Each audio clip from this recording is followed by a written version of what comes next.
our goals through partnership, creating opportunities. By working hand in hand, we can accomplish all our dreams. For a better quality of life is now within our reach. Let us take a stand for our visions of hope, making future plans for the people to grow in a life filled with happiness and glee. Hear us, Savior, building the future is our legacy.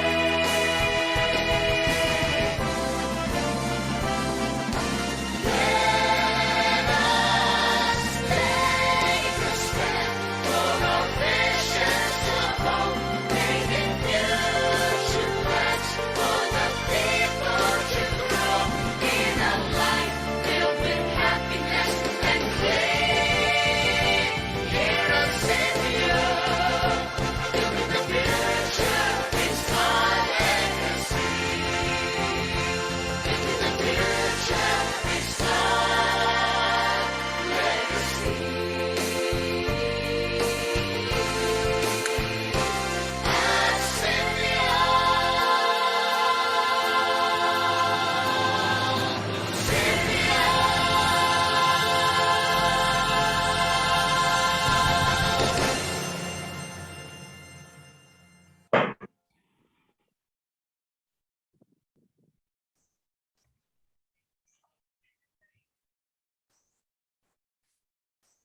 ครับ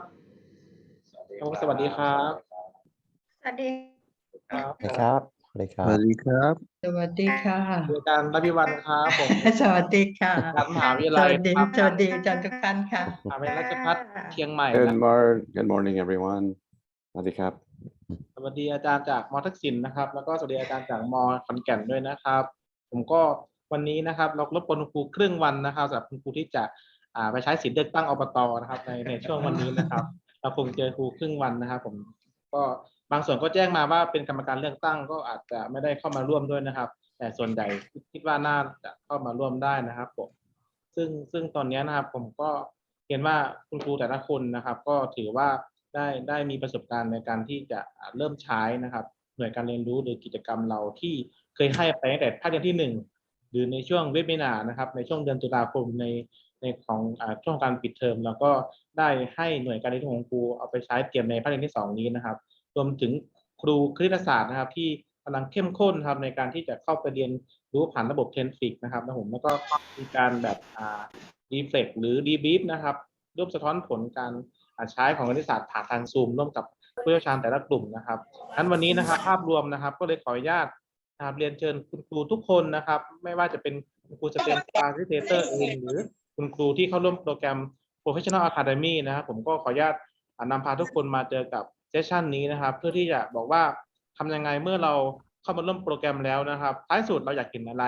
นะครับไม่ว่าจะเป็นคุณครูที่เปลี่ยนแปลงไปเองหรือนักเรียนเปลี่ยนแปลงไปยังไงนะครับผมก็เราบอกว่าเราจะใช้วันนี้นะครับในการพูดคุยถึงเอาท์ไลน์หรือพูดถึงรูปแบบหรือพูดถึงการออกแบบกิจกรรมนะครับที่บอกว่าจะส่งเสริมต่อผู้เรียนยังไงในการเข้าร่วมโปรแกรมในครั้งนี้นะครับผมงั้นการพูดถึงการวิจัยในชั้นเรียนนะครับผู้เชี่ยวชาญของเราก็ได้เตรียมตัวครับที่จะมาพบกับคุณครูทุกคนนะครับไม่ว่าจะเป็นคุณครูที่ใช้มาอยู่แล้วหรือคุณครูที่เพิ่งเริ่มใช้นะครับก็อยากใช้โอกาสนี้ในการพูดคุยกันนะครับผมนั้นสิ่งที่เกิดขึ้นหลังจากนี้นะครับอยากให้คุณครูช่วยกันนะครับลองรูปสะท้อนผลแล้วก็นำสิ่งที่ผู้เชี่ยวชาญถือว่าคุณครูทำอยู่แล้วนะครับแต่เราทำไงให้เราชัดขึ้นให้เรามีข้อมูลในการเก็บมากขึ้นนะครับผมก็ขออนุญาตใช้นะครับวันนี้ในการพบเจอกับคุณครูทุกคนนะครับผมก็รบกวนคุณครูครึ่งวันนะครับผมก็ถือว่าเป็นวันที่เรามาพูดคุยกันแล้วก็ร่วมความเห็นร่วมกันในการเข้าร่วมโปรแกรมในครั้งนี้ก่อนที่เราจะไปเจอกันเดือนมีนาคมว่าผลที่เกิดขึ้นจะเป็นยังไงนะครับผมก็ทางสมุนเองผมกับเชิดชัยก็อยู่ด้วยกันมาโดยตลอดนะครับอยากให้ครูได้ลองรู้จักกันมากขึ้นมีอะไรก็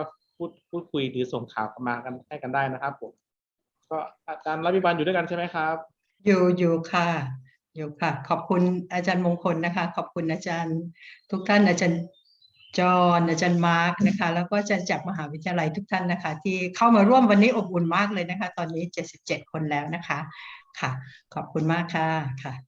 Good เดี๋ยววันนี้ด morning, รเกษรา everyone. จะคงเข้ามาร่วมด้วยนะครับ มาร่วมรับฟังแต่ตอนนี้ยังไม่ได้เจอในซูมนะครับเดี๋ยวถ้าท่านมายังไงเดี๋ยวอาจจะให้เข้ามาทักทายคุณครูทุกคนนะครับผมดรเกษราก็เป็นผู้อำนวยการฝ่ายพัฒนาโครงการของศูนย์ซีมิโอนะครับผมก็ท่านก็อยู่เบื้องหลังในการที่ให้เราก่อเกิดโปรแกรมในครั้งนี้นะครับผมเชื่อใจครับเราคงได้เวลาแล้วก็คงได้เริ่มกันในช่วงแรกวันนี้นะครับ ครับผมก็ในช่วงแรกนะครับก่อนที่ทางทุกท่านนะครับจะได้พบว่าโปรแกรมทั้ง3ชั่วโมงของเราในวันนี้มีอะไรบ้างนะครับก็เพื่อจูนกับคุณครูทุกท่านนะครับที่มาจากหลากหลายเนาะเพราะว่าวันนี้เหมือนเรามารวมกันใช่ไหมครับหลังจากเทอมที่1เรามีมาเรียนร่วมกันนะครับทั้งของวิทยาศาสตร์คณิตศาสตร์ในหัวข้อที่ชื่อว่า Introduction to STEM Education นะครับตอนนี้ในเทอมที่2นะครับก็อยากจะทบทวนให้คุณครูได้เห็นภาพว่าที่ผ่านมาเหมือนเราแยกกันเรียนเพื่อไปเติมเต็มในส่วนที่น่าจะเชื่อมกับเนื้อหาที่คุณครูเรียนหรือว่าเอาไปใช้สอนโดยตรงในห้องเรียนนะครับก็เป็นทั้งวิทยาศาสตร์คณิตศาสตร์นะครับทั้งประถมต้นประถมปลายนะครับระดับมัธยมต้นนะครับคราวนี้นะครับในเทอมที่2เชื่อว่าทิศทางที่อยากจะพาทุกท่านเดินไปน่าจะได้เห็นภาพร่วมกันก็คือว่าจะทำยังไงที่เราจะสามารถบูรณาการการจัดการเรียนรู้นะครับที่ลงสู่ห้องเรียนได้เ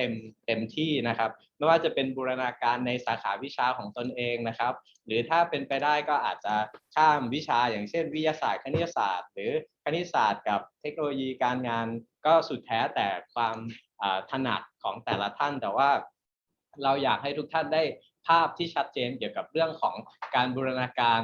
ในหน่วยการเรียนรู้ในรายวิชาของท่านนะครับแล้วก็รวมถึงสิ่งที่ทุกท่านจะได้ลองทำนะครับนั่นก็คือ Classroom Action Research ซึ่งแต่ละพื้นที่นะครับไม่ว่าจะเป็นทั้งม.ทักษิณ ม.ขอนแก่นนะครับหรือว่ามหาวิทยาลัยราชภัฏเชียงใหม่ทางท่านคณาจารย์นะครับน่าจะได้พูดถึง หัวข้อหรือว่าประเด็นที่คุณครูเริ่มสนใจที่จะเอามาใช้ในเทอม2นะครับเพราะฉะนั้นในวันนี้ผู้เชี่ยวชาญจากศูนย์ Simeo SEM-Ed นะครับก็จะขอพาทุกท่านนะครับได้เริ่มจาก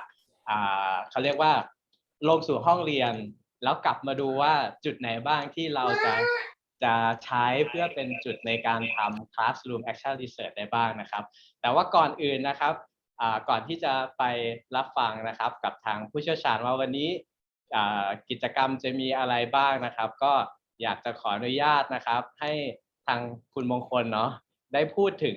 กลุ่มภารกิจกลุ่มนะครับเพราะว่าเทอมที่2เนี่ยเราจะทำงานกันเป็นทีมเนาะไม่ว่าจะเป็นทีมโรงเรียนนะครับทีมภูมิภาคนะครับซึ่งคุณครูที่มาเรียนในหลักสูตรสมมุติคุณครูมาจากวิทยาศาสตร์2ท่านก็อาจจะจับคู่2ท่านก็ได้นะครับหรือคุณครูมาทั้งวิทย์คณิตอาจจะอยากร่วมกันทำก็ได้หรือถ้าดูลักษณะเนื้อหาแล้วคิดว่าอยากจะลงลึกในวิชาของตนเองก็สามารถทำได้เหมือนกันนะครับในคณิตศาสตร์วิทยาศาสตร์แต่ปลายทางนะครับของเทอมที่2ก็คือคุณครูจะได้มีโอกาสนำเสนอเนาะสิ่งที่ครูไปใช้ในห้องเรียนแล้วมันจะเรียกว่าเป็นบทความทางวิชาการหรืออาจจะเรียกว่าการวิจัยเชิงปฏิบัติการก็ได้นะครับแล้วแต่หลักสูตรของมหาวิทยาลัยนะครับซึ่งอันนั้นจะเป็นเป้าของเทอมที่2นะครับเพราะฉะนั้นก็หวังว่าคุณครูจะได้ไอเดียนะครับในการพัฒนาหน่วยการเรียนรู้นะครับแล้วก็แผนการจัดการเรียนรู้หรือนำไปสู่สิ่งที่เรียกว่าเป็น problem based learning นะครับในเทอมที่2นะครับผมเชื่อว่าสิ่งที่ในโปรแกรมให้นะครับตลอดทั้ง1ปีการศึกษานี้นะครับจะเป็นประโยชน์กับคุณครูมากนะครับโดยเฉพาะโรงเรียนที่กำลังเริ่มอยากจะทำWPA ใหม่ใช่ไหมครับผมเชื่อว่าท่านครูคลิกไอเดียในตรงนี้สามารถเอาไปใช้มองเป็นประเด็นท้าทายหรือมองเป็นเป้าที่คุณครูต้องการอยากจะพัฒนายกระดับตนเองเลยก็ได้นะครับอยากให้ทำหนึ่งอย่างแล้วมองได้ว่าจะทำยังไงให้เราสามารถทำประโยชน์แล้วก็ไม่เพิ่มภาระงานนะครับแล้วก็เรียนรู้ไปด้วยในตัวนะครับเพราะฉะนั้นจะขอให้คุณมงคลได้ลองพูดนะครับว่าตัวกิจกรรมกลุ่มนะครับที่คุณครูจะมาทำร่วมกันเนี่ยเราขอเซตเป็นทีมไว้ก่อนนะครับว่าคุณครูแต่โรงเรียนอยากจะให้ส่งรายชื่อยังไงบ้างนะครับผมจะขอรบกวนคุณมงคลอีกครั้งหนึ่งครับเชิญเลยครับ ครับผมคุณครูครับ ก็เบื้องต้นนะครับผมขออนุญาตเรียนแจ้งว่าเราจะใช้อ่า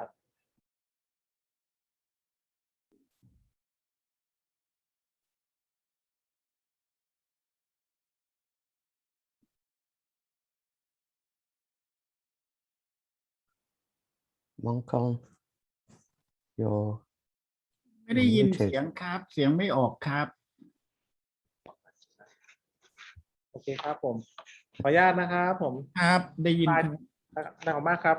ไฟล์ที่ท่านเห็นอยู่ตอนนี้นะครับเป็น Excel ออนไลน์นะครับผมซึ่ง Excel ออนไลน์เนี้ยจะขออนุญาตนำพาคุณครูนะครับที่ใช้ชีต CMRU ที่เป็นของภาคเหนือนะครับชีต KKU เป็นของภาคอีสานชีต TSU เป็นของกลุ่มภาคใต้นะครับผมทีนี้ผมได้ทำแบบเป็นเทมเพลตไว้อย่างคร่าวๆนะครับว่าแต่ละทีมนะครับคงจัดกลุ่มนะครับผมซึ่งสมาชิกกลุ่มนะครับผมได้ตั้งบทบาทไปแล้วนะครับว่ามีอาจารย์ที่ปรึกษา1 คนมีสเต็มฟาซิลิเทเตอร์1 คนนะครับผมแล้วก็ที่เหลือก็เป็นครูผู้สอนอาจจะมีตั้งแต่2 คนแล้วก็สูงสุดน่าจะเป็น4 คนนะครับที่มองไว้ตอนนี้นะครับผมงั้นผมจะขออนุญาตส่งลิงก์นี้เข้าไปในแชทนะครับไม่ว่าจะเป็นแชทไลน์หรือแชทของ Zoom นี้นะครับแล้วแต่ละท่านก็คงเข้าไปช่วยกันกรอกนะครับว่าทีมของท่านอยู่ทีมไหนนะครับผมแล้วก็มีสมาชิกมีบทบาทอะไรบ้างนะครับผมก็จะส่งเข้าไปในแชทแล้วก็ขออนุญาตแต่ละท่านเข้าไปเพื่อที่จะทางศูนย์ก็จะรวบรวมว่าเราตรงนี้เรามีกี่ทีมถ้าทีมภาคอีสานก็อาจจะเป็นทีมโรงเรียนนะครับผมหรือทีมภาคเหนือก็อาจจะบอกว่าเราทำทีม PLC อยู่แล้วก็อาจจะใช้สมาชิกที่อยู่ใน PLC นั้นเติมเข้าไปนะครับผมก็ขออนุญาตนะครับพอดีดร.เกษราเข้ามาแล้วนะครับผมก็อยากให้ดร.เกษราซึ่งท่านเป็นผู้อำนวยการฝ่ายพัฒนาโครงการของศูนย์ CPO STEM นะครับได้ทักทายแล้วก็พบเจอกับคณะอาจารย์แล้วก็คณะครูทุกท่านนะครับผมเชิญดร.เกษราเลยครับ สวัสดีค่ะ น้องได้ยินชัดไหมคะได้ยินครับผม ค่ะ สวัสดีครับ ค่ะสวัสดีค่ะวันนี้อยู่ในร้านกาแฟรอเพื่อนนะคะ ขอโทษทีนะคะแบบอยู่ในสถานที่ที่ไม่เงียบเลยอ่ะ แต่ก็อยากได้มาทักทายแล้วก็สวัสดีคุณครูนะคะ ทุกคนนะคะ ก็จะเรียนให้คุณครูทราบว่านะคะ ก็ตอนนี้สถานการณ์หลายที่ก็น่าจะเริ่มผ่อนคลายนะคะ แล้วก็ทีมงานก็เตรียมตัวนะคะ ว่าจะได้มีโอกาสได้ไปลงพื้นที่แล้วก็ลงไปเยี่ยมเยียนคุณครูสนับสนุนคุณครูในภาพที่เราได้เจอกันโดยตรงได้ยังไงบ้างนะคะแล้วก็รู้ว่าในช่วงที่ผ่านมานะคะก็ค่อนข้างยากลำบากเนาะการคุยกันในแบบที่เราต้องซูมกันอยู่ตลอดเวลาแล้วบางทีก็ใช้เวลานานพอสมควรนะรู้ว่าคุณครูก็ต้องแบบปรับตัวแล้วก็อดทนพอสมควรนะคะก็ต้องขอบคุณมากนะคะที่ร่วมกันปรับตัวด้วยกันแล้วก็การเจอกันเป็นเวลานานๆแบบซูมอย่างเงี้ยก็รู้ว่าไม่ค่อยสะดวกเลยอ่ะแต่ก็รู้ว่าคุณครูให้ความร่วมมืออย่างเต็มที่นะคะก็ขอบคุณมากๆนะคะแล้วก็จะเรียนให้คุณครูทราบว่าในช่วง2-3 เดือนที่ผ่านมานะคะทางโครงการโดยศูนย์เองก็ได้มีโอกาสได้คุยกับทางกคส.นะคะแล้วก็งานที่คุณครูกำลังจะเตรียมทำเรื่อง action research นะคะที่อาจารย์มาร์กนะคะเตรียมตัวมาวันนี้ค่ะก็ถือว่าจะเป็นโอกาสที่คุณครูจะได้เรียนรู้วิธีการที่จะเก็บข้อมูลอย่างเป็นระบบนะคะแล้วก็ถ้าคุณครูเห็นเรื่องของมาตรฐานของวิทยาฐานะตั้งแต่ระดับน่าจะเชี่ยวชาญไปจนถึงเชี่ยวชาญพิเศษนะแล้วก็จะเห็นถึงความเข้มข้นที่เขาต้องการอยากเห็นว่าคุณครูสามารถที่จะเป็นผู้นำในเชิงวิชาการได้นะคะแล้วก็การเป็นผู้นำในเชิงวิชาการได้ก็คงเริ่มจากว่าคุณครูเป็นผู้นำในเรื่องของการสอนได้ถ้าจะเป็นผู้นำในการสอนได้เหมือนกับที่เราแนะนำเด็กๆไปว่าเด็กๆจะต้องวางไดอารี่สืบเสาะได้ในห้องเรียนว่าเขาเรียนรู้อะไรนะคะต้นก็คิดว่าเหมือนกันนะคะคุณครูก็น่าจะได้มีบทบาทในการได้เรียนรู้ว่า เอ่อการการเป็นคุณครูอ่ะถ้าเราสอนแบบไหนมันน่าจะดีที่สุดนะคะก็คงไม่ต่างนะคะจากเด็กที่เราพยายามที่จะให้เด็กได้เรียนรู้ว่าเราให้เด็กได้เรียนรู้ว่าถ้าเขาเรียนรู้อะไรไปเนี่ยเขาเรียนรู้ยังไงนะคะเหมือนกันค่ะคุณครูถ้าคุณครูสอนเนี่ยก็คิดว่าการที่คุณครูรวมตัวกัน แล้วก็มาช่วยกันคิดนะคะว่าถ้าเด็กจะเรียนรู้วิธีไหนเนี่ยในหัวข้อเดียวกันนะคะเป็นวิธีที่เรียนรู้ที่ได้ดีที่สุด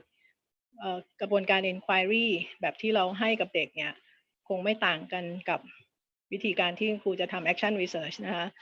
โดยเฉพาะถ้าเราสามารถบอกได้ว่าเด็กเรียนรู้ในหัวข้อเช่นนะคะสมมติเรื่องของแรงเสียดทานนะคะหรือกระบวนการที่เกี่ยวข้องกับเรื่องของการแก้ไขปัญหาถ้าเราร่วมกันคิดนะคะว่าเด็กมีวิธีไหนที่จะเรียนรู้ได้ดีที่สุดโดยคุณครูมีเครือข่ายกันถึง100 กว่าคนแบบนี้นะคะเปิ้ลก็เชื่อนะคะว่ามันก็เป็นจุดเริ่มของการที่เราจะมีองค์ความรู้ของพวกเรากันเองนะคะแบบที่เราอาจจะได้เรียนรู้ว่าในต่างประเทศเขาเรียนกันแบบนี้นะคะพอมาถึงประเทศไทยเนี่ยมันอาจจะมีบริบทที่ต่างกันแล้วมันก็คงมีบางเรื่องที่มันเป็นเรื่องที่เกี่ยวข้องกับวัฒนธรรมเราความเชื่อเราอีกหลายเรื่องนะคะแล้วก็คิดว่าหวังว่าสิ่งที่มาร์คจะให้กับคุณครูในวันนี้นะคะจะเป็นจุดเริ่มของการที่คุณครูจะได้มีโอกาสก้าวไปอีกขั้นหนึ่งจากการที่เป็นผู้จัดการเรียนรู้เป็นผู้นำในการจัดการเรียนรู้ได้มีโอกาสเป็นผู้ถอดบทเรียนนะคะแล้วก็มีโอกาสที่จะได้สร้างองค์ความรู้ของตัวเองนะคะมาร์คเองนะคะก็เป็นผู้ที่ทุ่มเทมากเลยนะคะเขาพยายามจะหาความรู้ใหม่ๆนะคะ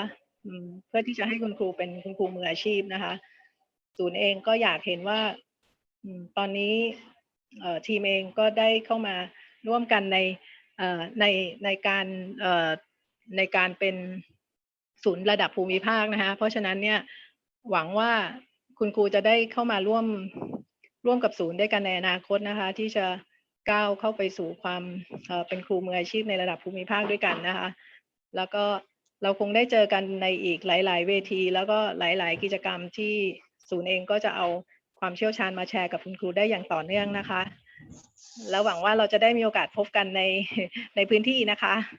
ขอบคุณมากเลยค่ะสวัสดีนะคะครับ ขอบคุณทางดร.เกษรานะครับที่ได้มาเติมไฟเติมกำลังใจนะครับให้กับคุณครูทุกท่านนะครับ so thank you Dr. Kesala she mentioned and she would like to cheer us up and hope that we can visit school in the area soon and the situation will get everything will go smooth after this we hope. And she mentioned about the things we do under this implementation program will apply with the new performance appraisal criteria that teacher will gonna meet, and she really, thanks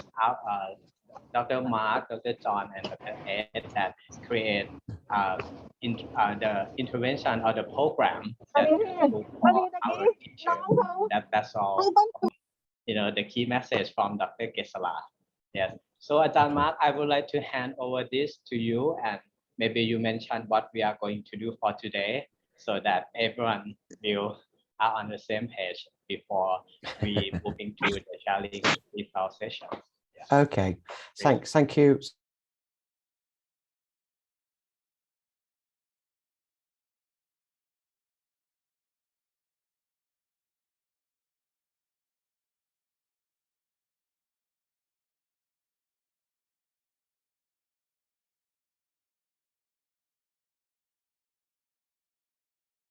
Okay. Do you see the screen now? I can. Thank you very much. So as you'll see, what we're going to do over the next 6 weeks with you is to take you step by step through the process of developing your own learning experiences, which effectively implement the 5E inquiry-based learning model and the 4-stage problem-based learning model. เพราะฉะนั้นนะครับอันนี้ก็จะเป็นภาพตารางรวมคร่าวๆนะครับคุณครูนะครับท่านอาจารย์แล้วก็ facilitator ทุกท่านนะครับว่าตลอดเทอมที่2เนี่ยเราจะมีโอกาสได้มาช่วยนะครับคุณครูยังไงได้บ้างนะครับซึ่งหลักๆนะครับเราภาพที่ควรจะต่อจิ๊กซอว์นะครับจากเทอมที่แล้วซึ่งคุณครูได้รับพวกแนวการสอนใช่ไหมครับไม่ว่าจะเป็น 5E Listening Design นะครับแต่ว่าในเทอม2เนี่ยก็จะมาโฟกัสที่เราจะเริ่มบูรณาการผ่าน problem based learning ยังไงได้บ้างนะครับอันนี้คือเป้าหมายของเทอมที่2นี้นะครับ And so today's webinar is going to introduce you to the first step, which is where we're going to take you through the process of developing your outline writing frame for your 5E learning model and for learning experience and for your 4-stage PBL learning experience. ครับเพราะฉะนั้นในเทอมที่2นี้นะครับหรือว่าเดือนนี้นะครับเราจะมีอยู่ทั้งหมดประมาณ2เว็บบินาร์นะครับซึ่งเว็บบินาร์แรกนะครับก็จะพาคุณครูมาดูการเขียนนะครับที่เราเรียกว่าเป็น outline นะครับ outline ก็คือกรอบการเขียนนะครับว่าถ้าคุณครูจะบูรณาการหรือว่าเขียนหน่วยการเรียนรู้นะครับอย่างเช่นหน่วยการเรียนรู้การสืบเสาะแบบ 5E นะครับเราจะมามอง outline ยังไงบ้างเพื่อให้ครูสามารถเขียนตัวโครงหน่วยการเรียนรู้ได้นะครับอันนี้ก็จะเป็นเว็บบินาร์ที่1ก็คือ outline writing frame นะครับ And at the same time, we're also going to revisit the learning approaches. So just to emphasize once again, the structures of learning for those learning models that we've introduced to you. ครับแล้วก็ในวันนี้เองนะครับอาจจะได้ทบทวนนะครับหัวข้อหลักๆที่เกี่ยวข้องกับสิ่งที่ครูได้เรียนผ่านมานะครับเพื่อจะได้ refresh ใช่ไหมครับปัดฝุ่นนิดหน่อย brush up มันหน่อยแล้วก็เพื่อจะได้มองว่าเราจะเอามาใช้ต่อในการเขียนหน่วยการเรียนรู้ยังไงได้บ้างนะครับ And I think it's really important to emphasize that we want to encourage you to work in your subject teams as you develop these. So mathematics teams work together, science teams work together to develop these learning experiences. And this approach, this 6-week program is going to support both mathematics teachers and science teachers through this process. ครับเพราะฉะนั้นกระบวนการนะครับที่เราคาดหวังนะครับหรืออยากเห็นเนาะว่าคุณครูได้ทำงานเป็นทีมนะครับอาจจะว่าเป็นทีม PLC ของโรงเรียนก็ได้นะครับหรือว่าเป็นทีมการเขียนในวิชาวิทยาศาสตร์หรือวิชาคณิตศาสตร์หรือถ้าคุณครูอยากร่วมกันก็ได้นะครับเพราะฉะนั้นภาพที่จะเกิดขึ้นก็คือคุณครูทำงานร่วมกันนะครับไม่ว่าจะเป็นครูคณิตศาสตร์หรือวิทยาศาสตร์นะครับลองมองจากวิชาของตนเองเป็นจุดเริ่มแล้วก็ลองมองดูจุดที่จะมาทำงานร่วมกันหรือเข้าไปสังเกตเข้าไปช่วยเหลือกันนะครับ So during the next week in your writing teams, you will be developing the outline writing frame for your 5E learning experience and for your 4-stage PBL learning experience. And then next Saturday, we as a team will be giving you feedback on those outline writing frames so that you can further improve and develop them before we then introduce you to the next stage of developing your complete learning units in webinar 2, which will be on the 11th of December. ครับแล้วก็หลังจากเรียนรู้ในวันอาทิตย์นี้นะครับคุณครูจะมีเวลาประมาณ1สัปดาห์นะครับในการลองไปเติมหรือว่าไปเขียน outline หรือว่าโครงของคุณครูให้มีไอเดียนะครับเกิดขึ้นในโครงการเรียนรู้นั้นนะครับแล้วก็หลังจากนั้นประมาณ1สัปดาห์นะครับเราจะกลับมาเจอกับคุณครูอีกครั้งแต่ว่าการเจอของเราเนี้ยอาจจะไม่ได้นัดเจอรวมแบบนี้นะครับเราอาจจะนัดเจอเป็นรายโรงเรียนหรือว่ารายภูมิภาคนะครับเพื่อว่าเราจะทำอะไรกันนะครับก็คือเป็น feedback session นะครับคุณครูได้ draft ได้ร่างสิ่งที่จะเขียนใน outline แล้วเพราะฉะนั้นทางทีมนะครับไม่ว่าจะเป็นทางท่านอาจารย์มหาวิทยาลัยนะครับ หรือในส่วนของ Simeo เองก็จะมีโอกาสได้เติมเต็มหรือเราเรียกว่า feedback session นะครับให้กับคุณครู เพราะฉะนั้นหลังจากสัปดาห์วันอาทิตย์นี้นะครับคุณครูมีเวลาอีก1สัปดาห์ที่จะมาเจอกันอีกครั้งแล้วก็พร้อมมาพูดคุยในรายละเอียดของ outline ของแผนการสอนของคุณครูกันนะครับ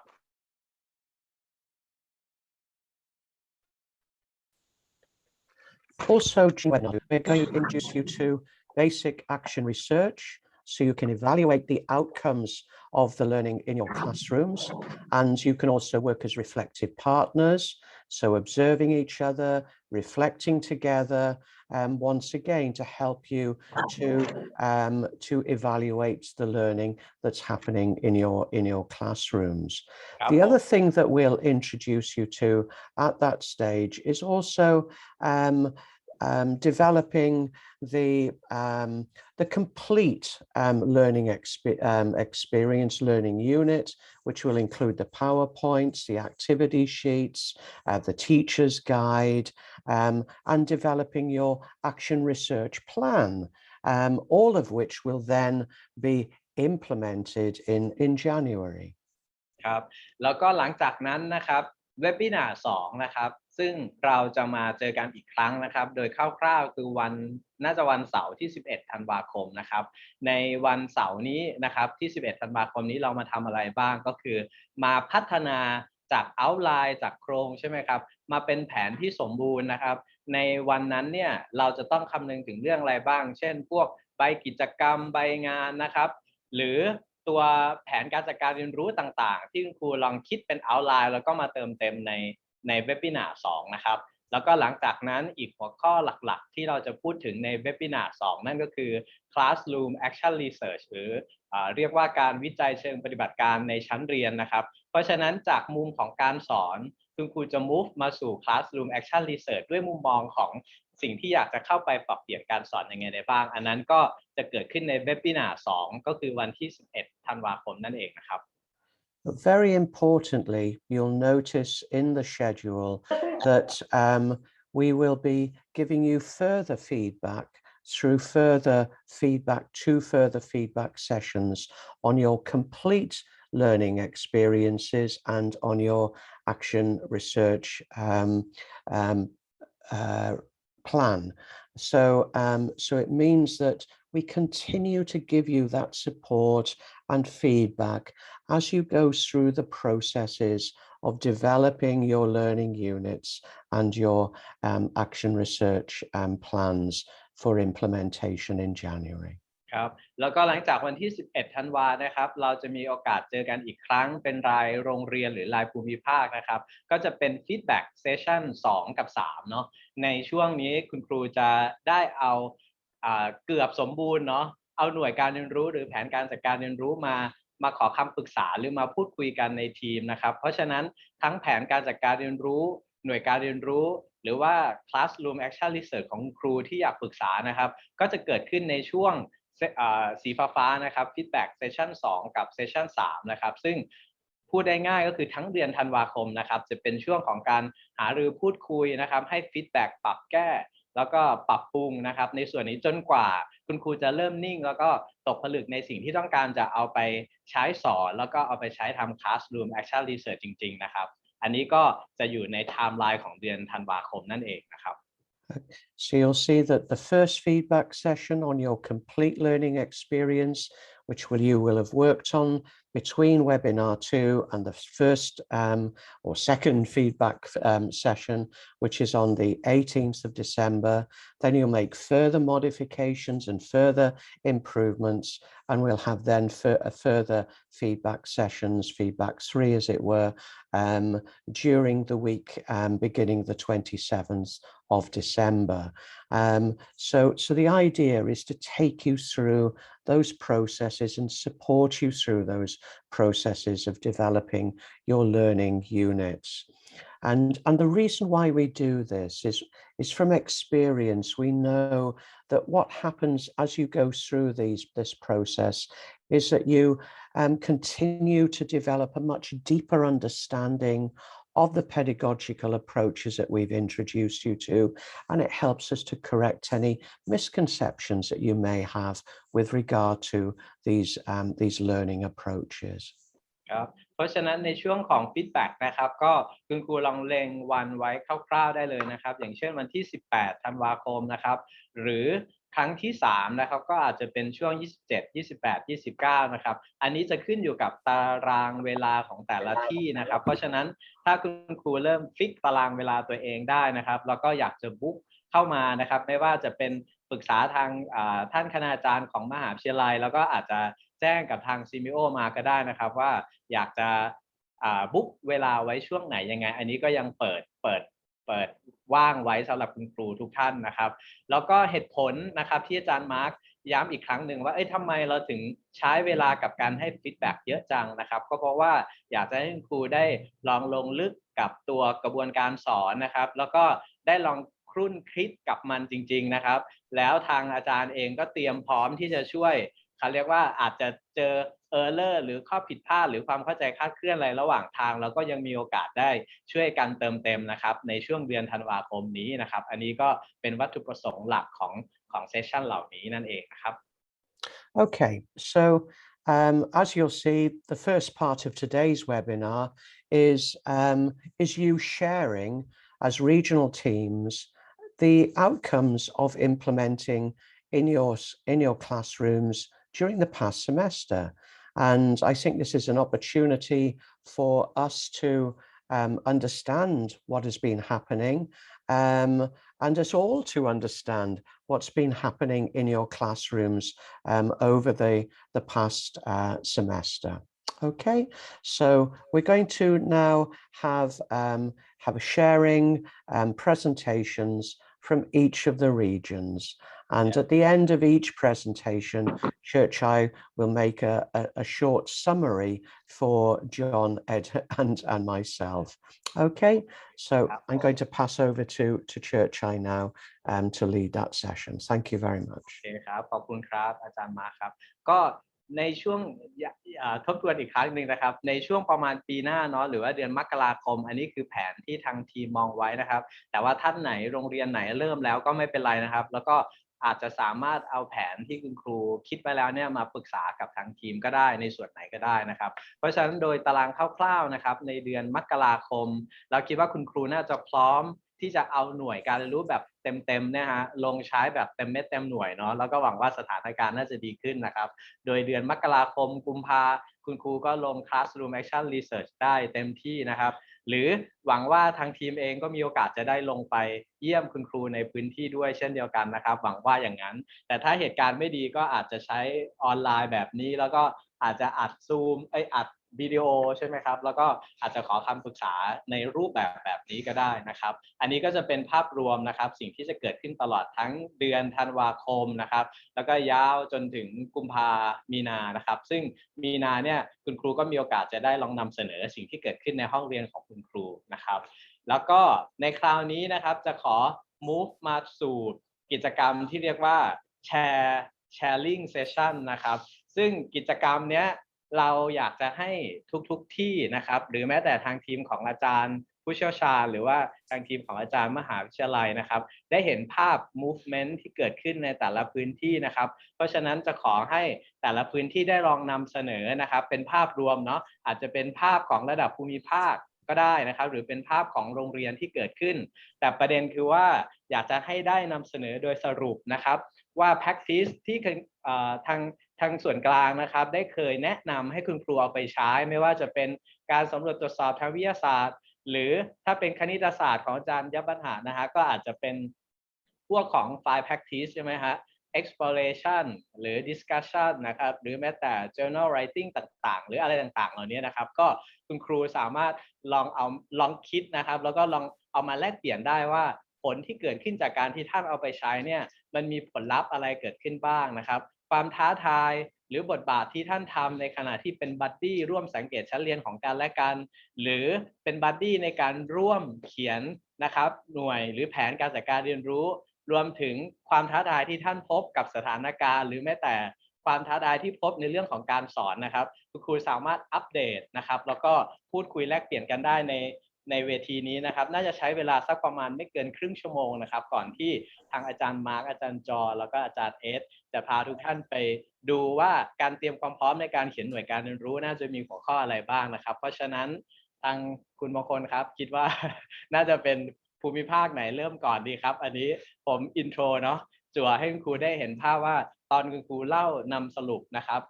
นำเสนอเนี่ยอาจจะเป็นภาพโดยสรุปนะครับแล้วถ้ามีเขาเรียกว่าครับมี evidence เนาะมีหลักฐานมีร่องรอยการเรียนรู้ที่เกิดขึ้นในห้องเรียนนะครับคุณครูสามารถ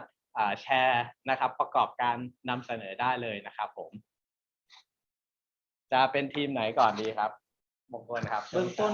เราได้แชร์ข้อความไปว่าขออนุญาตนำเสนอเป็นตัวแทนนะครับ ซึ่งตัวแทนนั้นเราขออนุญาตเป็นภาคอีสานจะเป็นโรงเรียนหนองโนประชาสรรค์นะครับ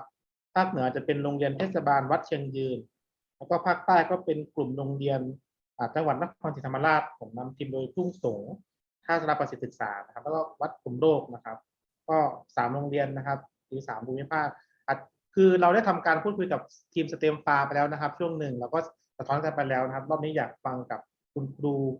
ผู้เข้าร่วมโครงการอีกทีหนึ่งนะครับผมก็ถ้า3โรงเรียนไหนหรือภูมิภาคไหนพร้อมก็ขออนุญาตอาสาเลยนะครับ หรือบอกได้เลยนะครับเรียนเชิญเลยนะครับ ขอเป็นเชียงใหม่ก่อนแล้วกันนะครับ ว้าวโอเคครับ volunteer yourself to be the first person ครับโอเคเชิญเลยครับคุณครูดารุโชติครับ ครับผมเดี๋ยวผมแชร์สกรีนได้ไหมครับ ได้เลยครับ โอ้โหเดี๋ยวนะครับเอาหายเดี๋ยวแป๊บนึงนะครับ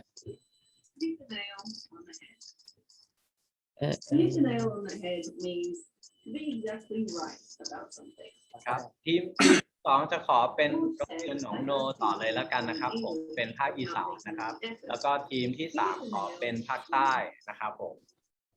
ครับสวัสดีครับเป็นวิโชติใจชัยชนะจากโรงเรียนเทศบาลวัดเชียงยืนนะครับก็ในโอกาสนี้นะครับเรามีคณะครูนะครับที่ได้เข้าร่วมโครงการทั้งหมด5ท่านด้วยกันนะครับจาก2กลุ่มสาระการเรียนรู้นะครับก็คือมีคณิตศาสตร์กับวิทยาศาสตร์นะครับรวมถึงวิทยาการคอมพิวเตอร์ด้วยนะครับ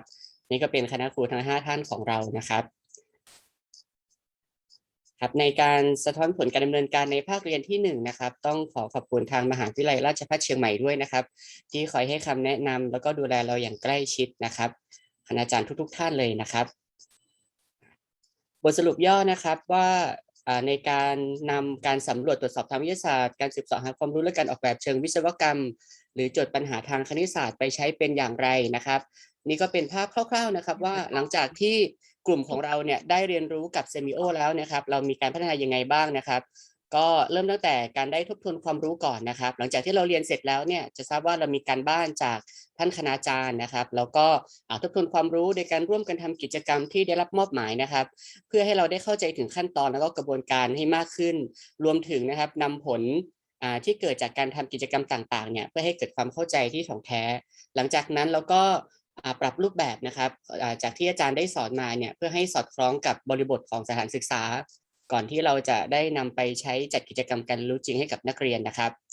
แล้วก็อีกฝั่งหนึ่งก็คือในส่วนของการพัฒนาการเรียนรู้ผ่านกระบวนการ PLC นะครับร่วมกับทางมหาวิทยาลัยราชภัฏเชียงใหม่นะครับแล้วก็ได้มีการดำเนินการครบขั้นตอนเลยนะครับตั้งแต่สร้างแผนการจัดการเรียนรู้โดยครูผู้สอนนะครับจากนั้นแล้วก็มีการร่วมวิพากษ์แผนการจัดการเรียนรู้อันนี้เราใช้เวลาในการวิพากษ์แผนทั้งในส่วนของคุณครูในโรงเรียนเองนะครับแล้วก็นำไปร่วมกันวิพากษ์แผนในกลุ่มใหญ่ด้วยนะครับก็คือในกลุ่มของในกลุ่ม4ของเราในกลุ่มเล็กๆไปก่อนแล้วก็ในกลุ่มใหญ่ด้วยนะครับ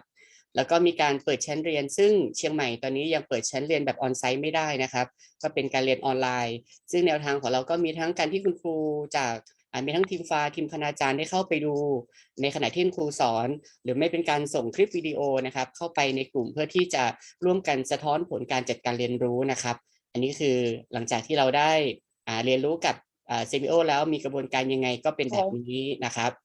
แล้วก็ผลที่เกิดขึ้นนะครับจากการนำกระบวนการต่างๆไปใช้นะครับเราพบว่าผลที่เกิดขึ้นกับผู้สอนนะครับนี่คือเป็นโดยตรงเลยเนาะว่าคุณครูเนี่ยได้รับความรู้และก็ประสบการณ์โดยตรงจากการจัดการเรียนรู้ด้วยการสำรวจตรวจสอบการสืบเสาะหาความรู้การออกแบบเชิง เชิงวิศวกรรมรวมถึงโจทย์ปัญหาทางคณิตศาสตร์ด้วยนะครับซึ่งทำให้เข้าใจได้ง่ายแล้วก็สามารถนำไปปรับใช้ได้จริงในชั้นเรียนนะครับและนอกจากนี้นะครับการที่ได้เรียนรู้กับท่านคณาจารย์ต่างๆเนี่ยได้สร้างความตระหนักถึงความสำคัญของการจัดกิจกรรมหรือว่ารูปแบบในการจัดการเรียนรู้เพื่อให้ตอบสนองต่อความต้องการของผู้เรียนนะครับนอกจากนี้คุณครูยังได้รู้ถึงกระบวนการในการจัดการเรียนการสอนที่เป็นลำดับขั้นตอนอย่างชัดเจนนะครับแล้วก็คุณครูเนี่ยได้คิดถึงผู้เรียนมากขึ้นในการจัดหาสื่อมาส่งเสริมการเรียนรู้รวมถึงการจัดกิจกรรมให้บรรลุความรู้ที่นักเรียนจะได้รับนะครับแล้วก็ได้เห็นความสำคัญของการใช้คำถามกระตุ้นการคิดชั้นสูงแล้วก็ฝึกนักเรียนค้นคว้าหาความรู้ด้วยตัวเองอันนี้เป็นการประมวลความรู้จากคณะครูในโรงเรียนมาช่วยกันต่อไปนะครับ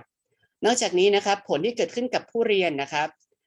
ก็เห็นได้ชัดเลยนะครับสิ่งที่เกิดขึ้นก็คือผู้เรียนเนี่ยมีความตื่นตัวในการเรียนแล้วก็ไม่เบื่อหน่ายนะครับผู้เรียนมีความสนุกสนานในการเรียนรู้ในกิจกรรมพิเศษอย่างมีความสุขนะครับได้รับการเรียนรู้อย่างเป็นขั้นเป็นตอนนะครับเกิดการเรียนรู้จากการปฏิบัติจริงเกิดความเข้าใจแล้วก็สามารถสรุปองค์ความรู้ได้ด้วยตัวเองผู้เรียนได้ฝึกการคิดจากการตั้งคำถามของครูผู้สอนนะครับอันนี้คือง่ายๆเลยนะครับได้ฝึกคิดไปด้วยผู้เรียนได้ลองผิดลองถูกจากการปฏิบัติรวมถึงสามารถสื่อสารสิ่งที่ได้เรียนรู้ได้ด้วยนะครับแล้วก็สามารถสร้างสรรค์ผลงานจากการเรียนรู้ได้ด้วยตัวเองตามเงื่อนไขที่กำหนดทำให้เกิดความรู้สึกภาคภูมิใจในความสำเร็จของงานนะครับอันนี้คือผลที่เกิดขึ้นจากผู้เรียนจากการที่เราได้นำเอาหลักการต่างๆไปใช้ในการจัดการเรียนรู้ให้กับผู้เรียนนะครับนอกจากนี้นะครับเรามีพบว่าผลที่เกิดจากผู้ปกครองด้วยนะครับก็คือผู้ปกครองเนี่ยมีความร่วมมือแล้วก็มีส่วนร่วมในการเรียนรู้ของผู้เรียนมากขึ้นรวมถึงในส่วนของผลกระทบที่เกิดกับชุมชนในโรงเรียนของเราเนี่ยก็คือมันเป็นการเกิดภาคีเครือข่ายในการแลกเปลี่ยนเรียนรู้นะครับไม่ว่าจะเป็นทั้งในส่วนของมหาลัยราชภัฏที่ดูแลเรารวมถึงการเรียนรู้การแลกเปลี่ยนเรียนรู้ในกลุ่มโรงเรียนต่างๆนะครับซึ่งเป็นภาพของชุมชนแห่งการเรียนรู้ที่เป็นรูปธรรมนะครับอันนี้คือผลที่เกิดขึ้นผลลัพธ์ความสำเร็จที่เกิดขึ้นกับผู้เรียนเป็นอย่างไรนะครับอันนี้ก็เหมือนที่บอกไปตะกี้นะครับว่าสิ่งที่เราเห็นเนี่ยมันอาจจะเป็นนามธรรมนะครับว่าสิ่งที่เรามองเห็นเนี่ยผู้เรียนเนี่ยมีความตื่นตัวมีความสุขมีความสนุกสนานในกับการเรียนรู้ด้วยนะครับอันนี้เป็นส่วนหนึ่งของภาพนะครับเดี๋ยวนะครับหมุนไม่ขยับ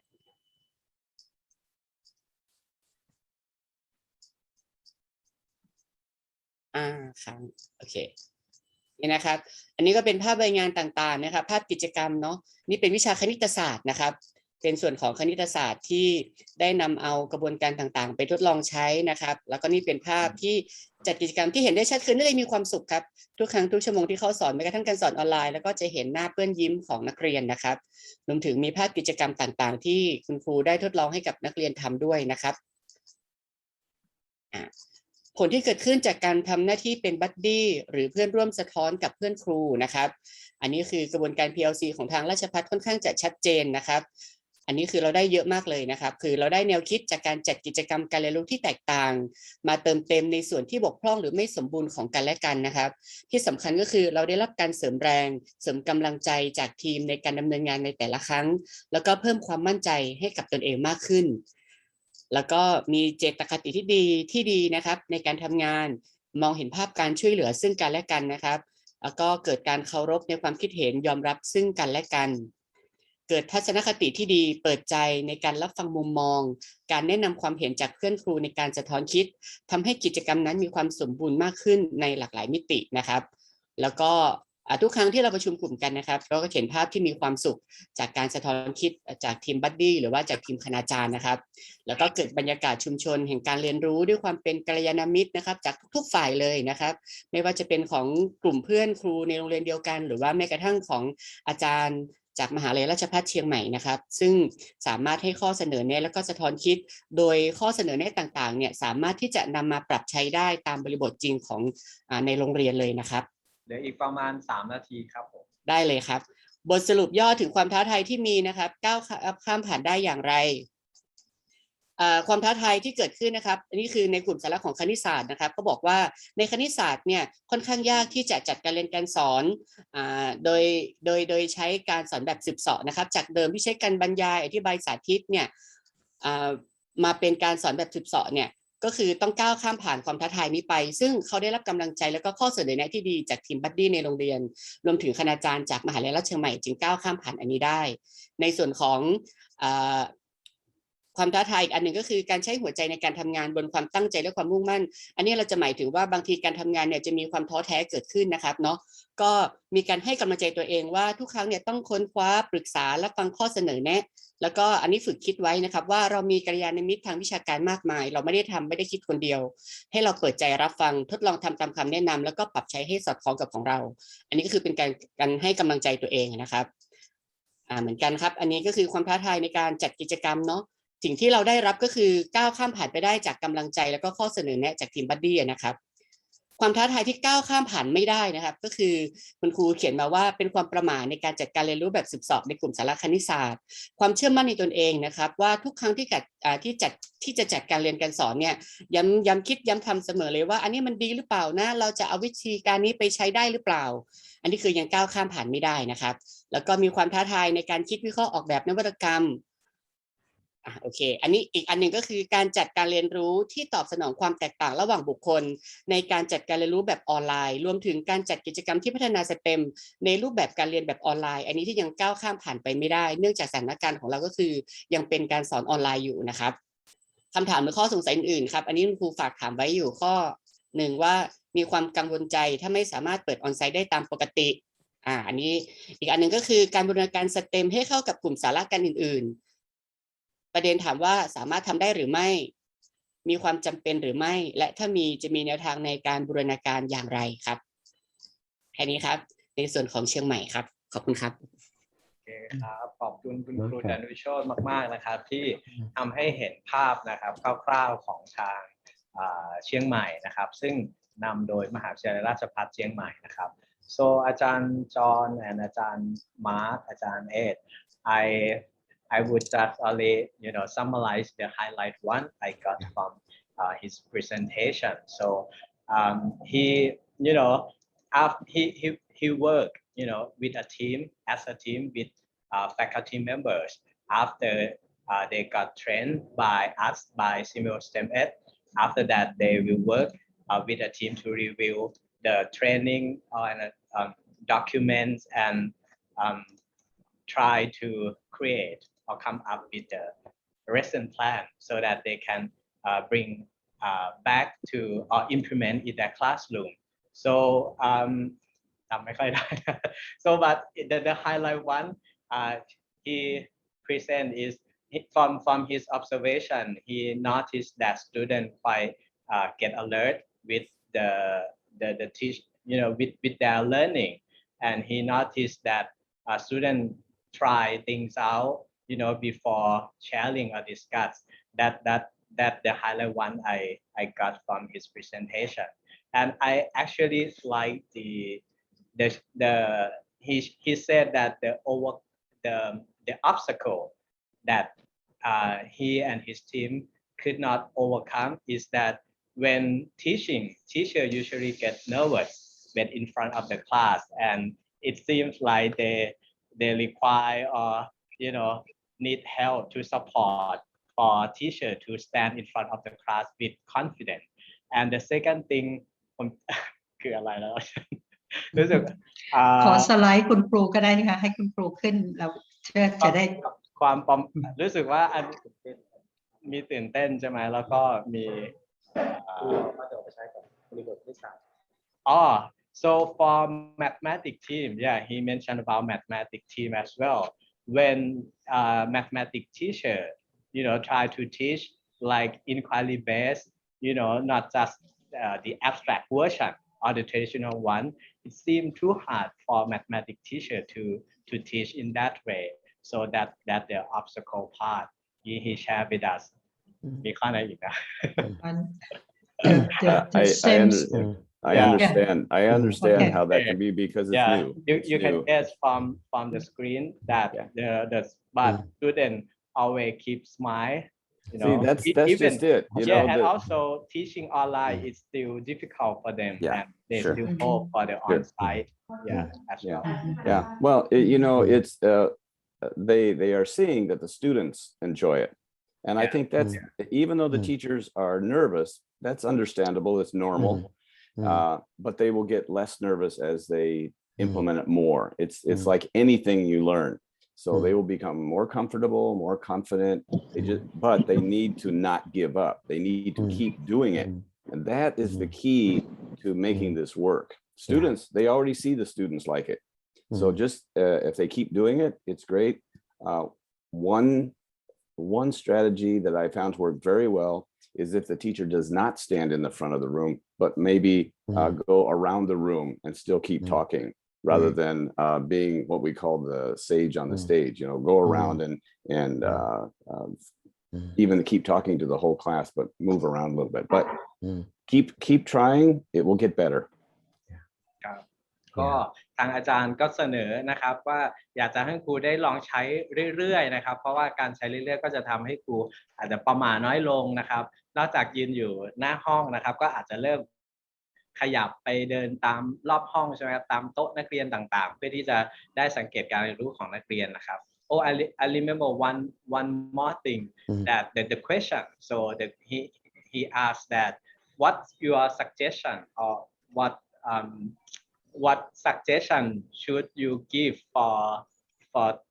team because he's thinking about integrating or working across subject with other teachers. Do you have any opinion? I think that's a good idea, but maybe not yet. I think they have to be able to be confident first and talk to the other teachers and other subjects for a while, and then work on one thing that they want to try together, maybe one other subject teacher. I don't know, Mark, what you think about that. Yeah, it is very challenging, and I would suggest do things in your own classroom first with your own subject, either science or mathematics, although I'm aware that maybe the primary school teachers might be doing both. But get confidence yourself in your own classroom. Share those experiences with your colleagues. Share what you're doing, okay? And then when you have that confidence and you feel comfortable, then start to do, as John said, maybe one thing, and develop that as maybe science and mathematics teachers working together. And that might be something that they could team teach together, or it might be something that they might plan and then deliver within science and deliver within mathematics. So do it as a coordinated approach, or they could integrate it into their science classroom, and they could integrate it into their mathematics classroom. But that's more challenging, and so I think it's important to be comfortable first in your own classroom and confident first before moving on to doing something in a more coordinated or integrated way. Yeah. ก็จากคำถามของครูดนุโชตินะครับที่ถามว่าเราจะมีโอกาสได้บูรณาการร่วมกับเพื่อนต่างสาระวิชาได้ไหมนะครับถ้าคำถามนั้นนะถ้าผมจำไม่ผิดนะครับเพราะฉะนั้นคำตอบที่อาจารย์มีก็คือว่าอาจารย์อยากจะให้คุณครูหมายถึงว่าใช้ในห้องเรียนวิชาของเราเนาะจนมีความมั่นใจระดับหนึ่งนะครับหมายถึงว่าใช้ให้จนชินนะครับตัว practice ต่างๆนะครับถามว่าบูรณาการหรือว่าทำงานร่วมกับครูต่างสาระในจุดไหนได้บ้างก็อาจารย์แนะนำว่าในส่วนของการร่วมกันวางแผนนะครับหรือการเข้าไปสังเกตชั้นเรียนตรงนี้คุณครูก็ยังสามารถทำได้นะครับถึงแม้ว่าการบูรณาการในเชิงเนื้อมัน challenge นะครับอาจารย์บอกว่า challenge คือท้าทายนะครับถ้าบูรณาการในเชิงเนื้อหาเนาะเพราะฉะนั้นอาจารย์อาจจะใช้ในวิชาของอาจารย์เองของครูเองจนเกิดความมั่นใจชำนาญก่อนนะครับแล้วก็ถามว่าทำงานกับคนอื่นก็ได้ในมุมของการเข้าไปสังเกตชั้นเรียนร่วมกันไปสังเกตพฤติกรรมเด็กนะครับแล้วก็ทำงานในเหมือนคล้ายๆลักษณะ PLC หรือว่า Reflective Partner ก็ได้นะครับอันนี้ก็เป็นข้อเสนอแนะนะครับของอาจารย์ครับผม Okay. Yes. And one more thing, I think the teacher mentioned that the impact on the community and also parents. Oh, yes. So they got more collaboration between schools and parents and also community. Yeah, that's very good aspect. Well, Yes. there again, that's a real success. Mhm. Yeah, it's a real outcome. And that again is giving you more support to continue. Mhm. Yeah, that positive is a very positive outcome. Yeah, Yeah. if the students are happy, the parents are happy. Yeah. Definitely. And if the parents are happy, the Ajahn Yeah. Nyaya is happy. Right? Yeah. Okay. Yeah. เด็ก Yeah. มีความสุขนะครับ ผู้ปกครองก็สุขตามด้วยนะครับ เพราะฉะนั้นก็เป็นจุดดีเลยนะครับ ที่ทีมทางเชียงใหม่นะครับ ได้ดึงการมีส่วนร่วมใช่ไหมครับของชุมชนเข้ามาร่วมนะครับในการเรียนรู้ด้วย so Well done. yes Well done, Chiang Mai. Brilliant. Thank you very much. Yeah, thank you. Thank you for sharing ขอบ that. คุณค่ะ งั้นจะขอไปทีมที่2นะครับ so อาจารย์ Mark and อาจารย์ John do you mind if it's over 10 No, it's Oh. okay. We need to okay right we need to have it, and we Yeah, can it's we okay. can Okay. yeah. Don't worry. ค Yeah. รับงั้นขอทีมที่2นะครับ ทีมภาคอีสานนะครับผมโรงเรียนหนองโพนะครับ เชิญเลยครับ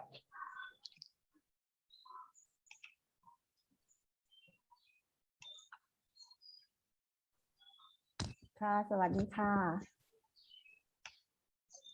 ฮัลโหลได้ยินไหมคะ สวัสดีค่ะอาจารย์ค่ะได้ยินค่ะ ค่ะสวัสดีค่ะค่ะในส่วนของทีมโรงเรียนหนองนูนะคะขออนุญาตแชร์สกรีนค่ะ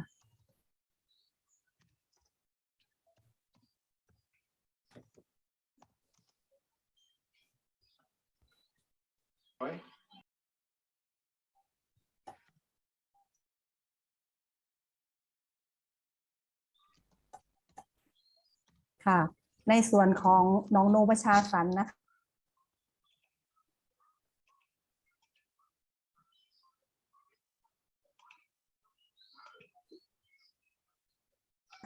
ศึกษาชั้นเรียนนะคะเพื่อเป็นแนวทางในการต้องขอบคุณเชฟรอนนะคะสเต็มนะคะแล้วก็ท่านศึกษานิเทศจากองค์การบริหารส่วนจังหวัดขอนแก่นนะคะแล้วก็ท่านอาจารย์จากมหาวิทยาลัยขอนแก่นนะคะพอดีวันนี้โมเดลติดภารกิจนะคะก็เป็นตัวแทนนะคะในการนำเสนอนะคะค่ะทีมของเรานะคะก็จะมีทั้งคุณครูวิทยาศาสตร์แล้วก็คุณครูคณิตศาสตร์นะคะที่ได้ร่วมกันวางแผนนะคะลำดับแรกนะคะบทสรุปนะคะว่าเราได้อะไรนะคะเราก็จะได้ในการพัฒนานักเรียนนะคะพัฒนาครูนะคะแล้วก็เป็นการพัฒนา PLC ทั้งกลุ่มสาระนะคะแล้วก็ทั้งโรงเรียนของเรานะคะได้ร่วมกันซึ่งโรงเรียนของเราโชคดีมากนะคะซึ่งได้มี PLC มาแล้วก็ท่านศึกษานิเทศแล้วก็ท่านอาจารย์จากมหาวิทยาลัยขอนแก่นนะคะท่านได้เข้ามาดูแลตลอดนะคะ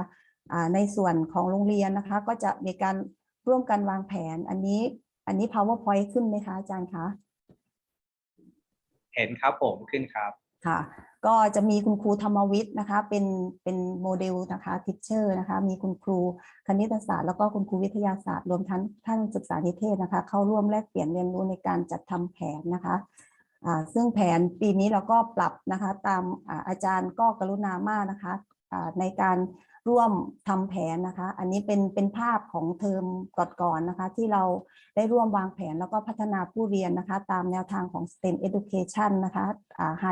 โดยเราใช้ High Impact Practice เข้ามาช่วยนะคะอันนี้เป็นคุณครูธรรมวิทย์นะคะนักเรียนก็จะได้เรียนรู้ทั้ง7รูปแบบนะคะในการจัดการเรียนรู้นะคะขออนุญาตไปรวดเร็วนะคะแล้วก็มีการแทรกเทคนิคต่างๆนะคะในกิจกรรม Think Pair Share กิจกรรม Gallery Walk ซึ่งเทอมนี้เราวางแผนไว้แล้วก็ปรับแผนตาม7ขั้นตอนที่อาจารย์มหาวิทยาลัยขอนแก่นได้แนะนำเรามานะคะเพื่อปรับใช้นะคะแล้วก็อาจารย์มหาวิทยาลัยขอนแก่นท่านได้กรุณามากนะคะท่านได้มาปรับโดยเราติดโควิดใช่ไหมคะแล้วท่านก็เลยมีการประชุมออนไลน์กับเราตลอดนะคะอันนี้เป็นภาพเก่านะคะซึ่งเด็กก็จะเราก็คาดว่านะคะเด็กก็จะได้เรียนรู้ทั้งหมดใน7หัวข้อนี้อย่างสมบูรณ์นะคะเมื่อสามารถเปิดชั้นเรียนได้นะคะอันนี้เป็น เป็นห้องเรียนวิทยาศาสตร์ที่เราเปิดชั้นเรียน คือในโรงเรียนของเรานะคะก็จะเปิดชั้นเรียนทุกกลุ่มสาระวิชาอยู่แล้วนะคะแล้วก็มีท่านศึกษานิเทศท่านผู้บริหารนะคะเข้าร่วมสังเกตชั้นเรียนนะคะ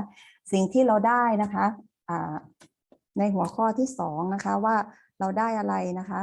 เราก็มีคนมาช่วยนะคะในการสอนของเด็กนะคะซึ่งเด็กของเรานะคะเป็นเด็กที่ไม่เก่งนะคะไม่ใช่โรงเรียนแกนนำนะคะเราจะรู้สึกว่าตอนนี้ค่ะทีมงานต่างๆเข้ามาช่วยเราก็จะไม่ได้โดดเดี่ยวในการสอนนะคะเราได้กำไรเพราะว่าเวลาที่เราเตรียมการสอนเราวางแผนการสอนต่างๆนะคะเราก็ออกแบบคนเดียวนะคะแต่ตอนนี้เราเกิด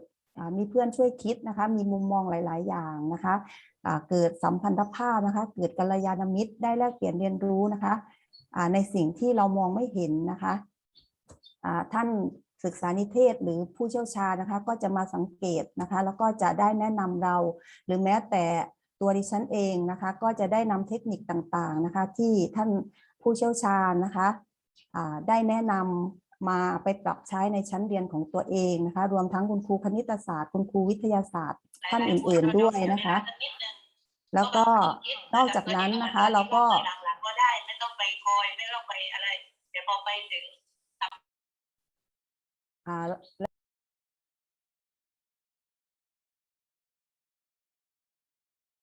ขออภัยครับคุณครูเปิดไมค์อีกทีหนึ่งฮะกดปิดไปครับค่ะได้ยินไหมคะได้ยินครับค่ะแล้วก็นอกจากนั้นนะคะก็จะมีการสะท้อนคิดนะคะจากคุณครูหลายๆท่านนะคะแล้วก็เราก็นำเทคนิคต่างๆของท่านที่ได้ไปศึกษาชั้นเรียนมาปรับใช้ของตัวเองนะคะแล้วตัวดิฉันเองก็นอกจากปรับใช้แล้วเราก็ยังเป็นผู้ให้ค่ะก็คือมีการแลกเปลี่ยนเรียนรู้ในสิ่งที่ตัวเองรู้แล้วก็นำไปปรับใช้แล้วนะคะสไลด์ค้าง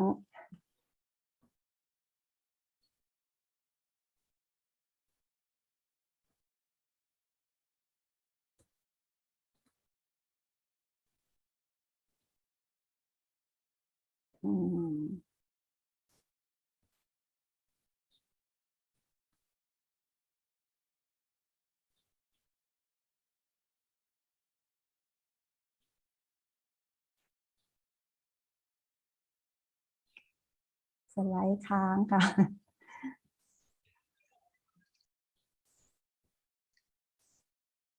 เดี๋ยวครูลองเล่าเลยก็ได้ครับค่ะ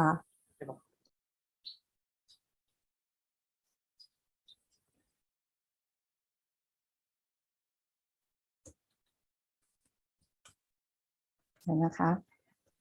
ก็ในฐานะที่ตัวดิฉันเองเป็นบัดดี้นะคะก็จะนำเทคนิคต่างๆนะคะที่ได้เกิดการเรียนรู้นะคะไปสะท้อนคิดแล้วก็ไปช่วยในการออกแบบการเรียนรู้นะคะซึ่งทำให้เด็กได้เกิดการเรียนรู้ได้ดียิ่งขึ้นนะคะในวิชาวิทยาศาสตร์นะคะในกิจกรรมต่างๆนะคะแล้วก็ท่านอาจารย์มหาวิทยาลัยขอนแก่นท่านก็ได้แนะนำกิจกรรมอื่นๆนะคะอย่างเช่นกิจกรรมการออกแบบการนำเทคโนโลยีหรือว่าคณิตศาสตร์นะคะเข้ามาช่วยนะคะในการสอนวิทยาศาสตร์นะคะให้เกิดเป็นสเต็มที่มากยิ่งขึ้นนะคะในเทอมนี้นะคะแล้วก็มีกิจกรรมคาฮูดนะคะเป็นเกมที่ให้เด็กได้มาปรับใช้นะคะสิ่งที่อันนี้ก็เป็นเราก็จะเกิดความภาคภูมิใจแล้วก็คุณครูก็จะได้เก็บงานโดยที่ไม่ลำบากนะคะอย่างเช่นแฟ้มงานที่เราจะประเมินผลงานต่างๆนะคะเราก็จะมีพอเราสอนเสร็จนะคะเราก็จะประเมินแล้วก็มีการประชุมมีอะไรก็คือจะเก็บชิ้นงานไปก็จะส่งผลดีต่อการพัฒนาวิชาชีพครูของเรานะคะหรือการทำวิทยาฐานะนะคะอันนี้ก็จะเป็นการส่งเสริมไปด้วยเลยโดยเราไม่ย้อนมาเก็บงานภายหลังนะคะอันนี้ท่านอาจารย์มหาวิทยาลัยก็มาช่วยนอกจากนั้นเราก็จะเกิด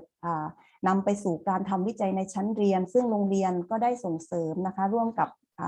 ทาง KKU นะคะมหาวิทยาลัยขอนแก่นโดยท่านดร.โชคชัยนะคะท่านก็ออกมาช่วยเราในการพัฒนาทำวิจัยในชั้นเรียนนะคะเพื่อให้ส่งเสริมให้ผู้เรียนได้มีคุณภาพมากยิ่งขึ้นนะคะครูก็จะมีวิทยาฐานะมากเพิ่มขึ้นค่ะอีก2 นาทีนะครับผม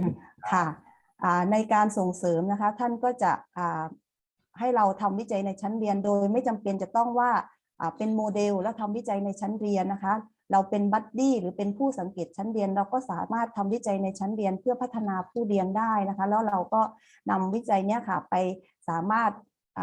เผยแพร่ต่อนะคะแล้วก็ได้ไปเกิดการเรียนรู้ได้มากเพิ่มขึ้นนะคะสิ่งที่กังวลใจในที่เป็นอุปสรรคนะคะในเทอมนี้ก็จะไม่ได้แตกต่างจากท่านอื่นๆนะคะก็คือเรื่องของสถานการณ์โควิดนะคะที่ส่งผลให้เราไม่สามารถออกแบบการเรียนรู้ได้ในเทอมนี้นะคะเราก็จะต้องปรับเปลี่ยนโดยเราจะมีการ PLC ออนไลน์นะคะในภาคเรียนที่จะถึงนี้นะคะซึ่งเราจะเปิดเทอมในวันที่1นี้ค่ะก็จะเป็นออกแบบการเรียนรู้ต่างๆนะคะผ่านการออนไลน์ก่อนแล้วก็เราเตรียมแผนการจัดการเรียนรู้นะคะเตรียมแผนการจัดการเรียนรู้ซึ่งเราได้ปรับตามที่ท่านอาจารย์มหาวิทยาลัยได้ปรับเปลี่ยนให้เรานะคะให้สอดคล้องกันมากยิ่งขึ้นเพื่อนำไปใช้ในการจัดการเรียนการสอนไม่ว่าจะออนไซต์หรือออนไลน์เราก็จะสามารถเปิดชั้นเรียนได้นะคะก็ต้องขอบพระคุณท่านอาจารย์มหาวิทยาลัยขอนแก่นท่านศึกษานิเทศจากองค์การบริหารส่วนจังหวัดขอนแก่นแล้วก็ท่านผู้บริหารนะคะที่ได้เล็งเห็นการพัฒนาแผนของคุณครูนะคะเพื่อไปสู่เด็กต่อไปค่ะก็ขอบคุณสเต็มด้วยนะคะค่ะขอบพระคุณค่ะครับผมขอบคุณคุณครูจากตัวแทนโรงเรียนของหนองโนประชาสรรค์นะครับที่ทำให้ได้เห็นภาพเนาะเป็นกรณีศึกษานะครับผม so this is a case study from Khon-Kaen under Khon-Kaen University. So this is a case from Khon-Kaen Provincial Administrative Organization context. So you know the Khon-Kaen administrative organization use the PLC policy, you know, to be like a main structure for every school under the Khon-Kaen Khon-Kaen administrative organization, you know, to apply the PLC policy. So that means under this policy, the principal will work with teacher as a team, you know, and they use the PLC to develop teacher competency and development. Will work, you know, as a whole school approach. So what they focus. So they focus on the design, the lesson, focus on the knowledge, practice, and attitude. They utilize or apply the teaching technique, for example, like think, pair, share, as you see on the screen. And also, finally, now they try to incorporate the 7 steps introduced by Khon-Kaen University by faculty members, you know, to utilize the 7 steps to create, you know, the STEM lesson, as you can see on the screen. That's all from Khon-Kaen or the Northeast region. Yes. So they are not using our model.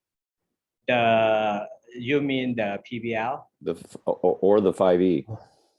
คุณครูมีโอกาสได้ใช้ 5E ด้วยไหมครับในชั้นเรียนที่ผ่านๆมาหรือ practice ไหนก็ได้นะครับเห็นคุณครูพูดถึงกว้างๆเนาะก็คือการออกแบบบทเรียนโดยใช้ practice ต่างๆใช่ไหมครับใช้กลวิธีการสอนคุณครูมีพูดถึง 5E แล้วก็การสำรวจตรวจสอบทางวิทยาศาสตร์หรือว่า engineering design บ้างไหมครับค่ะมีค่ะตอนนี้ก็คือปรับแผนเป็น7ขั้นของ PBL ค่ะของ STEM ค่ะที่ผ่านมาเราก็ใช้ 5E อยู่แล้วค่ะแล้วก็ใช้STEM เข้ามาช่วยค่ะแล้วก็มีการสรุปบทเรียนไม่ว่าจะเป็น Group of 4นะคะ Thinking ก็เอาเข้ามาช่วยค่ะ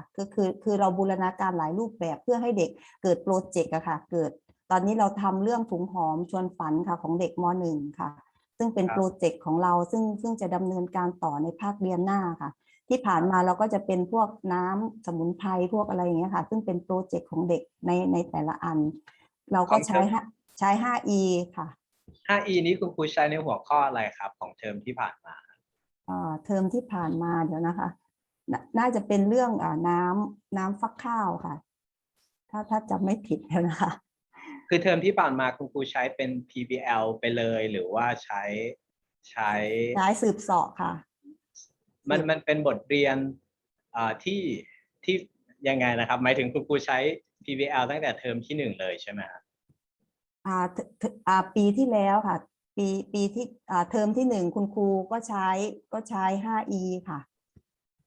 ของคุณครูม.1 ค่ะ ใช่เชิดชัย ครับ may I help ศิริลักษณ์ โอเคครับ อาจจะพูดภาษาไทยภาษาอังกฤษก็พอดีmay I speak English because I would like to respond to John. Yep.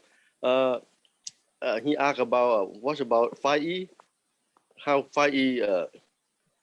was applied in the school. I think when we introduce 7 stage, it's just an approach. It's like a big umbrella, and the strategy of 5E. But it's not the same. Excuse me, it's not the same because it's based on the STS model, right? In my understanding, is the inquiry is something we get the problem. So may I introduce about this? The 5E, is this a part of when is it we mix in it in the lesson plan when they study some science knowledge, you know. But the 7 stage is yeah, you're right. It's like the STS, but it's a big big idea. Yeah, I understand. STS was the precursor to STEM. It came first, and then STEM built on the STS model. And so what we're doing here is that we're taking the STS model to the next step, which is the STEM 5E, and actually there's even the 7E model, but it's a bit different. I have another question about the school. So did I understand correctly that all of the teachers in the school are being involved in this? Is that correct? Everyone? You ask me? Yeah, you said that the entire school, all of the teachers are involved in this. Is that right? Excuse me. Before to go to this question, I going to invite you to see what happened in our area to understand, because when we say like 7 steps, like 5E, is probably don't understand each other. Because but we've introduced because it's just the name of that, you know. But no, it's not at all. These are learning models. Yeah. The 5E learning model is a constructivist model which we've used to also implement inquiry-based learning and STEM, and they're recognized learning models which take the students to they're setting context. The students are solving real-world problems, and they're taking the students through a constructivist approach to learning, which is also inquiry-based, which leads the students to developing deeper, progressively developing their deeper and deeper learning, understanding, and thinking. And so we've introduced the 5E learning model, and we've also introduced the 4-stage problem-based learning model. And I think that when I looked at the 7-stage model, the 7-stage model has some misconceptions in it. It first of all introduces an issue, which should really in STEM be a problem. The second stage in the 7-stage model is the students coming up with solutions to the problem. Well, normally you can't develop solutions until you understand the problem, and you've also developed your background knowledge and understanding to be able to solve the problem. Which is what the 5E model does. Which is 5E model does, and the 4-stage PBL model does as well. And so I noticed some misconceptions in the 7-stage model, which needs reorganizing so that it'll become a problem-based learning model. So I think that what is a little bit unfortunate is that the teachers haven't been able to implement the 5E model, which we introduced, and the 4-stage PBL model, which they'll be introducing now. The other thing I picked up was that they are using the high impact, they call them high impact strategies. Well, all of those high impact strategies, approaches are implemented through the 5E learning experience. And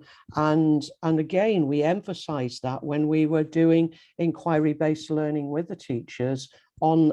using the 5E learning model. Mark, excuse me, I hate to interrupt, and this conversation could go on for a long time. Yeah, it could. But basically, it's not quite this. It's not the same. There are elements of similarity, but our entire project is based on the 5E model. So anyway, I do want to turn it back to Chair Chai just for time, and this is a discussion that we could continue in another venue. I think I will invite you to effect our doing here, and then I think we can develop some understanding about that later. Okay? ได้ค่ะอาจารย์ค่ะ so อาจารย์จอห์นอาจารย์มาร์คอาจารย์โชคชัย would like to invite you to suggest or give more information suggestion at Content University later. We can continue this later. Sure. Yeah. We both were involved in STS back in the 80s. Both of us. So we're very familiar with it. ครับก็ประเด็นหลักน่าจะคงอยู่ที่ไม่ว่าจะเป็นโมเดลรูปแบบไหนนะครับที่คุณครูใช้เนาะก็คือว่าในแต่ละขั้นของสิ่งที่คุณครูใช้เนี่ยมันเขาเรียกว่าอะไรเข้าถึงหรือว่าทำให้ผู้เรียนเกิดการเรียนรู้ได้อย่างแท้จริงยังไงได้บ้างนะครับซึ่งอันนี้น่าจะเป็นประเด็นที่ทางผู้เชี่ยวชาญได้อภิปรายกันนะครับแล้วแต่จะเป็น 5E 7E หรือ7ขั้นตอนต่างๆนะครับแต่ว่าคุณครูได้มีโอกาสเอา practice เหล่านี้ไปใช้ในห้องเรียนยังไงได้บ้างนะครับซึ่งประเด็นที่ได้เรียนสอบถามคุณครูจากหนองโนก็คือว่าในเทอมที่แล้วเนาะถ้าคุณครูได้ลองหยิบอย่าง 5E มันก็คุณครูก็รู้กันทั่วประเทศอยู่แล้วใช่ไหมครับแต่เราอยากทราบว่าคุณครูได้เอาไปใช้ยังไงบ้างเนาะแล้วผลที่เกิดขึ้นยังไงบ้างนะครับเหมือนคุณครูอาจจะเรียนในลักษณะของ project based หรือ problem based ด้วยซ้ำใช่ไหมถ้าที่ฟังจากการนำเสนอเนาะของเทอมที่1นะก็เลยอาจจะเป็นประเด็นอภิปรายนะครับแต่ว่าก็ขอบคุณนะครับคุณครูศิริลักษณ์นะครับที่ได้นำเสนอนะครับในส่วนของเคสกรณีศึกษาจากโรงเรียนหนองโนนะครับของทางอีสานนะครับยังไงผมจะขอ move ไปที่โรงเรียนที่3ก่อนนะครับเพื่อให้ได้เห็นภาพรวมเนาะอันนี้คือแลกเปลี่ยนนะครับสิ่งที่เกิดขึ้นนะครับเดี๋ยวเราจะลองไปทบทวนนะครับสิ่งที่ทางทีมได้เคยจัดให้คุณครูนะครับอีกครั้งหลังจากนี้นะครับก็ขออนุญาตเชิญโรงเรียนทุ่งสงนะครับจากนครศรีธรรมราชนะครับผมได้นำเสนอต่อไปเลยครับผมเชิญเลยครับสวัสดีค่ะขออนุญาตแชร์สกรีนนะคะเชิญเลยครับผมมองเห็นนะคะโอเคค่ะจากตัวแทนนะคะสวัสดีคณาจารย์ทุกท่านนะคะคุณครูทุกท่านค่ะดิฉันเป็นตัวแทนจากกลุ่มจังหวัดนครศรีธรรมราชนะคะมีโรงเรียนวัดพรหมโลกโรงเรียนท่าสาราและโรงเรียนทุ่งสงนะคะภายใต้การดูแลของมหาวิทยาลัยทักษิณนะคะและมหาวิทยาลัยราชภัฏนครศรีธรรมราชนะคะซึ่งทั้ง2มหาวิทยาลัยได้ดูแลคุณครูในกลุ่มจังหวัดนครศรีธรรมราชนะคะโดยการมีการจัดอบรมวิจัยในชั้นเรียนมีการแลกเปลี่ยนเรียนรู้มีการ PLC นะคะร่วมกันทั้งกับทางมหาวิทยาลัยทั้ง2แล้วก็คณะครูคุณครูฟ้านะคะก่อนอื่นนะคะต้องขออนุญาตแนะนำชั้นเรียนตัวแทนของชั้นเรียนนะคะด้วยกลุ่มของจังหวัดนครศรีธรรมราชมีทั้งโรงเรียนประถมนะคะโรงเรียนมัธยมมีทั้งครูในกลุ่มสาระการเรียนรู้วิทยาศาสตร์และเทคโนโลยีและคณิตศาสตร์นะคะซึ่งตอนนี้เนี่ยในกลุ่มของโรงเรียนประถมจะมีการจัดการเรียนการสอนแบบ on demand นะคะและกลุ่มของมัธยมเองก็จะเป็นการจัดการเรียนการสอนแบบออนไลน์นะคะตอนนี้เราจัดกัน 100% และเราได้ไปต่อนะคะก็คือได้จัดต่อทั้งในเดือนธันวาด้วยเพราะยอดผู้ติดเชื้อของจังหวัดนครศรีธรรมราชเนี่ยเพิ่มขึ้นนะคะเพิ่มขึ้นยังไม่ลดนะคะยังไม่ลดเราก็เลยได้ไปต่อในจุดนั้นนะคะเทอมภาคเรียนต่อไปก็คาดว่าจะต้องออนไลน์และออนดีมานด์กันต่อไปนะคะค่ะสำหรับตัวแทนชั้นเรียนนะคะก็ได้รับ มอบหมายนะคะในภาคเรียนที่ผ่านมาเนี่ยได้รับมอบหมายให้สอนในรายวิชาวิทยาศาสตร์ชีวภาพนะคะของนักเรียนชั้นมัธยมศึกษาปีที่4นะคะ4/1 ถึง 4/5เนี่ยจำนวน215 คนนะคะซึ่งนักเรียนที่เรียนในรายวิชาวิทยาศาสตร์ชีวภาพนะคะเป็นนักเรียนแผนการเรียนศิลป์คำนวณศิลป์ภาษาและศิลป์ทั่วไปนะคะเหมือนที่ทราบก็คือภาคเรียนที่ผ่านมาเนี่ยเราออนไลน์ 100% นะคะออนไลน์ 100%ผลจากการนำการสำรวจตรวจสอบทางวิทยาศาสตร์และการสืบเสาะหาความรู้ออกแบบเชิงวิศวกรรมหรือโจทย์ปัญหาทางคณิตศาสตร์ไปใช้เกิดขึ้นอะไรบ้างนะคะจากที่ดิฉันได้จัดการเรียนการสอนโดยใช้การสอนแบบสืบเสาะหาความรู้และกระบวนการออกแบบเชิงวิศวกรรมซึ่งประกอบด้วย6ขั้นตอนด้วยกันก็คือการสร้างความสนใจขั้นสำรวจตรวจสอบขั้นวางแผนขั้นสร้างสรรค์ชิ้นงานขั้นประเมินและขั้นนำเสนอและสรุปนะคะในช่วงแรกๆของการจัดการเรียนการสอนเมื่อได้รับความรู้จากวิทยากรนะคะก็เอามาปรับนะคะปรับจากที่ตัวเองเคยสอนแบบ 5E เนี่ยเอามาเพิ่มขั้นของการสร้างสรรค์ชิ้นงานขึ้นเพื่อที่จะให้เข้ากับการเรียนรู้แบบสเต็มนะคะการเรียนการสอนของนักเรียนในช่วงแรกๆโดยใช้การสืบเสาะหาความรู้อะค่ะยังอยู่ในระดับที่ไม่น่าพึงพอใจเท่าไหร่นะคะเพราะว่าเมื่อดูจากอะไรดูจากบันทึกหรือดูจากการทำกิจกรรมในใบงานในการจดบันทึกสมุดของนักเรียนอย่างเงี้ยค่ะนักเรียนส่วนใหญ่จะเขียนในสิ่งที่ตัวเองทำและก็ปฏิบัติในเวลาเรียนหรือสิ่งที่คุณครูพูดออกมานะคะโดยที่เขาเนี่ยไม่ได้วิเคราะห์ถึงประเด็นปัญหาแล้วก็ไม่มีข้อโต้แย้งไม่มีข้อสงสัยไม่มีสิ่งที่เขาสงสัยในการเรียนการสอนที่เกิดขึ้นนะคะทีนี้เขาเมื่อเขาไม่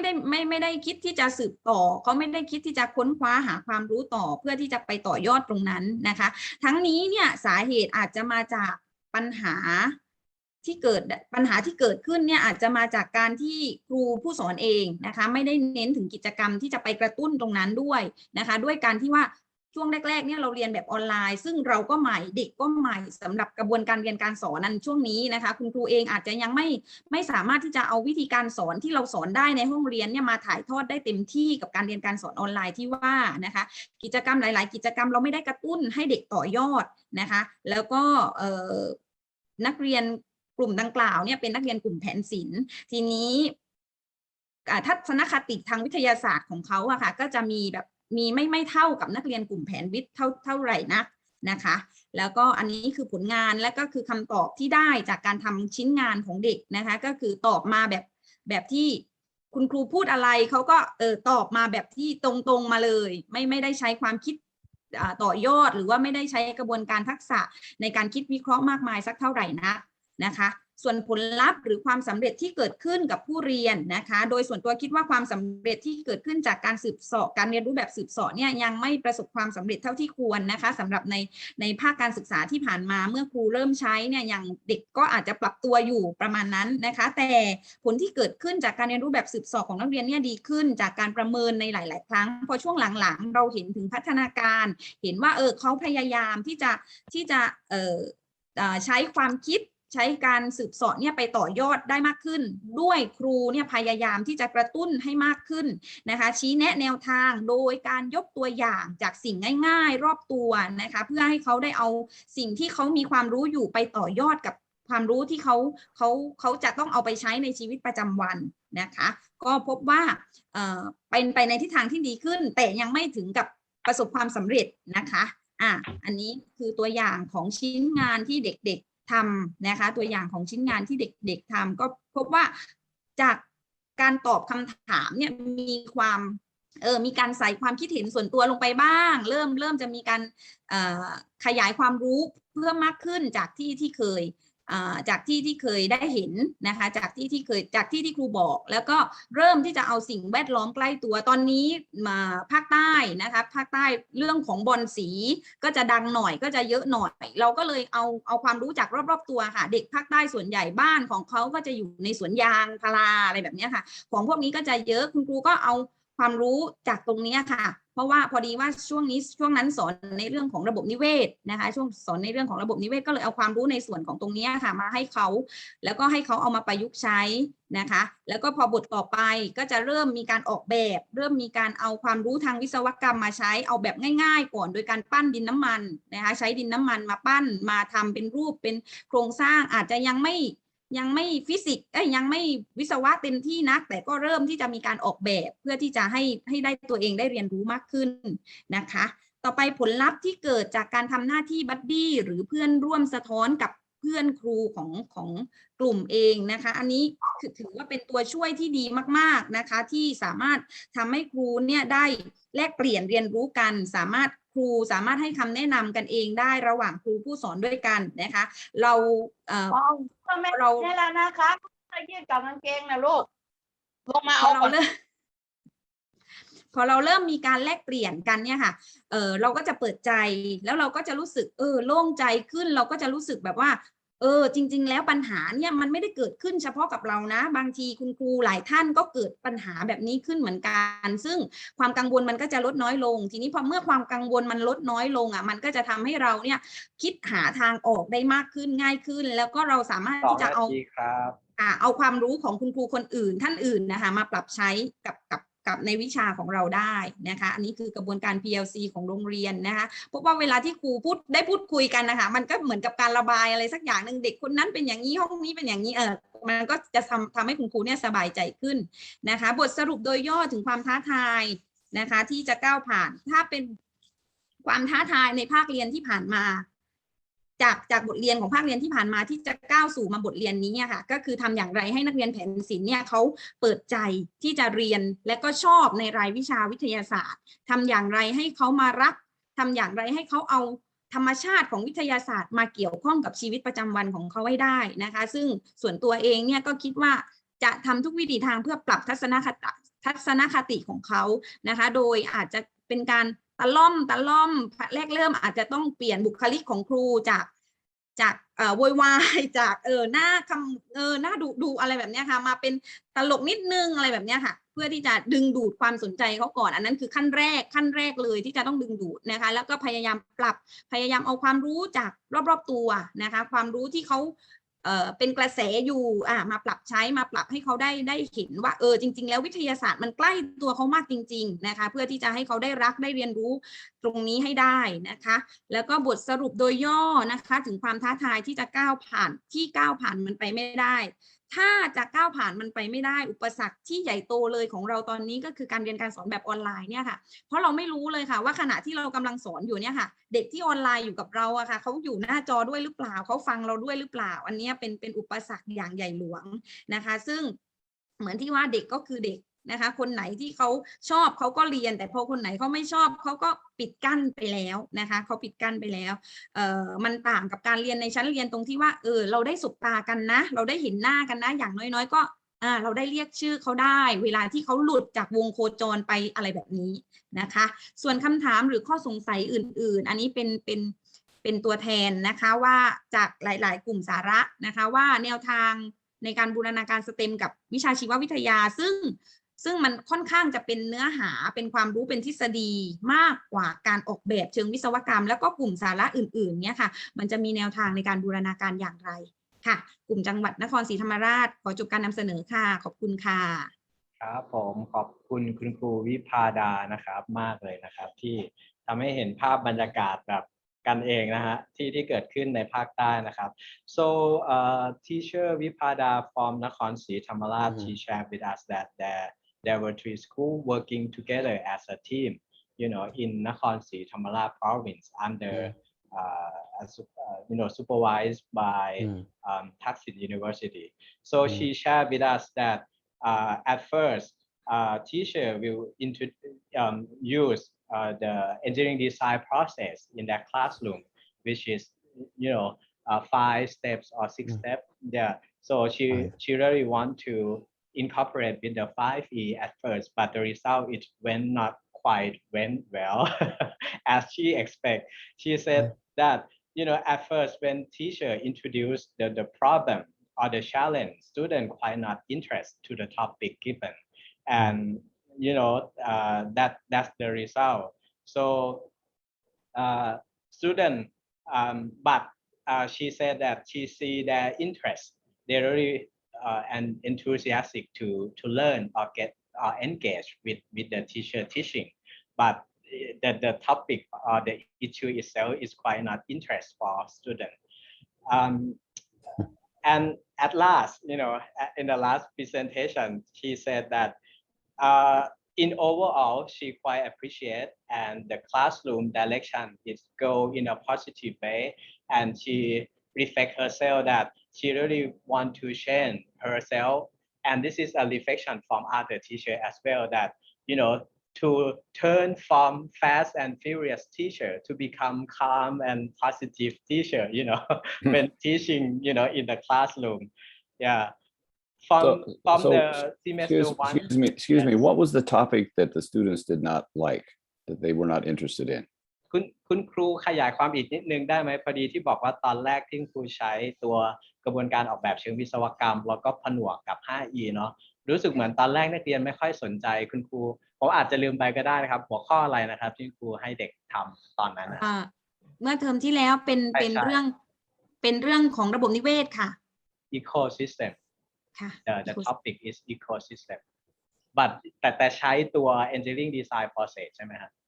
ใช้ตอนพอเรียนเสร็จกระบวนการนะคะจะให้เด็กออกแบบเป็นโมเดลของระบบนิเวศค่ะให้เด็กออกแบบ Yeah, so the topic is the ecosystem, but after go through the lesson, she asked students to come up with the model, right, to create something related to the ecosystem. That's what the assignment she gave to students. Yes. So they were to design an ecosystem or design some sort of ecological relationship. What was it, the challenge for the students? ครูมีโจทย์อะไรภายใต้ EDP ที่ให้เด็กออกแบบจำลองนั้นอะไรครับณตอนนั้นยังค่ะก็คือบอกเด็กว่าให้น้องออกแบบใช่ออกแบบคือณตอนนั้นครูเองก็ยังไม่เต็มที่กับเรื่องนี้ค่ะครูเองก็ยังไม่สามารถที่จะเอาความรู้เรื่องสเต็มไปถ่ายทอดให้เด็กได้เต็มที่นะคะก็เลยบอกนักเรียนว่าให้น้องช่วยออกแบบให้น้องออกแบบโมเดลที่เป็นระบบนิเวศให้เขาจับฉลากว่าคนนี้ได้เรื่องนี้คนนี้ได้เรื่องนี้ได้ระบบนิเวศแบบไหนก็ให้เขาออกแบบมาโดยกำหนดวัสดุอุปกรณ์ก็คือวัสดุที่เอาในบ้านน้องไม่ต้องออกไปซื้อข้างนอกด้วยสถานการณ์น้องไม่ต้องออกไปซื้อข้างนอกน้องหาวัสดุรอบบ้านของน้องอะค่ะน้องบางกลุ่มก็มาเป็นสวนถาดบางกลุ่มก็มาเป็นกล่องกระดาษเป็นอะไรเป็นพลาสติกอะไรแบบนี้แต่เขาก็พยายามหาจากรอบบ้านของเขาค่ะ At first she has no specific things to focus for students, just come up with an idea that okay you can create a model of the ecosystem that because she quite not understand it so well since that time, so that the topic she assigned to the student. Do you mean to design something on paper or electronically, or did they actually build a model of an ecosystem? โมเดลที่คุณครูว่าคือเป็นผ่านแบบไหนครับกระดาษหรือว่าเป็นของจริงที่ให้สร้างแล้วแต่ค่ะบอกเด็กไปว่าถ้าใครมีความสามารถในการจัดเป็นสวนถาดก็คือเป็นสวนถาดแล้วก็ใครที่ไม่มีอุปกรณ์ในการจัดสวนถาดก็ให้น้องใช้กระดาษกล่องกระดาษลังธรรมดาแล้วก็เอาของที่มีอะค่ะมาประยุกต์เป็นก้านไม้ขีดเอาเป็นต้นไม้ทำเป็นต้นไม้อะไรอย่างเงี้ยค่ะก็แล้วแต่เขา It depends, if for some students they have the real object, they can come up with a bowl or whatever, put everything inside and to share with the teacher. Or if for some students they don't have, material, they just come up with a draft paper or whatever. Yeah, this is difficult online. I understand that. Very difficult. Yeah. He also reflect that online teaching is still difficult for her now. That she has not been overcome, for this issue. Yes. Thank you for sharing that. Yeah, thank you very much. ครับคุณครูฮะ ขอบคุณค่ะ I've just got a few things in summary. I think some of the successes that you're starting to have are with regard to student motivation. When things are made real and relevant to the students, and when you engage the students in the approaches that we've introduced, you are beginning to see changes in student motivation, students' interest, and as a result of that, what you'll find is an increase in student achievement. The other success has been the reflections that you've had as reflective partners, as buddies, as you call them. And I think I'm really pleased that you've been working as buddies, because I think that makes such a difference. It means that you have somebody you can work with, somebody who can observe what you're doing, somebody you can reflect with, and somebody who can action plan with in terms of further development. And that's so powerful. So I'm really pleased that all groups have commented on the benefits of working as buddies. And so I think that, things have been very, very challenging during this phase where you've been working online, but I think you've got some positive aspects to take away with you. And hopefully now, as we progress into the future, certainly beginning of next year in January, when hopefully most of you will be working face to face, that you'll be able to start to implement within your classrooms in a face-to-face way, which will be hopefully less challenging than the experiences you've had online. ครับผมขอบคุณมากเลยนะครับคุณครูฮะก็อาจารย์ก็ได้สะท้อน2ส่วนนะครับที่เขาประทับใจแล้วคิดว่าครู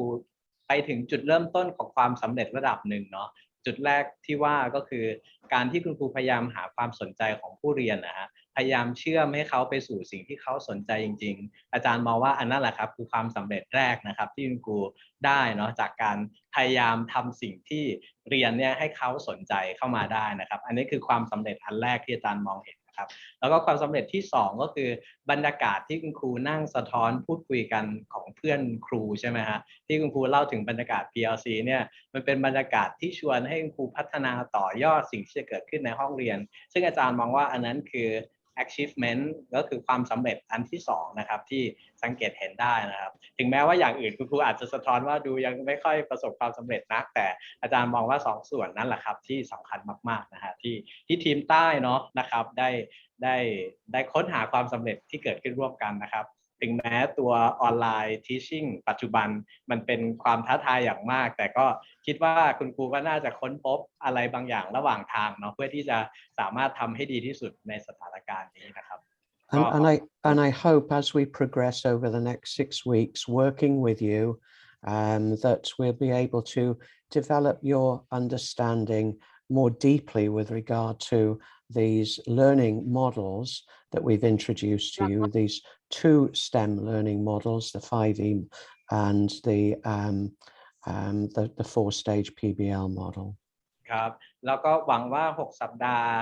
หลังจากนี้นะครับที่จะได้ทำงานร่วมกันกับคุณครูเนาะเราจะได้พัฒนาลงลึกในมุมมอง pedagogy เกี่ยวกับการสอนนะครับแล้วก็การหาความสนใจของนักเรียนภายใต้ไม่ว่าจะเป็นสิ่งที่ครูเคยทำมาแล้วอย่างเช่น 5E ก็ลงลึกเพิ่มนะครับหรือแม้แต่ตัว PBL ก็ตามนะครับอันนี้ก็จะเป็นสิ่งที่เราจะไปด้วยกันนะครับคุณครูฮะในช่วง6สัปดาห์นี้ครับ Okay. So can I just clarify, Churchai, are they now going to organize themselves into writing teams, or are we now going to move on to introduce them to the development of the learning or the writing frames? I think Mongkol already shared the link that I see. Okay. ก็คิดว่าตอนนี้คุณครูนะครับน่าจะอยู่ในรูปแบบของทีมเนาะนะครับทีมที่ว่าก็คือเป็นทีมโรงเรียนหรือทีมภูมิภาคใหญ่สุดคือทีมภูมิภาคใช่ไหมครับแล้วก็ย่อยลงมาอาจจะเป็นทีมโรงเรียนได้นะครับแล้วก็เล็กลงมาหน่อยคือทีมแผนทีมเขียนเนาะ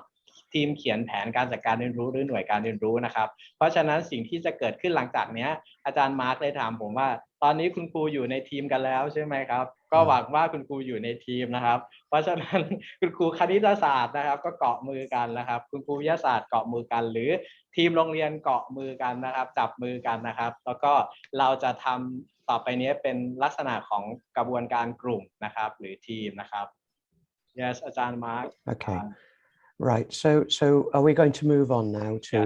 okay, so if you want to put the PowerPoint up then, Church Iron will.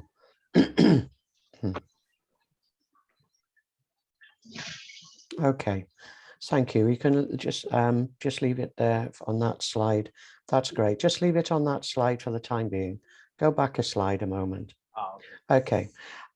what we're going to do now is we're going to introduce you to the process, the step-by-step process of developing your learning experiences based on the 5E model and based on the 4-stage PBL. Both of these models implement STEM effectively both in science classrooms and in mathematics classrooms.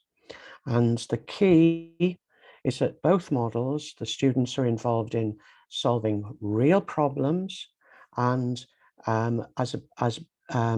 a natural way, the students not only develop their knowledge understanding of science, if it's in a science classroom, but they're also developing knowledge understanding of mathematics, of technology, and if the problem that they're solving involves the development of an engineered solution, then they're also involved in engineering. So that we'll see, therefore, that both these models, as we've introduced before, really help you to implement your STEM in the classroom, where the students are applying not just science, but the other STEM subjects to solve real problems. Or in mathematics classrooms, they're involved in not just applying mathematics, but also other STEM subjects to solve real problems. เพราะฉะนั้นนะครับสิ่งที่ทางอาจารย์กำลังจะนำเสนอหลังจากนี้นะครับก็เหมือนเป็นการทบทวนนะครับสิ่งที่ทางศูนย์นะครับเคยแนะนำคุณครูไปแล้วในเทอมที่ผ่านมาเนาะไม่ว่าจะเป็นคุณครูวิทยาศาสตร์อาจจะคุ้นเคยกับ Inquiry นะครับหรือการเรียนรู้แบบสืบเสาะนะครับภายใต้ Inquiry นี้อาจารย์ก็ได้ใช้โมเดลหรือว่าวงจรที่เรียกว่าการเรียนรู้แบบ 5E นะครับแล้วก็รวมถึง practice ต่างๆนะครับอย่างเช่น engineering design process นะครับหรือแม้แต่ตัว problem based learning นะครับที่มันจะมีหลักขั้นตอนอยู่4ขั้นตอนใหญ่ๆนะครับแต่ว่าคุณครูสามารถ apply ได้นะครับเพราะฉะนั้นอาจารย์จะลองได้ทบทวนนะครับว่าโอเคแหละถ้าเราจะสอนเรื่อง inquiry based นะครับธีมใหญ่นะฮะแล้วมันเกิดการบูรณาการแบบ STEM นะครับในวิชาของเรานะครับหรือถ้ามองว่าในหัวข้อนั้นมันสามารถเชื่อมต่อไปสู่วิชาอื่นๆหรือบูรณาการคาบสาระได้อันนี้ก็อาจจะเป็นภาพที่เกิดขึ้นได้แต่ว่าสิ่งที่เกิดขึ้นชัดๆชัวร์ๆก็คือในวิชาของคุณครูเองใช่ไหมครับไม่ว่าจะเป็นคณิตศาสตร์นะครับคุณครูก็สามารถเรียกว่าบูรณาการในวิชาครูได้เพราะว่า STEM เนี่ยพูดถึงปัญหาที่เกิดขึ้นในชีวิตจริงใช่ไหมครับในชีวิตประจำวันเพราะฉะนั้นจะทำยังไงให้วิชาของเรานะครับสามารถแก้ปัญหาในชีวิตจริงหรือชีวิตประจำวันได้นะครับอันนี้ก็น่าจะเป็นความสำคัญนะครับของการเรียนรู้แบบบูรณาการ STEM นะครับเพราะฉะนั้นนะครับอาจารย์จะพาลงมาดูตัวการเรียนรู้แบบสืบเสาะนะครับผม So if we look at the 5E model first, what we're going to do is revisit, first of all, the learning model,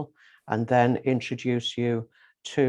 the stages in developing the outline writing frame. And I'll also give you an example then of an outline writing frame that has been completed for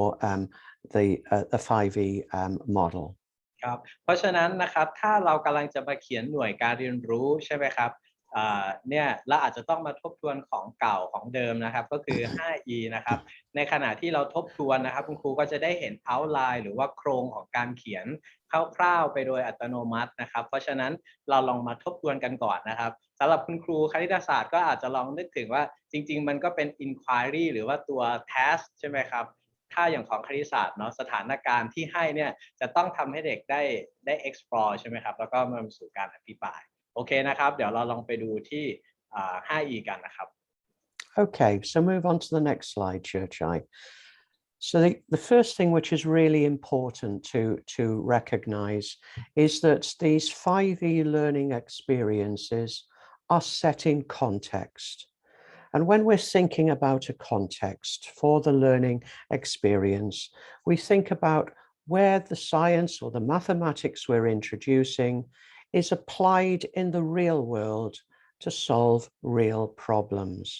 So we first of all identify a real life context. ครับเพราะฉะนั้นถ้าพูดถึงการเรียนรู้แบบสืบสอนนะครับแคบลงมาหน่อยเป็น 5E เนี่ยสิ่งที่เราใช้ในการแนะนำวงจรการเรียนรู้นี้นะครับสิ่งที่เราคำนึงถึงก็คือตัว context ใช่ไหมฮะหรือว่าตัวบริบทนะครับเพราะว่าตัวบริบทก็จะเป็นตัวที่ได้เขาเรียกว่าอะไรครับร้อยเรียงใช่ไหมครับไม่ว่าจะเป็นเนื้อหาวิทยาศาสตร์หรือว่าเนื้อหาของคณิตศาสตร์ก็ตามนะครับเพราะว่าท้ายที่สุดแล้วตัวบริบทหรือ context เนี่ยมันต้องเป็นตัวที่สอดคล้องนะครับกับตัวชีวิตที่พบไอ้ปัญหาหรือว่าโจทย์ที่เจอในชีวิตจริงนะครับ And we introduce the context in a way which is real and relevant to the students. And that will then really capture the imagination of the students and help to motivate the students. And it also helps to allow the students to make conceptual interconnections as they progress through the learning experience. ครับเพราะว่าตัวบริบทนะครับมันจะทำให้พูดเป็นภาษาเราก็คืออินใช่ไหมครับเขารู้สึกว่าบริบทที่เขาอยู่เนี่ยโจทย์ที่เขาเจอเนี่ยมันเป็นโจทย์จริงในชีวิตนะครับแล้วภายใต้บริบทนี้นะครับมันก็จะทำให้เชื่อมนะครับตัวความคิดรวบยอดต่างๆที่จะต้องใช้ในบริบทเพื่อแก้ปัญหาเนี่ยแบบเด่นชัดขึ้นนะครับเพราะฉะนั้นตัวบริบทก็จะช่วยให้เด็กอินนะครับแล้วก็เห็นภาพ And the context should be an integral part of the learning experience and not just used to illustrate or to gain interest. It should be integrated into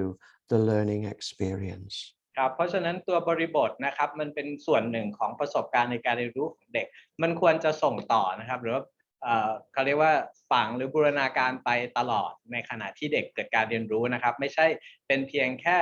บอกวัตถุประสงค์ของสิ่งที่จะเรียนหรือว่าจุดประกายเพียงอย่างเดียวเท่านั้นแต่ว่ามันควรส่งต่อกันไปนะครับ If we move on to the next slide, what this then enables the students to do is to construct more coherent mental maps. In other words, develop greater understanding as they progress through the learning experience. ครับเพราะฉะนั้นบริบทที่สร้างขึ้นนะครับมันควรจะสอดคล้องเชื่อมโยงใช่ไหมครับเพื่อให้การค้นพบในจุดเรียนรู้ต่างๆของเด็กเกิดขึ้นแล้วก็สอดคล้องส่งต่อกันไปนะครับ And so the context should be real, relevant, and authentic in their nature. ครับเพราะฉะนั้นบริบทนะครับต้องเป็นบริบทแบบค่อนข้างสมจริงนะครับแล้วก็เชื่อมโยงกับวิถีชีวิตของผู้เรียนของนักเรียนนะครับแล้วก็โดด So if we move on to the next slide, please. So the model that we're introducing first, of course, is the model that we introduced to you first originally. It's the 5E learning cycle model, which is an inquiry-based learning model which is embedded within a serial constructivist model, the 5E learning cycle. ครับเพราะฉะนั้นถ้าพูดถึงว่าการเรียนรู้แบบสืบเสาะมันจะเกิดขึ้นได้ยังไงนะครับอย่างตัวอย่างเช่นโมเดล 5E นะครับที่คุณครูคุ้นเคยใช่ไหมครับเพราะฉะนั้นตัวกระบวนการเรียนรู้หรือว่าเด็กสร้างองค์ความรู้ด้วยตนเองนะครับก็จะเกิดผ่านในขั้นตอนต่างๆ5ขั้นตอนต่างๆตัวอย่างนะครับได้นะครับ And the 5 stages are engage, explore, explain, elaborate, and evaluate. ครับเพราะฉะนั้น5ขั้นตอนคร่าวๆนะครับเหมือนที่ครูเห็นในหน้าจอก็จะประกอบด้วยขั้นการสร้างความสนใจนะครับขั้นการสำรวจค้นหาขั้นอธิบายแล้วก็ลงข้อสรุปขั้นขยายความรู้แล้วก็ขั้นประเมินนะครับซึ่งทั้ง5ขั้นนี้แหละนะครับเราเรียกว่าเป็นวงจร 5E นะครับ So the stage 1, next slide, stage 1 is engage, okay, which introduces the context and the problem to the students and sets the scene for the learning episode. It also develops curiosity in the big idea that we're introducing or the key concepts which we're introducing. And secondly, it elicits the students' pre-ideas or preconceived ideas and helps to find out what students already know and maybe any misconceptions they may have at the beginning of the learning experience. And it tells you then where you need to start in developing their understanding. And this is really important. This is what we always do at the beginning of a constructivist-based learning experience. ครับเพราะฉะนั้นขั้นตอนที่1นะครับที่เรียกว่าเป็นขั้นการสร้างความสนใจนะครับก็จะเป็นขั้นลำดับแรกเลยนะครับที่คุณครูจะต้องดึงเขาเรียกว่าความสนใจใช่ไหมครับก็คุณครูมีโอกาสได้นำเสนอตัวบริบท context ซึ่งเป็นบริบทจริงนะครับแล้วก็ในขั้นตอนนี้มันจะเป็นจุดเริ่มหรือว่าเป็นฉากแรกๆของการเรียนรู้ที่เด็กจะได้สร้างองค์ความรู้เกิดขึ้นตลอดระหว่างทางนะครับแล้วก็นอกจากนี้ในขั้นนี้ก็จะเป็นการเชื่อมให้ผู้เรียนได้เชื่อมโยงนะครับกับสิ่งที่ศึกษาแล้วในขั้นตอนนี้เองนะครับมันก็เป็นการที่คุณครูจะได้รู้ด้วยว่าไอ้แนวความคิดหรือ misconcept ที่เด็กเกิดขึ้นเนี่ยมันมีความเข้าใจหรือมันมีประเด็นไหนบ้างที่เด็กกำลังคิดอยู่นะครับเพราะฉะนั้นในช่วง engagement เนี่ยคุณครูสามารถใช้ขั้นตอนนี้เพื่อเช็คความเข้าใจของผู้เรียนตรงนี้ได้นะครับ So at stage 1, the engage, we're introducing the problem and the context, and we're eliciting student ideas. ครับเพราะฉะนั้นขั้นนี้นะครับก็นำเสนอบริบทของปัญหาแล้วก็สมจริงนะครับให้เด็กอินแล้วก็เชื่อมโยงกับวิถีชีวิตของเขาแล้วก็ดึงแนวความคิดหรือความรู้เดิมของเด็กออกมานะครับในขั้นตอนนี้นะครับ So moving on to the next slide, stage 2, okay, what we're doing now is starting to build the students' conceptual understanding through hands-on experiences, through first-hand experiences. The students are now starting through those experiences and questions that we're asking. The students are now starting to answer key questions and progressively starting to develop their understanding. ครับเพราะฉะนั้นนะครับในขั้นตอนที่2นะครับที่เรียกว่าเป็น exploration ขั้นสำรวจค้นหานะครับก็จะเป็นขั้นที่คุณครูได้สร้างความเข้าใจในความคิดรวบยอดใช่ไหมครับที่จะเกิดขึ้นกับผู้เรียนนะครับผ่านการที่ให้เด็กได้ลองลงมือนะครับเรียกว่าเป็น hands on นะครับอันนี้ก็จะอยู่ในขั้นที่2นี้นะครับ Okay, so moving on to the next slide. I think it's really important that at this slide that we recognize that the students have real ownership of the learning through these inquiry-based learning experiences. And that is really powerful. And you'll find that in your classroom, that is what helps, not just the context, but this ownership helps to build that motivation of the students. ครับเพราะฉะนั้นในขั้นตอนที่2นะครับที่เรียกว่าเป็นสำรวจค้นหานี่แหละนะครับความสำคัญสำหรับผู้เรียนคืออะไรเหรอนะครับก็คือ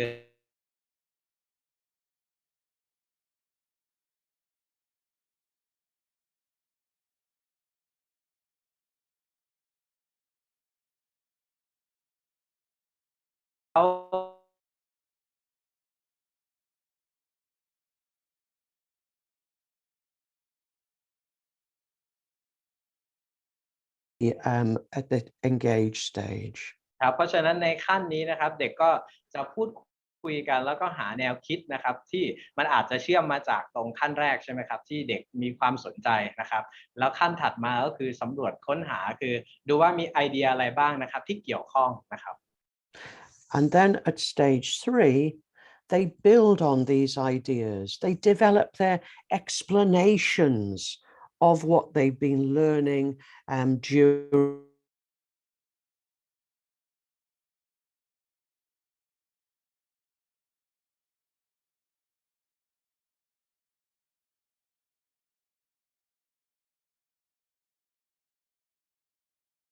explanations during the explore stage. And of course, we scaffold this through the use of questions, both during the explore and during the explain stage. ครับเพราะฉะนั้นในขั้นที่3นะครับที่เรียกว่าเป็น explanation ขั้นอธิบายแล้วก็ลงข้อสรุปนะครับขั้นนี้มีความสำคัญมากนะครับสำหรับผู้เรียนตรงที่ว่าเขาจะได้สร้างคำอธิบายใช่ไหมครับหรือแนวความคิดของเขาที่มาจากในขั้นของ explore ใช่ไหมครับไอเดียที่เกิดขึ้นนำมาสู่การสร้างคำอธิบายหรือข้ออธิบายนะครับเพราะฉะนั้นในขั้นนี้นะครับคุณครูสามารถใช้ scaffolding question ก็คือใช้คำถามนะครับที่เป็นการเสริมต่อการเรียนรู้เพื่อให้เด็กนะครับเกิดการเขาเรียกว่าการสร้างคำอธิบายหรือสร้างความรู้ของเขาเกิดขึ้นนะครับในขั้นตอนที่3ก็คือขั้นของการอธิบาย explain นะครับ And if we move on to the next slide, it's really important to remember that as teachers, we only make input after the students have developed and expressed all of their explanations. And what we then do is pick up on those, we summarize them, we correct any misconceptions that may have happened in a sensitive way, and we might extend their ideas, but we only do it once the students have been able to explain all of their ideas and thoughts and explanations. ครับเพราะฉะนั้นในขั้นที่3นะครับขั้นอธิบายเนี่ยบทบาทของครูจะเริ่มตรงไหนนะครับก็เริ่มหลังจากที่เด็กได้นำเสนอนะครับคำอธิบายนะครับแนวความคิดของเขาแล้วคุณครูก็ค่อยใส่ input หรือความคิดหรือข้อเสนอแนะของครูลงไปนะครับเพราะฉะนั้นความสำคัญในขั้นที่3สำหรับครูก็คือเกิดหลังจากที่เด็กได้แลกเปลี่ยนความคิดเห็นนั้นออกมาก่อนนะครับแล้วครูค่อยเติมเต็มลงไปนะครับซึ่งบทบาทครูก็จะเด่นขึ้นตรงนี้แหละหลังจากที่เด็กนำเสนอนะครับแล้วก็ค่อย extend คือขยายความรู้ของเด็กต่อไปอีกนะครับ And then if we move on to the next slide, at the elaborate stage, what the students are doing now is they're consolidating their learning, they're deepening and extending their learning, and most importantly now what they're doing is they're applying their learning to solve the problem or the challenge. And this takes the students to higher levels of thinking. That what to be able to do this, they need to synthesize their understanding so they can then solve the problem. ครับเพราะฉะนั้นในขั้นที่4นะครับที่เรียกว่าเป็นขั้นขยายความรู้นะครับมันจะเป็นขั้นที่นักเรียนเรียกว่าผนวกรวบรวมหรือตกผลึกองค์ความรู้ที่เกิดขึ้นนะครับจากขั้นที่1 2 3 4ที่ผ่านมานะครับแล้วในขั้นนี้แหละที่เด็กจะได้ผนวกนะครับ consolidate ความรู้สิ่งที่เกิดขึ้นเนี่ยมาใช้ในการแก้ไขปัญหานะครับหรือที่ว่าเป็น challenge หรือ problem ของการจัดการเรียนรู้นี้นะครับแล้วก็ในขั้นนี้เองนะครับก็จะยกระดับการคิดเขาเรียกว่าที่สูงขึ้นให้กับผู้เรียนนะครับเพราะฉะนั้น elaboration นะครับก็จะมาพร้อมกับการคิดที่สูงขึ้นนะครับที่ใช้ในการแก้ปัญหา And then at stage 5, the students will communicate their solutions to the problem or their understanding of the big idea. And then they will also at the same time be evaluating those solutions or that communication from the different groups using assessment rubrics. So they'll be involved in peer assessment and also maybe self-assessment as well during that stage. So evaluation is exactly what it says. The students evaluate themselves and each other's learning and solutions to problems. ครับเพราะฉะนั้นขั้นตอนที่5นะครับที่เรียกว่าเป็นขั้นประเมินเนี่ยนะครับเป็นขั้นที่เด็กได้นำเสนอหรือ communicate นะครับแนวทางการแก้ปัญหานะครับหรือไอเดียที่เขามีต่อปัญหาเนี่ยในขั้นสุดท้ายนะครับแล้วก็ในขั้นนี้นะครับครูทำอะไรได้บ้างเด็กทำอะไรได้บ้างนะครับก็นักเรียนสามารถประเมินตนเองก็ได้นะครับในขั้นนี้อาจจะมีรูบิกครูอาจจะใช้รูบิกนะครับเป็นไกด์ให้เด็กได้ลองประเมินตนเองหรือให้เพื่อนประเมินผลงานหรือประเมินกันและกันเองก็ได้นะครับหรือแม้แต่คุณครูเองก็สามารถประเมินการเรียนรู้ของผู้เรียนนะครับในขั้นตอนนี้ได้เหมือนกันนะฮะนั่นก็คือขั้นของการประเมินหรือว่า evaluate นั่นเองนะครับ So if we move on to the next slide, I think it's really important to remember that as teachers, we're able to assess the students throughout the 5 stages of the learning experience. ครับเพราะฉะนั้น So at stage 1, they're eliciting ideas. During the explore stage, through the questions which we use to scaffold the development of their ideas from those first-hand experiences, we can assess them. We can assess the ideas and explanations that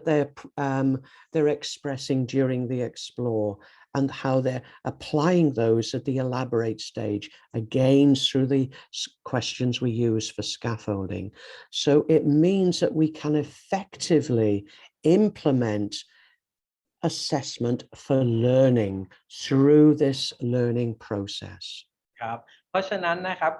สำหรับคุณครูเองก็พึง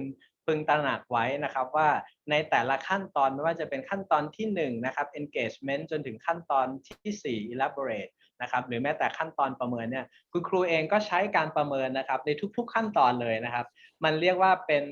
การประเมินเพื่อการเรียนรู้นะครับอันนี้คือคำศัพท์ที่อาจารย์เขาใช้นะครับเพราะฉะนั้นถามว่า evaluate เนี่ยเกิดขึ้นได้ทุกขั้นตอนเลยนะครับไม่ว่าจะเป็นตอนที่ครูกำลังดึงความรู้เดิมของเด็กออกมานะครับขั้นที่เด็กกำลังสำรวจค้นหาแนวคิดหรือแม้แต่อธิบายสร้างคำอธิบายของตนเองใน explanation แล้วก็ elaboration นะครับคือครูก็สามารถใช้การประเมินนะครับเพื่อการรู้เนี่ยให้เกิดขึ้นได้ตลอดทั้ง5ขั้น Okay, so how can we develop a learning experience based on this model, the 5E model? Well, we will go through stages as we develop the learning experience. And if sorry. ครับเพราะฉะนั้นนะครับเมื่อกี้เราทบทวนไปแล้วนะครับว่า 5E คืออะไรคร่าวๆคราวนี้ถ้าเราจะต้องเขียนโครงของเขาเรียกว่ากรอบของการเรียนรู้ถ้าเราอยากพัฒนาแบบ 5E ต่อนะครับเราจะพัฒนายังไงได้บ้างนะครับโดยอาศัยโครงจากเมื่อสักครู่นะครับ 5E ที่อาจารย์ได้ทบทวนไปแล้วนะครับ So if we move on to the next slide, the first thing you'll need to do in your writing team is to identify a topic that you're going to be teaching in January. And whichever year group that you teach, you will choose as a team a topic that you're going to teach in January. And then once you've identified your topic, you will need to think about, well, what is the big idea of this topic? And what are the key concepts that make up that big idea? ครับเพราะฉะนั้นนะครับตอนนี้นะครับถามว่าคุณครูจะใช้หัวข้อหรือเลือกหน่วยอะไรดีนะครับก็อยากให้คุณครูในทีมภูมิภาคทีมโรงเรียนนะครับลองคุยกันนะครับว่าถ้าเราจะสอนเดือนมกราคมปีหน้านะครับปี65เนี่ยหัวข้ออะไรที่เราจะใช้สอนนะครับแล้วในภายใต้หัวข้อนั้นเนี่ยมันมี big idea หรือว่ามีแนวคิดหลักแนวคิดสำคัญอะไรบ้างที่เป็นแนวคิดใหญ่ๆของหน่วยนะครับแล้วก็ภายใต้แนวคิดหลักเหล่านั้นเนี่ยมันมีความคิดรวบยอดหรือว่าkey concept ที่เกี่ยวข้องอะไรบ้างนะครับ key concept ต่างๆที่อยู่ภายใต้ big idea หรือว่าแนวคิดหลักนั้นเนี่ยมีอะไรบ้างนะครับเพราะฉะนั้นอันนี้คุณครูสามารถคุยกันในกลุ่มได้นะครับไหนทีมครับลองกลับมาคุยกันหน่อยว่าเดือนมกราคมทีมเราวิทยาศาสตร์คณิตศาสตร์นะครับจะเอาหัวข้ออะไรเป็นธีมที่จะใช้สอนใช่ไหมครับแล้วก็คิดถึง big idea นะครับคิดถึง key concept ที่เกิดขึ้นภายใต้ big idea ต่างๆเหล่านี้นะครับเพราะฉะนั้นอันนี้จุดเริ่มนะครับที่จะทำให้คุณครูหาหน่วยที่คุณครูจะใช้ในปีหน้ามกราได้นะครับ So moving on to the next slide, what we mean by a big idea. It's a way in which we draw together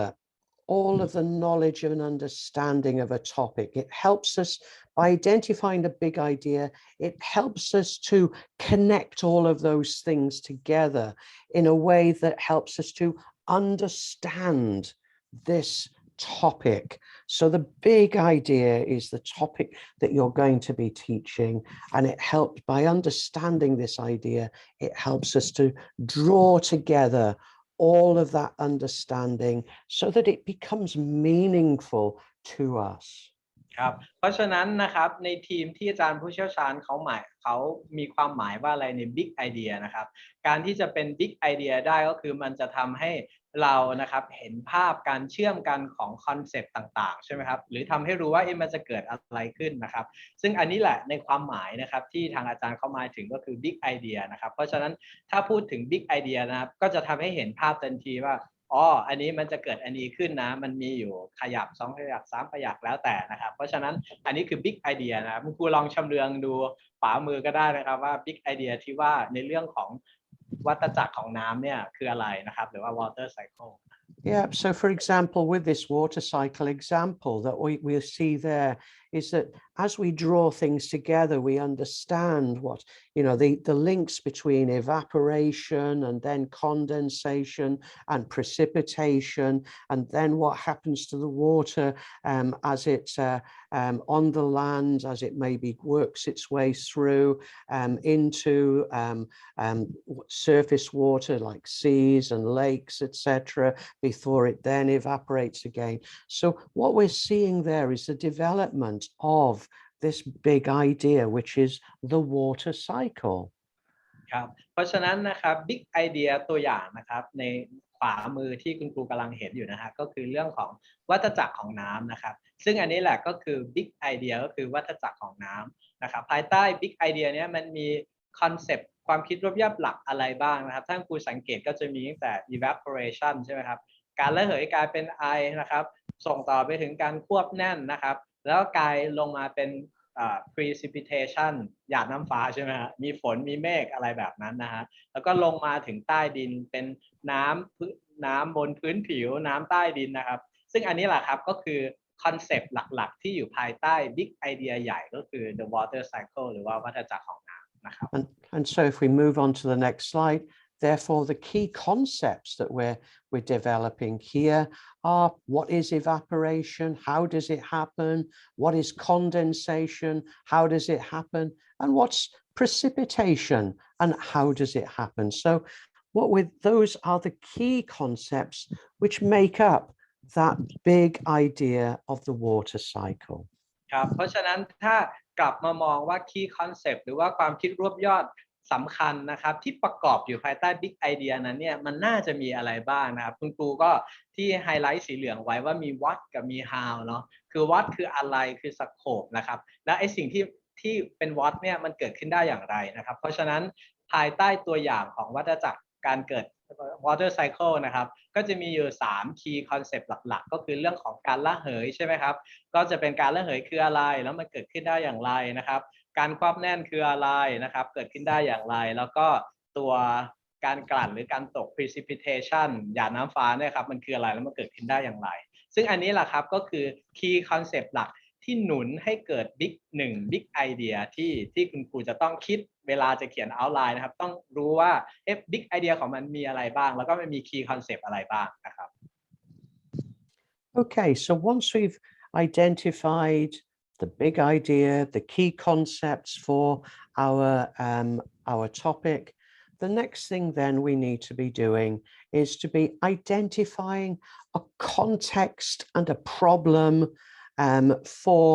our learning experience. ครับเพราะฉะนั้นเมื่อกี้คุณครูได้ Big Idea แล้วใช่ไหมครับซึ่งก็คือมันจะเชื่อมกับตัวหลักสูตรการเรียนรู้เนาะถ้าคุณครูลองดูเป็น background หลักนะฮะเพราะฉะนั้นเราได้ Big Idea แล้วนะครับต่อมาสิ่งที่เราจะทำคืออะไรนะครับลองคำนึงหรือว่าคิดดูว่า context หรือ problem นะครับหรือ narrative หรือเรื่องราวที่เราจะเอามาใช้ร้อยเรียงเนี่ยมันน่าจะเป็นบริบทอะไรบ้างนะครับอันนี้คือขยับถัดมาที่เราจะต้องคำนึงถึงเมื่อเราต้องเขียน outline นะครับ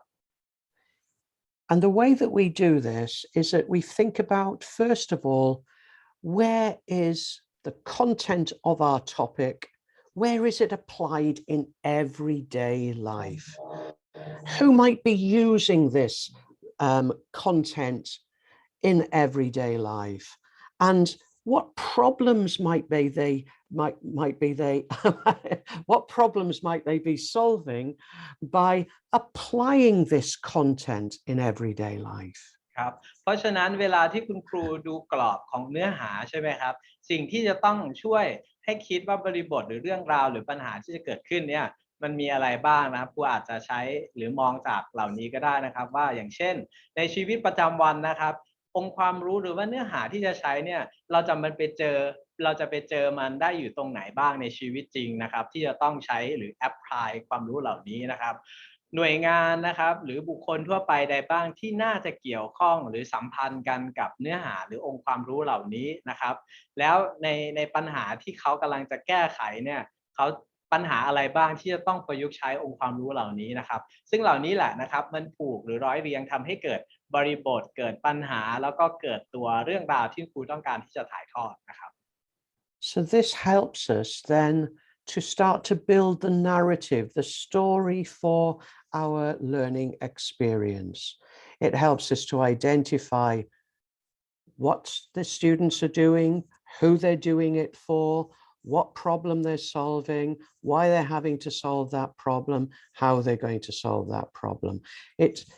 It helps us to introduce the students to the context and the narrative in a real way to the students. ครับเพราะฉะนั้นนะครับสิ่งที่ครูจะต้องคิดต่อก็คือพอเรารู้บริบทรู้ปัญหาแล้วนะครับสตอรี่ต้องมาครับคุณครูฮะเรื่องราวเราต้องจัดเต็มนะครับเพราะฉะนั้นคุณครูต้องคิดว่า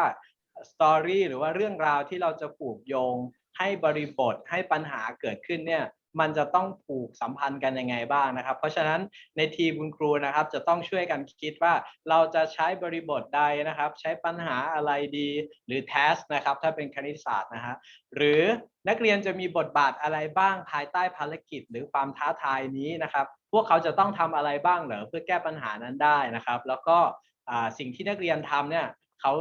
ทำไมเราถึงต้องให้เด็กทำสิ่งนั้นนะครับอันนี้ก็จะเป็นส่วนที่ช่วยให้คุณครูลองมองภาพสิ่งที่ครูกำลังจะสร้างเรื่องราวขึ้นมานะครับ So moving on to the next slide, remember that one learning unit, 5E learning unit, might involve a number of 5E learning episodes. Okay, we've shared 27 units with you, which were developed by the Inspiring Science Project, and all of those have multiple learning episodes for each learning unit. ครับเพราะฉะนั้นนะครับเวลาคุณครูคิด1หน่วยการเรียนรู้ขึ้นมานะครับมันก็อาจจะประกอบไปด้วยแผนการจัดการเรียนรู้ย่อยๆหรือภาษาของอาจารย์เขาเรียกว่า learning episode นะครับมันเหมือนดูหนังเนาะที่มันจะเป็น EP 1 EP 2นะครับแต่ว่าในภาษาวิชาการของเราจะเรียกมันว่าเป็นแผนการจัดการเรียนรู้นะครับเพราะฉะนั้นแผนการจัดการเรียนรู้เนี่ยมันก็ใน1หน่วยมันก็อาจจะมีหลายๆแผนนะครับที่เกิดขึ้นได้นะครับอาจารย์มาร์คเคยแชร์ตัวอย่างของ27โมดูลนะครับให้ซึ่งในแต่ละโมดูลเนี่ยมันก็จะร้อยเรียงของแผนการจัดการเรียนรู้ย่อยๆประกอบมาเป็นโมดูลนั้นๆนะครับเพราะฉะนั้นคุณครูถ้าอยากเห็นไอเดียนะครับเดี๋ยวลองแชร์จากที่ทางมงคลแชร์ในเทรนด์ฟิกไว้ก็ได้นะครับว่ามันมีตัวอย่างอะไรบ้างนะครับแต่ไอเดียคือ1หน่วยก็จะมีอยู่หลายแผนการจัดการเรียนรู้ได้นะครับ So each learning episode will probably be addressing a different key concept or linked key concepts. ครับเพราะฉะนั้น1แผนการจัดการเรียนรู้นะครับจะต้องมี1 key concept หลักๆก็คือความคิดรวบยอด1ความคิดรวบยอดหรือถ้ามากกว่า1ความคิดรวบยอดก็จะต้องเป็นความคิดรวบยอดที่มันร้อยเรียงต่อกันในแผนนั้นๆนะครับเพราะฉะนั้นอันนี้คือไอเดียของ1แผนนะครับจะต้องมี1 key concept หลักๆAnd the narrative, the context, the problem will run through each learning episode. And it may be, as with the example I'm going to show you shortly, that they might solve parts of the problem at each learning episode and then pull it all together at the final learning episode when they communicate the full solution to the problem. ครับเพราะฉะนั้นนะครับเวลาที่เด็กกำลังเดินนะครับเดินเรื่องผ่านไปในแต่ละเอพิโซดหรือเหมือนดูหนังเลยเนาะในแต่ละตอนหรือแต่ละแผนการจัดการเรียนรู้นะฮะเด็กจะต้องสามารถเขาเรียกว่าแก้ไขปัญหาที่เกิดขึ้นในแต่ละแผนนั้นๆได้นะครับเพราะฉะนั้นอันนี้คือสิ่งที่จะเกิดขึ้นเพราะฉะนั้นครูจะต้องคำนึงแล้วนะครับว่าในแต่ละแผนหรือเอพิโซดต่างๆเนี่ยมันจะมี challenge มันมีสตอรี่มีเรื่องราวนะครับที่คุณครูผูกกันในแต่ละแผนนั้นยังไงบ้างนะครับอันเนี้ยก็จะช่วยหนุนเสริมให้มันกลายเป็นหนึ่งหน่วยการเรียนรู้ที่สมบูรณ์ขึ้นนะครับ So the outline learning framework that you will develop for your 5E learning unit will be, next slide, will look like this. Okay, wherefore next slide please, Church Eye. Thank you, brilliant. Whoops, no, go back, that's it, thank you. Okay. So so your outline rating frame will be in the form of a big table, okay, where for each learning episode you will identify what is actually happening. Okay, so at each of the 5E learning stages, you'll first of all identify what the learning outcomes or objectives are for the learning episode, and then you will identify and describe what is going to happen at engage, at explore, explain, elaborate, and evaluate. คุณครูอย่าลืมปิดไมค์นะครับเดี๋ยวเสียงแปลกประหลาดแทรกเข้ามานะครับก็อันนี้คือ outline นะครับคุณครูครับ outline ที่ว่ามันอาจจะเป็นเหมือน outline กว้างๆย่อๆนะครับแต่ว่าสิ่งที่ควรจะมีประกอบซึ่งมันจะโตนะครับมันจะกลายเป็นแผนการจัดการเรียนรู้ที่ใหญ่ขึ้นได้นะครับเพราะฉะนั้นใน outline ตัวนี้นะครับคุณครูสังเกตเห็นอะไรบ้างนะครับก็คือคอลัมน์ที่2นะครับ learning outcome ก็คือสิ่งที่จะเกิดขึ้นกับผู้เรียนใช่ไหมครับก็คือเด็กเรียนรู้อันนี้จะเกิดผลลัพธ์อะไรออกมาบ้างนะครับส่วนที่เป็นคอลัมน์ที่1นะครับก็คือเอพิโซดหรือว่าแผนการจัดการเรียนรู้นะครับในแต่ละแผนเนี่ยมันจะมี key concept หรือว่าคอนเซปต์หลักอะไรบ้างของแผนนั้นนะครับแล้วสิ่งที่จะเกิดขึ้นวงเล็บ story นะครับที่ร้อยเรียงผ่านในแต่ละขั้นตอนตั้งแต่ engagement จนถึง evaluation นะครับเนี่ยมันจะมีอะไรบ้างแล้วก็ challenge นะครับปัญหาที่ครูจะใส่เข้าไปในนี้คืออะไรนะครับสิ่งที่เด็กต้องแก้ไขเขาเรียกว่าแก้ปัญหานะครับเพราะฉะนั้นอันเนี้ยจะเป็นเขาเรียกว่า1 outline กว้างๆนะครับของ1แผนการจัดการเรียนรู้นะครับเพราะฉะนั้น1หน่วยของครูมันก็อาจจะประกอบด้วยแผนการจัดการเรียนรู้ย่อยๆนี้นะครับเพิ่มไปได้ตามจำนวน key concept หรือสิ่งที่ครูต้องการให้เกิดขึ้นนะครับ So the first thing that you will develop for each of the learning episodes is the learning outcomes or the objectives, depending on which you tend to use in school. And I would normally suggest, move on to the next slide, Church Eye, please. I would normally suggest maybe a maximum of 4 or possibly 5 learning outcomes for a learning episode. ครับเพราะฉะนั้นผลลัพธ์ของการเรียนรู้ก็คืออาจจะกลายไปเป็นจุดประสงค์การเรียนรู้ที่ครูสร้างใช่ไหมครับอันนั้นแล้วแต่รูปแบบเนาะที่ครูจะใช้ที่คุ้นชินนะครับทีนี้พอมาพูดถึงผลลัพธ์การเรียนรู้นะครับอาจารย์เขาแนะนำว่าไม่ควรเกิน4ผลลัพธ์การเรียนรู้เนาะหรือว่า4วัตถุประสงค์นะครับที่ครูจะให้มีเกิดขึ้นในแต่ละแผนนะครับ When you're writing your outcomes, use what we call active verbs to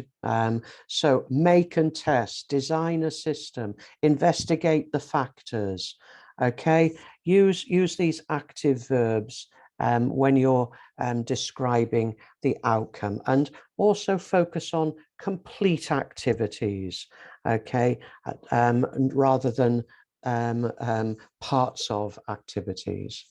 ครับเพราะฉะนั้นนะครับเวลาที่คุณครูเขียนวัตถุประสงค์นะครับหรือว่าเขียนผลลัพธ์ที่เกิดจากการเรียนรู้เนี่ยนะครับคุณครูควรอาจารย์เขาเสนอว่าเขียนออกมาเป็น verb เนาะเขียนในภาษาเราก็คือใช้คำกริยาใช่ไหมครับ ที่สะท้อนให้เห็นว่าเฮ้ยเด็กจะต้องเกิดแอคชั่นนี้นะในห้องเรียนนะครับเพราะฉะนั้นเวลาที่คุณครูสร้าง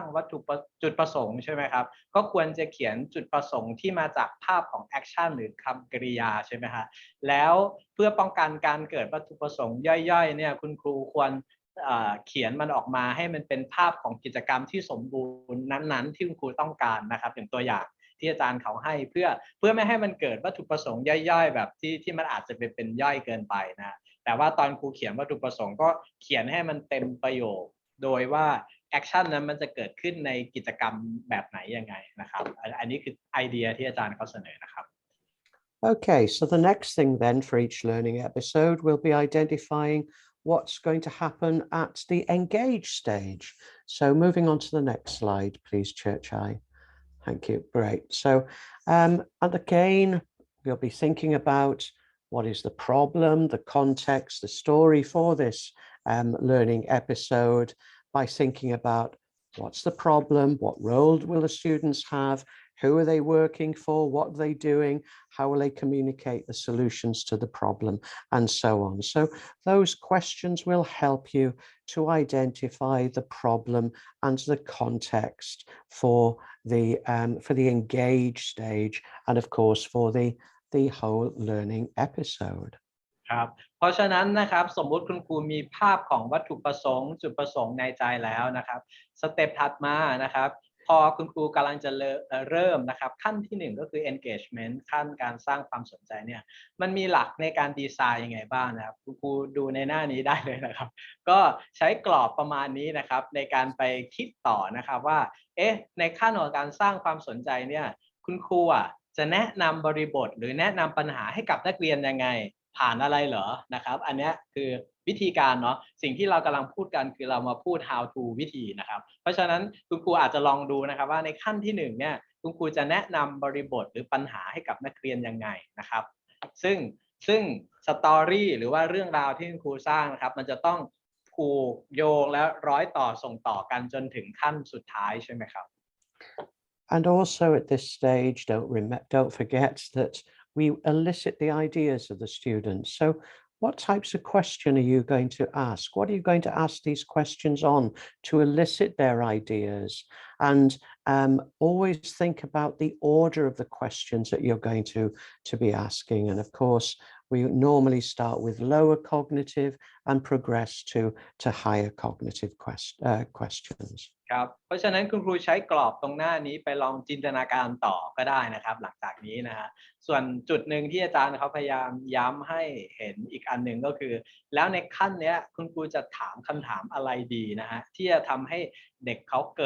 เรียกว่าเกิดภาพที่คุณครูต้องการนะครับแล้วระดับของคำถามนี่มันควรจะไต่จากระดับ low cognitive demand ก็คือระดับการคิดแบบพื้นๆไปจนถึงระดับการคิดที่สูงขึ้นนะครับซึ่งคุณครูจะต้องคำนึงถึงจุดนี้ด้วยนั่นก็คือชุดของคำถามที่คุณครูจะใช้นะครับ And you might be using authentic documents to introduce the context and the problem to the students.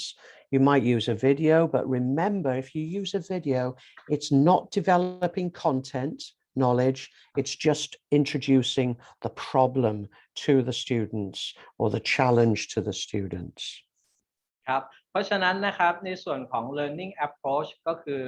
การเรียนรู้ของนักเรียนนะครับวิธีการรู้ของเรียนก็อาจจะเกิดจากการที่คุณครูใช้วิดีโอใช่ไหมครับเพื่อมาแนะนำปัญหานะครับหรือใช้เอกสารของจริงก็ได้นะครับอย่างเช่นเป็นบันทึกข้อความจากราชการนะครับตัวโครงการการยื่นเสนอโครงการประมูลนู่นนี่นั่นนะครับหรืออีเมลนะครับอันนี้คือ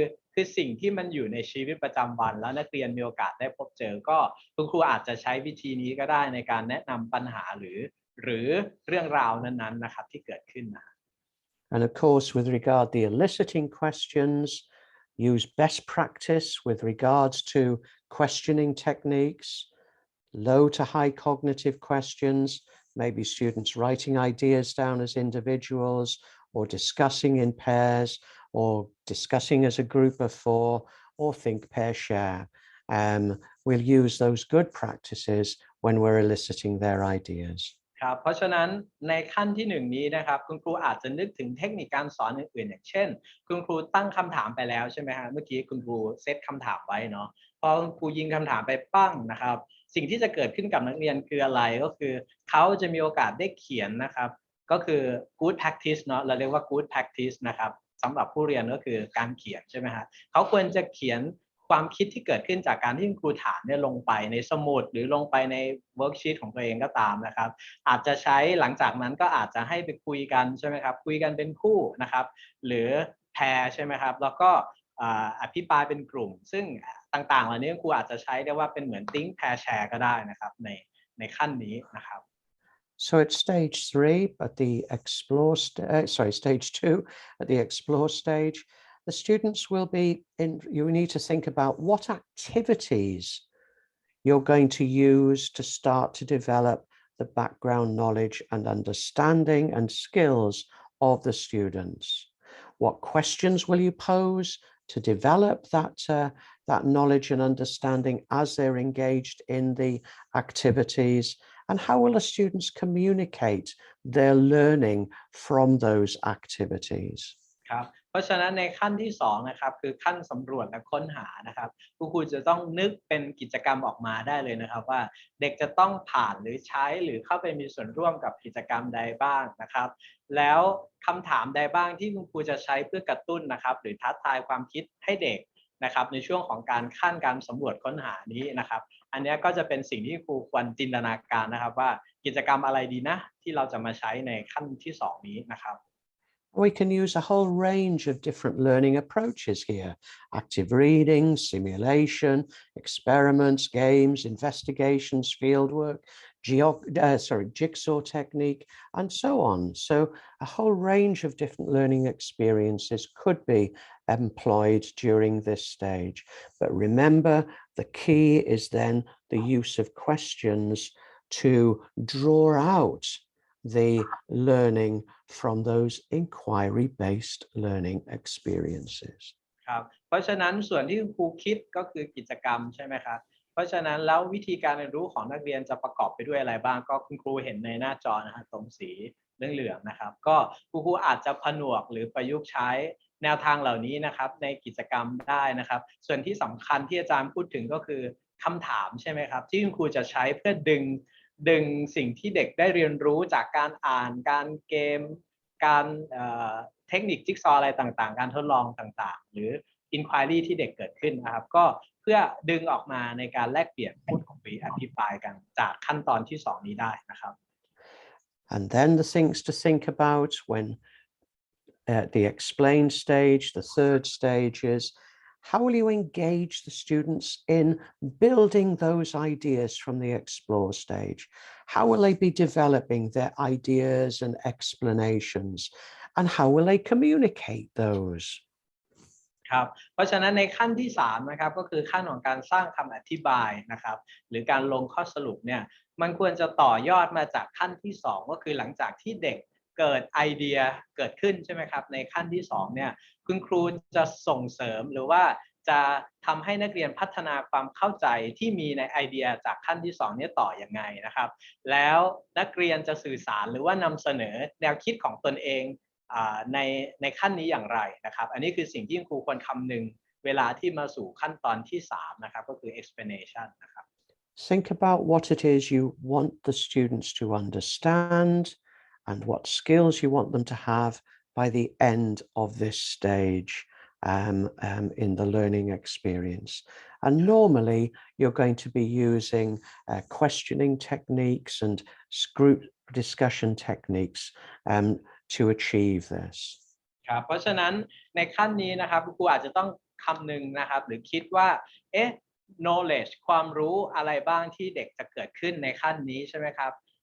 practice ทักษะฝึกอะไรบ้างนะครับความชอบความรู้สึกอะไรที่เกิดขึ้นนะครับอันนี้คุณครูอาจจะมองแบบนั้นก็ได้นะครับเพื่อให้เห็นภาพนะครับแล้วพอมาสู่ของ learning approach ของเด็กสามารถใช้ตัวอย่างแนวทางการเรียนรู้อะไรบ้างนะครับอย่างเช่นตั้งคำถามนะครับจากสิ่งที่มีนะครับหรือการอภิปรายกลุ่มนะครับซึ่งอันนี้คุณครูก็ควรจะคำนึงไว้นะครับในช่วงของขั้นตอนที่3นั่นเองนะครับ And similarly at stage 4 you can see that what we've produced again are a series of questions to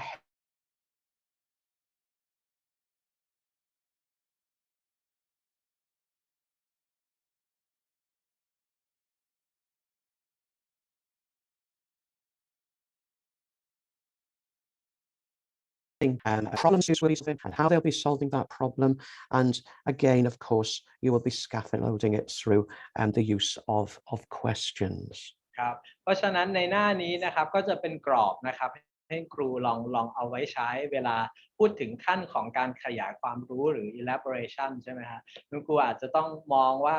มีองค์ความรู้ใหม่หรือ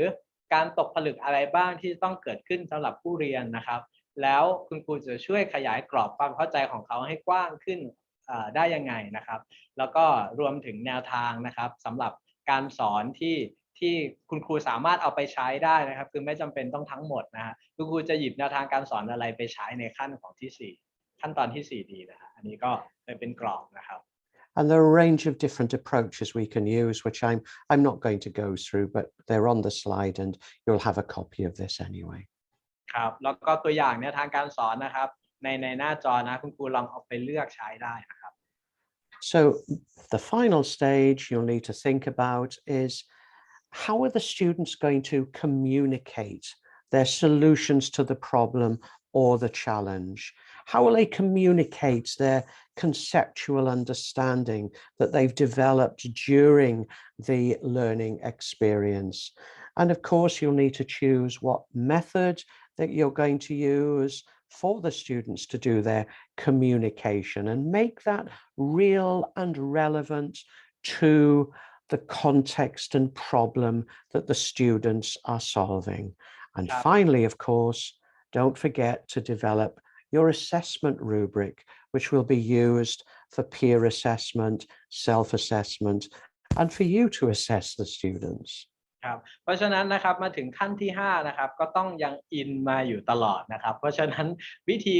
ขั้นที่5เรียกว่าประเมินเนาะคุณครูประเมินแต่เด็กเป็นการนำเสนอนะครับหรือรายงานผลนะครับในช่วงขั้นตอนสุดท้ายนะครับเพราะฉะนั้นขั้นนี้นักเรียนเขาจะนำเสนอยังไงนะครับผ่านอะไรบ้างที่มันดูสมจริงแล้วก็เชื่อมโยงกับสิ่งที่เขาต้องเจออยู่แล้วนะครับเป็นวิถีปกตินะครับอันนี้คุณครูก็ควรจะคำนึงถึงวิธีการนำเสนอของเด็กด้วยนะครับแล้วประเด็นอะไรบ้างนะครับที่จะใช้ในการประเมินนะครับเขามีอยู่3มุมนะครับมุมที่1ก็คือนักเรียนจะประเมินตนเองยังไงนะครับครูอาจจะมาด้วยรูบิกหรือว่าเกณฑ์การประเมินรูบิกก็ได้นะครับอันที่2แล้วเขาจะประเมินเพื่อนหรือเพื่อนประเมินเขายังไงอันนี้คุณครูก็ยังสามารถใช้รูบิกได้ใช่ไหมครับแล้วก็ส่วนที่3ก็คือในฐานะคุณครูเองจะมองการประเมินการเรียนรู้ของผู้เรียนในขั้นตอนที่5นี้ยังไงนะครับซึ่งอันนี้แหละก็เป็น3มุมมองนะครับที่ประกอบในขั้นของการประเมิน evaluation ได้แล้วก็นักเรียน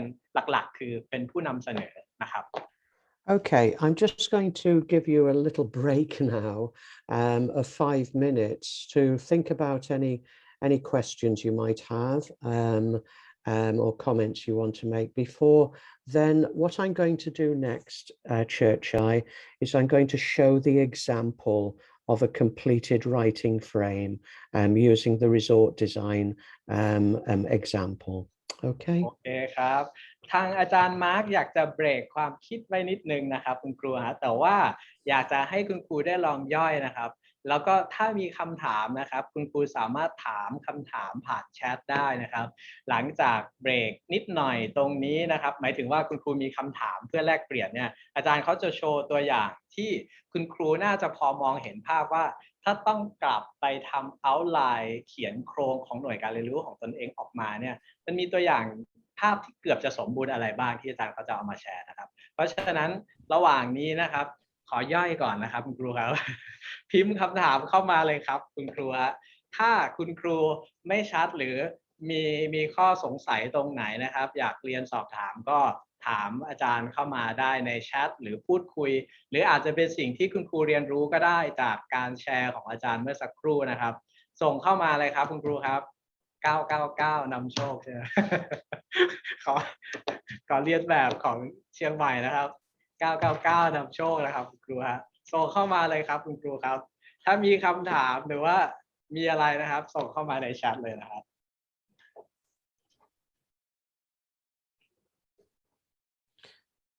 Okay, Churchheim, you might need to put the next PowerPoint up, which is the example. โอเคครับ Yeah, Ah. other completed one. ถ้าไม่มีนะครับ เดี๋ยวอาจารย์จะขอ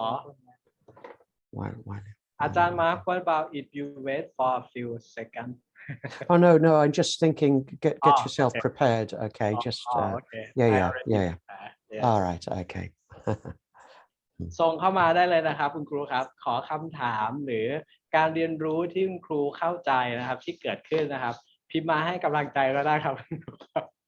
ส่งเข้ามานะครับคุณครูครับในแชทนะฮะ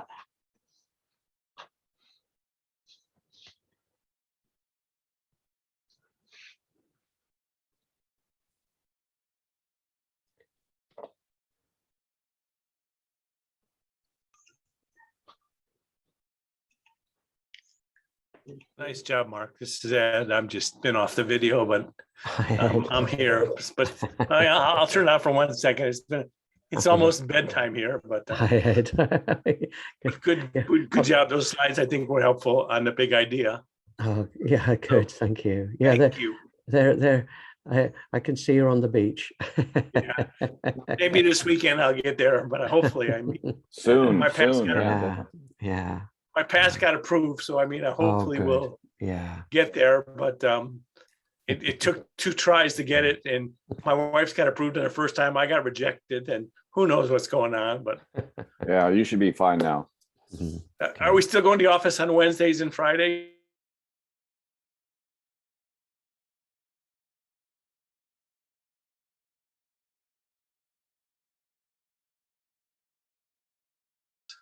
Yes. Yeah. Please make any inputs. Yeah, it's going well. It's going well, yeah. And Ed, I heard from Pon when I was there on Friday, she will make sure you have a desk. Okay, it doesn't matter. I can share a table. No. We already organized a seat for you อาจารย์ Yeah, see? Yeah. See? Thank you, Church Guy. Thank you. Awesome. Yeah. Yeah, and hope we have no problems. You know, we get real late, real Saturday night, but like I was telling John on the direct message, you know, it'll probably take a few hours to get to the hotel by the time you Sure. go to. Yeah. But the good thing is you're going from the quarantine hotel is your extended hotel, which is Right, good. right, You don't have to go anywhere after your No. test results. Yeah, so that's good. Yeah, we did that on purpose, so I mean, Yeah, perfect. Yeah. hopefully, I mean, it's just it's getting down to the wire, as you know, and there's still so much to do. Yeah. Always. You'll be right up to the end. You'll be Yeah. getting ready. Yeah. And we've had company for 4 or 5 days now. I mean, because it's been Thanksgiving, so it's just Yeah. it's been crowded. So tomorrow, hopefully things will slow down, and Good. we're planning to go to Salt Lake on Thursday and spend the night at my son's house, and he'll take us to the airport because we Oh, leave at good. 7 a.m. So it's an early Yeah. flight. Yeah. Good. Okay. Okay. One question. One question. Yeah. What is that question, Church Guy? That's very interesting. From คุณครูวิชาวันนะครับ คุณครูบอกว่าถ้าอยากให้อาจารย์แนะนำหน่อยว่าถ้าเป็นเด็กป .2 ขั้นที่ 1 ระดับคำถามควรจะเป็นแบบไหนดีใช่ไหมครับ So her question is that you know in for grade 2 right? For grade 2 yeah for the engagement what kind of question should we ask for grade 2 Yeah. Oh, I always with that young age of primary school children, always use something which is an experience that they have every day, you know, something which is around them, something they can identify with, which is immediate. Always make it an everyday experience for them. Yeah, build on that everyday experience. Yeah, find something that is, as Mark said, that is familiar to them, but also is connected to the concepts that you're teaching. Yeah. So yeah, it's something to try to do, and it doesn't have to be sophisticated, especially for that age. Just maybe simple. going to school, or maybe just eating. You know, I mean, just anything that they do every anything day. simple. Yeah. Yeah. โอเคครับก็ทั้งอาจารย์ทั้ง3ท่านนะครับก็ตอบคร่าวๆเหมือนกันนะครับก็คือว่า คำถามที่คุณครูจะใช้สร้างการมีส่วนร่วมเนาะ engagement นะครับก็คือคุณครูอาจใช้คำถามง่ายๆเนาะไม่ต้องซับซ้อนนะครับแล้วก็คำถามนั้นควรเชื่อมในชีวิตประจำวันที่เด็กพบนะครับเจอนะมันอาจจะดูกว้างมันอาจจะดูนามประดับนะเพราะฉะนั้นคุณครูพยายามมองว่าคำถามสอนเกินกว่าสิ่งที่เขารู้ณขณะนั้นนะครับเพื่อใช้ดึงเข้ามาสู่สิ่งที่ครูจะพาไปเรียนรู้ต่อไปนะครับอันนี้ก็เป็นตัวอย่างนะครับเป็นไกด์ที่อาจารย์แชร์ครับ Okay, let's take these last two questions and then we'll move on, Church Eye. I'll see you guys soon. Oh, okay, Ed. Bye. Okay, Take care. good night. Good Yeah, night. good night. Take Good night, care. good night. Bye. Bye. Bye. Bye. so Mhm. goodbye อาจารย์เอ so this question from ครูดานุโชต so he thinking about a big idea in writing the writing frame so because in January or February you know they're gonna finish or cover every big idea already in the textbook or from the textbook ในการคิดหรือไม่เนื้อหาใกล้จะจบแล้วหลักสูตรจะเป็นการจำกัดความคิด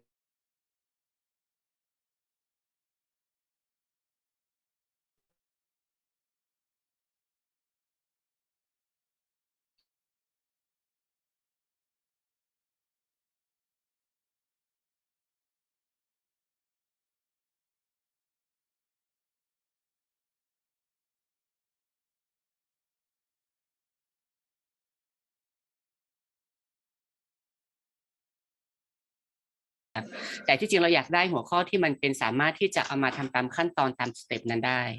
ประมาณนั้นนะครับครับ so it seems like what he's sharing with us is in January you know the key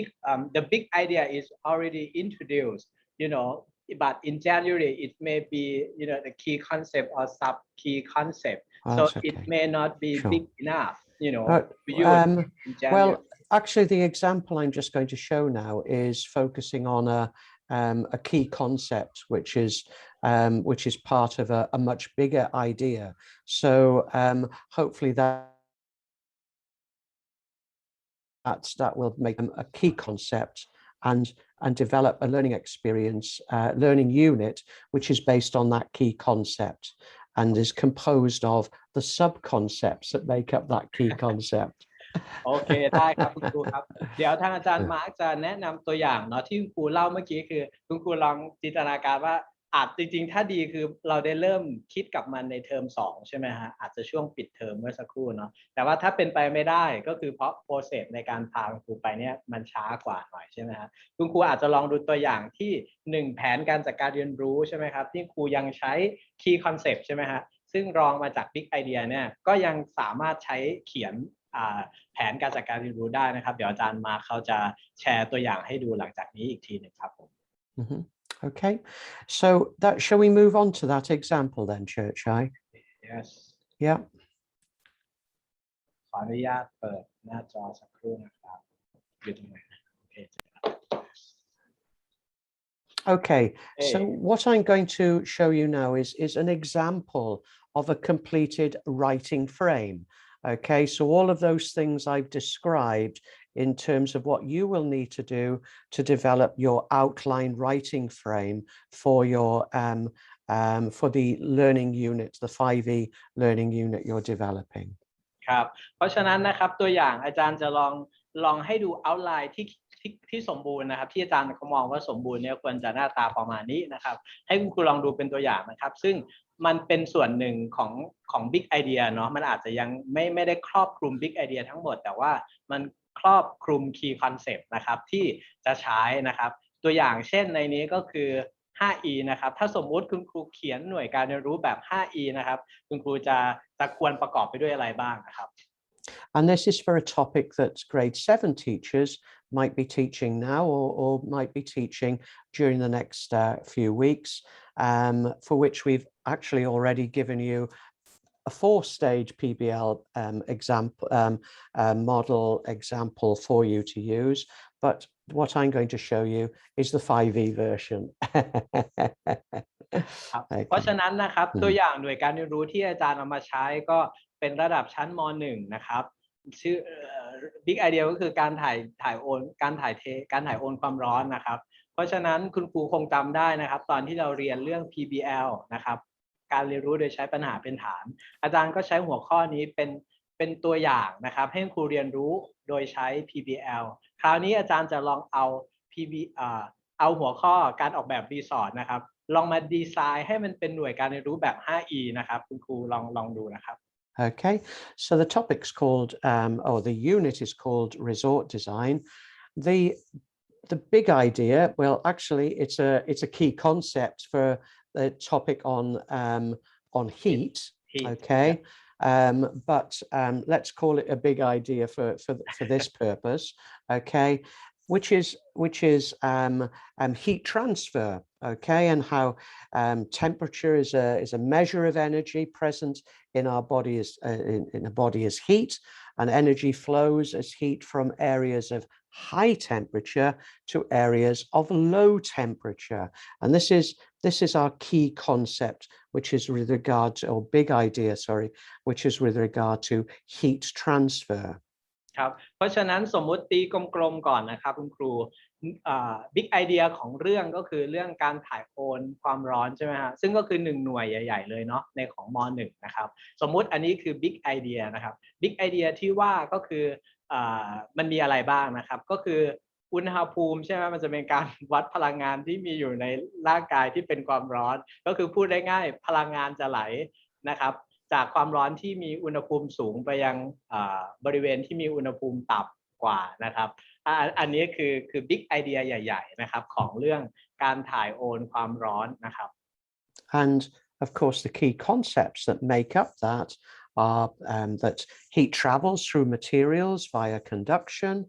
Materials which allow heat energy to pass easily through them are called conductors, and those that inhibit its movement are called insulators. And how heat travels within a space via convection, and how heat travels via radiation. So those are the key concepts that make up the big idea of heat transfer.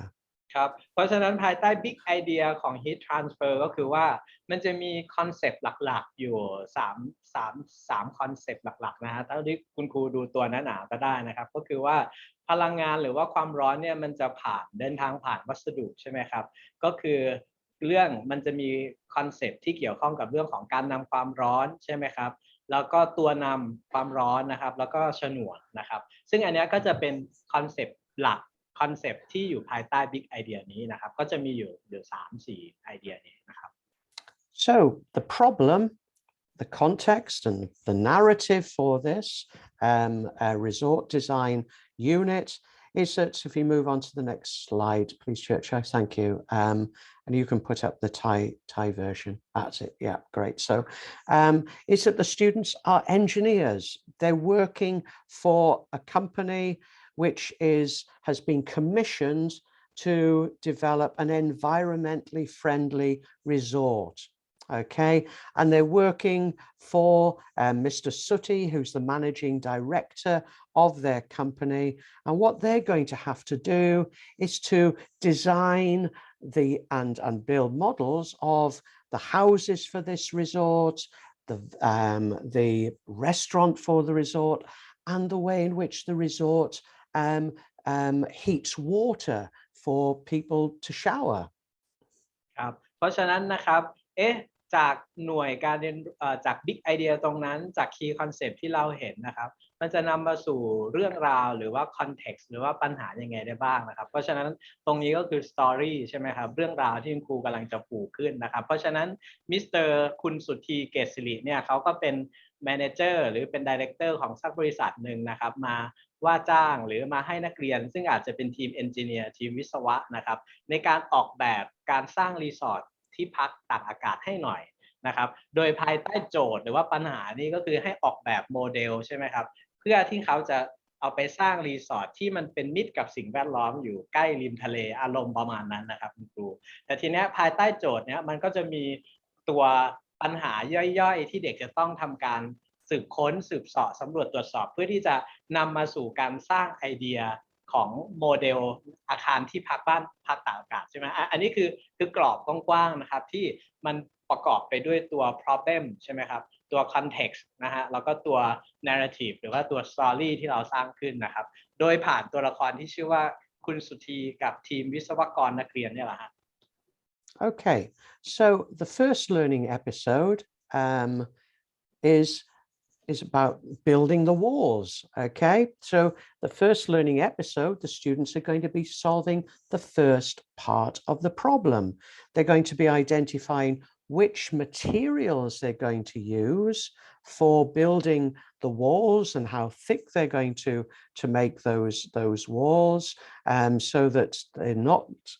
so heat isn't passing out of or coming into the buildings, and also it's an opportunity then, of course, to develop the knowledge and understanding which the students apply, which is about conduction.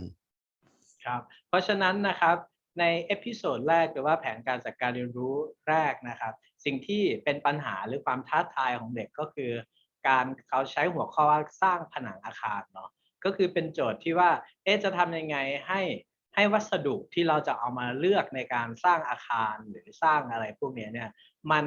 มันเก็บเขาเรียกว่าอะไรเก็บอุณหภูมิหรือไม่ให้อุณหภูมิเข้ามาแล้วมันรู้สึกมันร้อนมันหนาวเย็นเกินไปอารมณ์ประมาณนี้นะครับซึ่งเด็กจะเลือกวัสดุอะไรล่ะอันนั้นคือโจทย์ใช่ไหมครับเพราะฉะนั้นมันก็จะเกี่ยวข้องกับ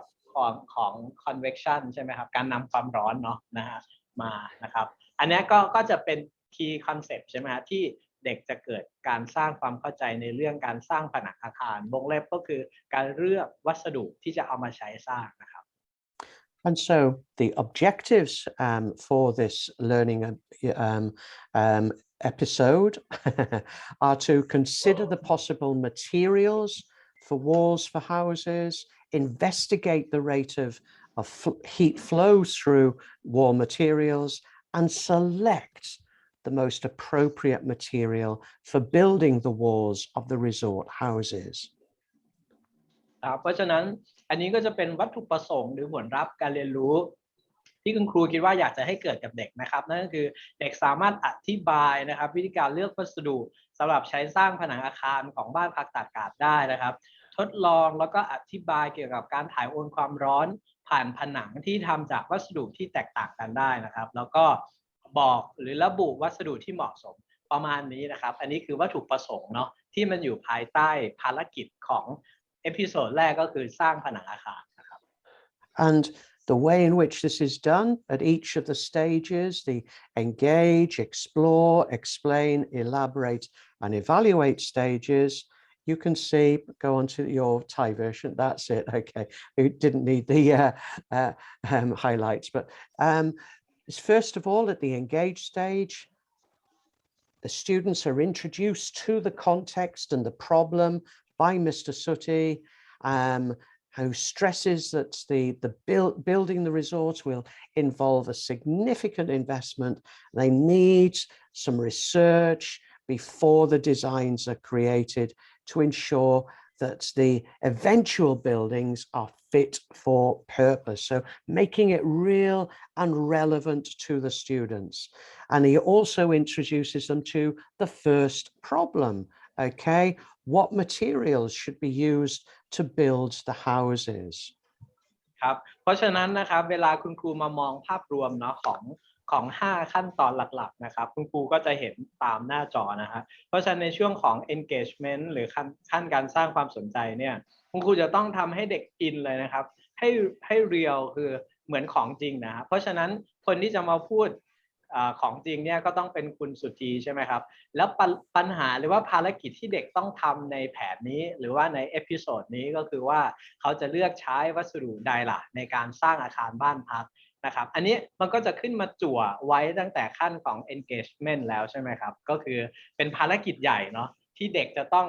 ร่วมกันในการพิชิตปัญหานี้นะครับอันนี้ก็จะถูกจั่วไว้ตั้งแต่ขั้นที่1นะครับ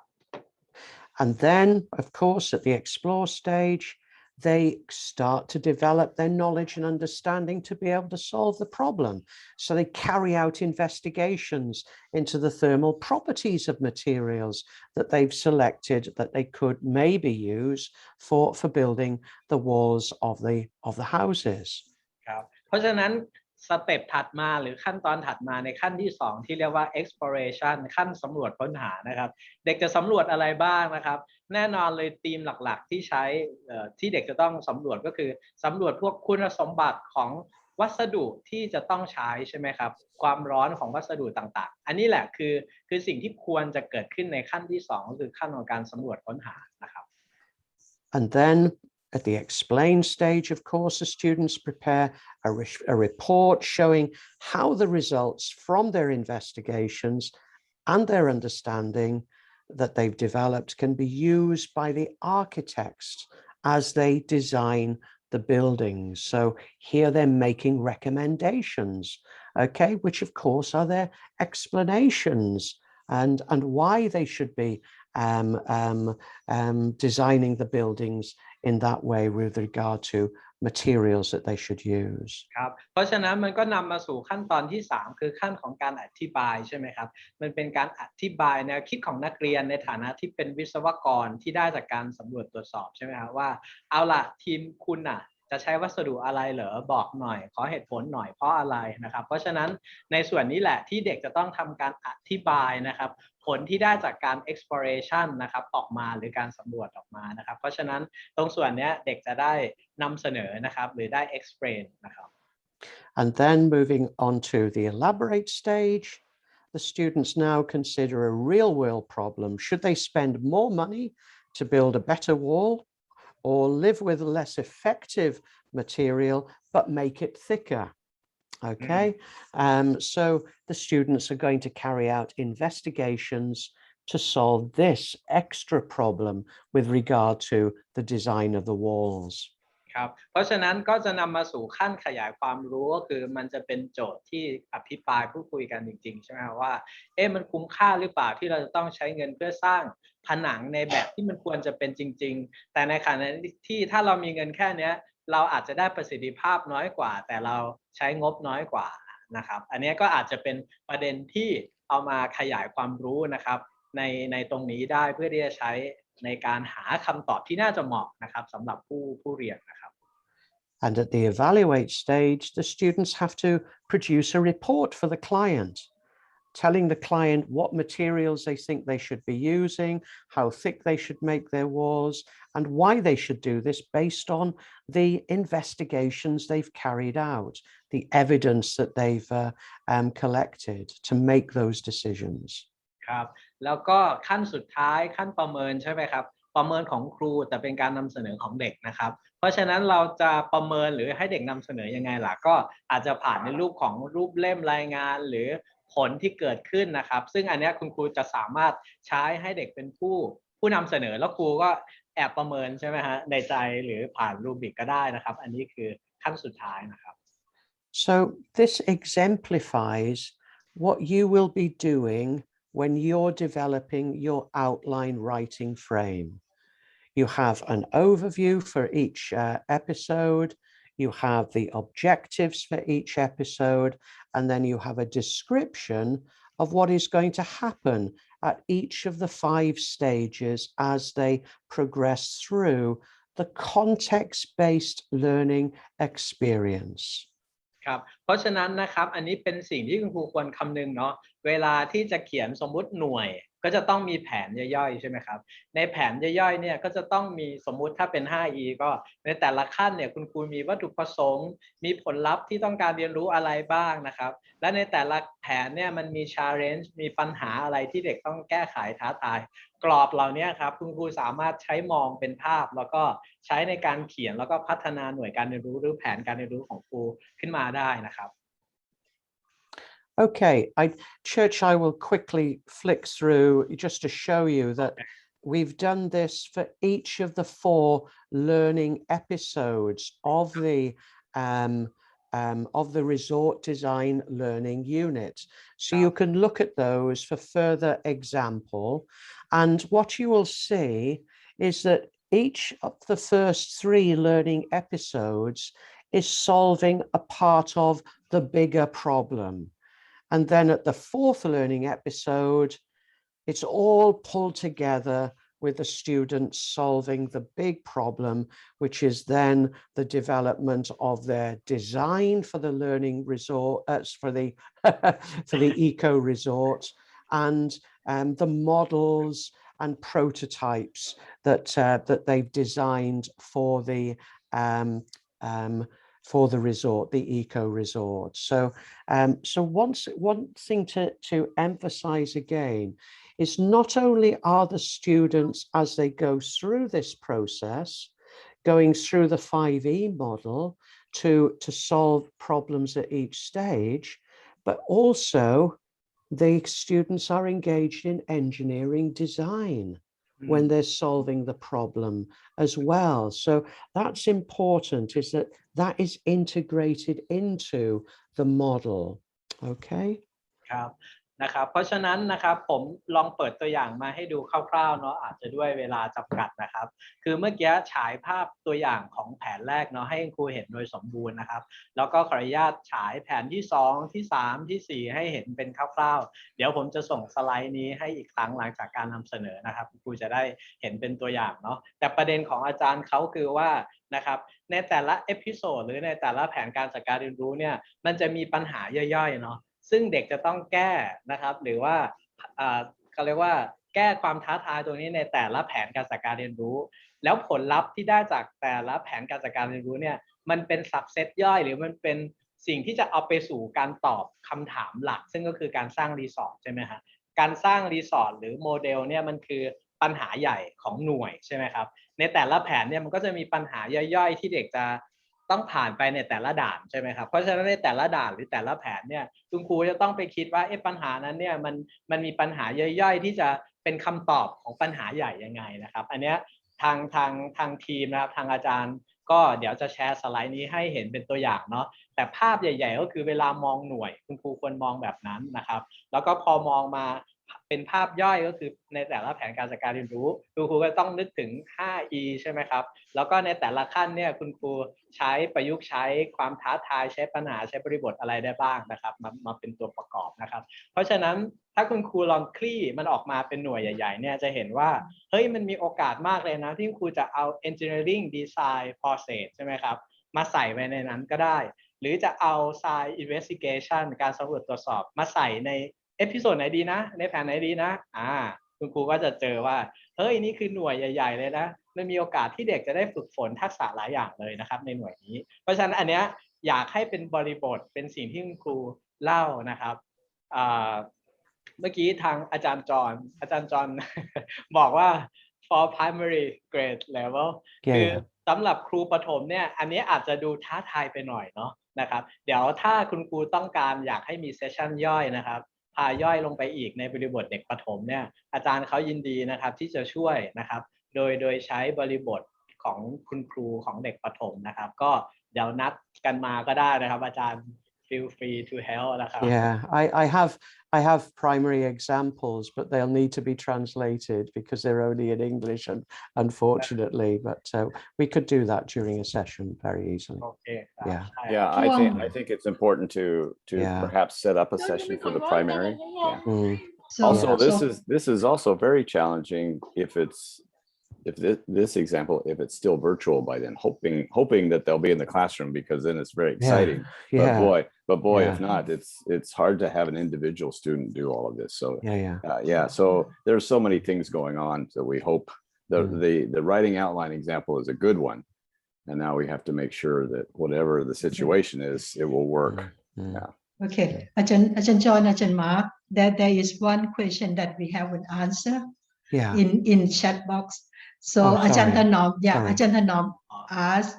whether the lesson plan that we are going to develop will be used during February or during January and February. Is that correct? Yes, it'll be used probably in January, but it can be both January and February. That's fine, as long as it's important that teachers are able to use it and you know, in their classrooms. Yeah. So I would be suggesting January, but if it's January and February, that's no problem. No problem. And also there is another question, whether so they only need to use 5E model in teaching. They're going to. The next thing I'm going to do now, which is I'm just about to start, is the four-stage PBL example. So they're going to develop a 5E learning unit, and hopefully also a 4-stage PBL unit as well. Yeah. Okay, so either one is okay, right? Yeah.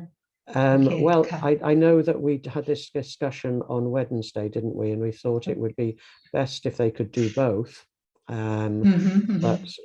if they can't do both, then just one. But ideally, it would be good for them to practice the development of both learning experiences. Yeah. And also another question, actually for some subject like technology, maybe they have only one hour a week, so maybe they cannot use the whole in the 5E process. They can use only some. Is that okay, right? Well, some stage. No. If they don't have time, then if they're they need to go through the whole 5E learning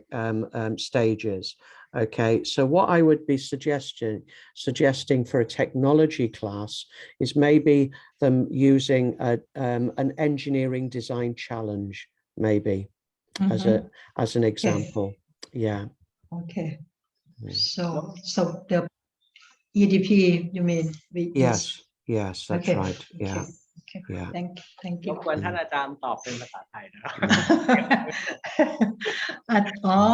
โอเคอาจารย์ค่ะจริงๆคำถามอาจารย์ถนอมก่อนเนาะที่บอกว่าคืออาจารย์เขาจุดประสงค์เขาก็อยากให้ใช้ช่วงเดือน January มากกว่าเดือน February เพราะคิดว่าเดือนกุมภาคุณครูน่าจะแบบยุ่งแล้วอะไรประมาณนี้เพราะฉะนั้นแผนนี้ที่ทำน่าจะไปใช้ในช่วงของเดือนมกราค่ะตอนนี้เมื่อกี้ก็เรียนถามอาจารย์อีกว่าต้องใช้เฉพาะไฟล์ Eโมเดลใช่ไหมอาจารย์เขาบอกว่าไม่จำเป็นอาจจะเป็นไฟล์ E หรือเป็น PBL ก็ได้แล้วแต่ความสะดวกของคุณครูนะคะคือเลือกอันใดอันหนึ่งตอนนี้พอดีมีคุณครูเทคโนโลยีเมื่อกี้อาจารย์ถามมาในแชทบอกว่าของอาจารย์นี่เหมือนกับอาจารย์ผ่านกระบวนการขั้นต้นไปแล้วตอนนี้อยู่ในขั้นตอนการแก้ปัญหาแล้วทำเฉพาะตรงนั้นได้ไหมซึ่งอาจารย์มาร์กก็แนะนำว่าควรคือก็ไม่จำเป็นต้องมาทำตาม 5E ก็ได้ก็คือใช้กระบวนการของ EDP ก็ได้เป็น Engineering Design. Is that correct, อาจารย์มาร์ก? Yes, it is. But also, I think if they have an hour a week during January, they could go through a 4-stage PBL model with them easily in January. So I think that they could, and that's what I'm going to introduce next. Okay. So okay, and I think I understand. ที่จริงก็เข้าใจคุณครูเทคโนเพราะว่าอาจารย์บอกว่า let me speak in Thai อาจารย์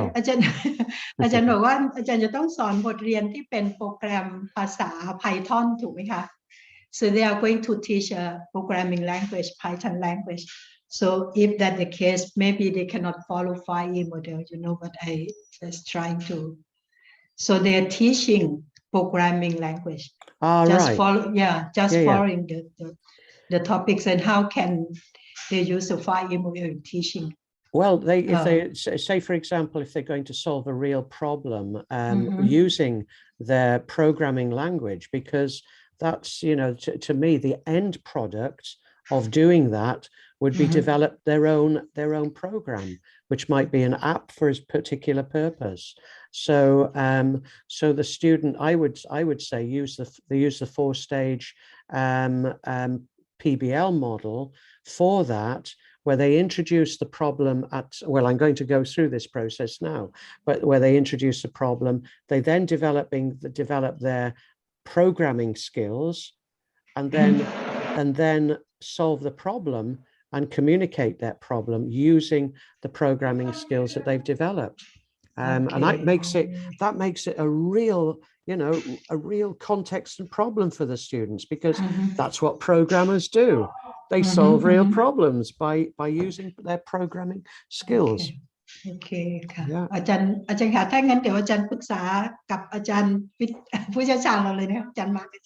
อาจารย์จอนจะช่วยอาจารย์ในส่วนที่อาจารย์ที่จะทำเรื่องของแผนการจัดการเรียนรู้วิชาเทคโนโลยีเนี่ยค่ะอาจารย์เข้ามาเลยอาจารย์จะได้เห็นตัวอย่างที่ดีมากเลยค่ะนะคะอาจารย์โอเคค่ะไม่ทราบจำชื่ออาจารย์ไม่ได้อาจารย์ท่านไหนถามนะคะค่ะโอเคค่ะ Okay. Brilliant. Well, thank you very much for that. I think we'll move on to the 4-stage model now, which is it noon? Yeah, it is noon. I know it is. Yeah, and also people may have that scheduled in. Yeah. คุณครูครับมันมีเมื่อกี้คือตัวอย่าง 5E เนาะคุณครูพอได้เห็นทีนี้คุณครูอยากให้ทบทวน PBL ที่จะลองไปเขียนเป็นหน่วยแบบโปรเจกต์หรือ problem based ด้วยนะฮะอาจจะบอกว่าขอเรียนแล้วกันเนาะแต่คุณครูท่านไหนที่ไม่สะดวกแล้วอาจจะไปดูย้อนหลังใช่ไหมไปดูย้อนหลังได้นะถ้าคุณครูที่ติดวันนี้วันติดเลือกตั้งนะครับคุณครูฮะเดี๋ยวเราจะแชร์อันนี้ไว้ให้นะครับแต่ถ้าคุณครูหรือท่านอาจารย์ท่านไหนสะดวกนะครับอยากให้ดูต่อนะครับของตัว problem based learning นะครับว่าถ้าคุณครูเขาจะลองเขียนหน่วยประมาณเนี้ยใช้ PBL วงเล็บเหมือนโครงงานเนาะมันจะไปยังไงได้บ้างนะครับซึ่งไม่อยากส่งต่อไปในสัปดาห์หน้านะครับเดี๋ยวมันไปอัดแน่นกันเกินไปนะครับก็งั้นเอาเป็นว่าคุณครูท่านไหนสะดวกนะครับท่านอาจารย์ท่านไหนสะดวกอยากให้ดูต่อนะครับส่วนท่านไหนที่พลาดนะครับเดี๋ยวเราไปดูในระบบที่เราจะอัดไว้อีกทีหนึ่งนะครับ so I'm just reminding them about if for those who cannot continue the session they may follow by watch the Zoom later. Okay, sure. The video will be recorded. Sure. Well, what I can do is summarize this because we did PBL recently. Right. Okay, and so they can read those, the notes and the examples that we gave. Okay, once again, and they've got the resort design example, which they can look at as well for that four-stage model. So we'll do this really quickly, okay, Church Eye, because they'll have copies of everything. So and it's very similar to the 5E approach, okay, in terms of the writing, okay, not in terms of, but the writing. So let's do this quite quickly. The 4-stage model, just to remind you all, okay, the 4 stages are introducing the problem and context, developing the understanding of the problem and background knowledge and understanding and skills at stage 2. At stage 3, solving the problem. So synthesizing all their knowledge, understanding and skills, and then solving the problem before then at stage 4, when they communicate the solutions to the problem. เพราะฉะนั้นอันนี้ก็เป็นการปัดฝุ่นนะครับทบทวนเล็กน้อยนะครับเกี่ยวกับ PBL ซึ่งคุณครูได้เรียนรายละเอียดไปแล้วนะครับแบบลึกลงในแต่ละขั้นนะครับทีนี้อาจารย์เขาฉายภาพให้เห็นคร่าวๆว่า 4 stages หรือว่า4ขั้นตอนหลักๆมีอะไรบ้างนะครับขั้นที่1ก็คือการแนะนำปัญหาแล้วก็บริบทของปัญหาให้กับผู้เรียนนะครับขั้นที่2ก็คือเด็กหลังจากที่ได้ปัญหาเนี่ยก็ไปทำความเข้าใจในปัญหาใช่ไหมครับไปทำความเข้าใจในความรู้พื้นฐานหรือทักษะที่เกี่ยวข้องที่จะใช้ในการแก้ปัญหานั้นนะครับแล้วก็ส่งต่อมาสู่ขั้นตอนที่3ก็คือลงมือแก้ไขปัญหานะครับพอลงมือแก้ไขปัญหาเสร็จใหญ่ๆนะครับแล้วก็มาสู่ขั้นตอนสุดท้ายก็คือการนำเสนอนะครับซึ่งทั้งหมดนี่แหละมันก็คล้ายๆกับโมเดลหลายๆอันนะครับที่คุณครูลองใช้แล้วก็ถูกแนะนำไปแล้วนะครับคล้ายๆกันนะครับก็แต่ให้เห็นภาพใหญ่ๆว่ามันมีประมาณนี้นะครับผมใน4ขั้นตอนคร่าวๆครับ And I'm not going to go through each stage, okay, but as you can see, we've given you the details of what happens at each stage and how it happens and the types of activity that students are involved in at each stage as you go through the PowerPoint. So, but remember at the end of solving the problem and when the students communicate it, they must also evaluate their solution to the problem. Always remember that, okay? ครับเพราะฉะนั้นนะครับจะไม่ขอลงในรายละเอียดนะครับเพราะว่าทุกท่านน่าจะเคยเรียนไปแล้วแล้วก็เรามีวิดีโอหรือเอกสารที่จะแชร์ให้อีกครั้งนะครับเพราะฉะนั้นประเด็นหลักของอาจารย์เขาก็คือว่า จากที่ลองคลิกสไลด์ไปเรื่อยๆนะครับคุณครูก็คงจะพอเห็นว่าการนำเข้าสู่ปัญหามันก็ต้องอินเนาะเล่นใหญ่จัดเต็มนะครับคือเราจะใช้รูปแบบไหนได้บ้างนะครับมาทำให้เด็กอินนะครับรวมไปถึงขั้นตอนต่างๆที่เด็กจะต้องลงมือนะครับแล้วก็แก้ไขแต่ประเด็นที่อาจารย์เขาเน้นย้ำก็คือว่าเด็กเองนะครับควรมีโอกาสได้ประเมินนะครับผลลัพธ์การเรียนรู้ของตนเองด้วยนะครับอันนี้คือข้อสำคัญของ PBL นะครับคือเขาควรได้ประเมินการเรียนรู้ของตนเองด้วยนอกจากที่ครูจะเป็นฝ่ายประเมินนะครับ And please look at the examples we gave you, the AgriRaft example, what other examples? Smog, banana, and Solar Village examples. Have a look at those, okay? And also look at the resort design example in the form of the 4-stage PBL model. So have a look at those for examples.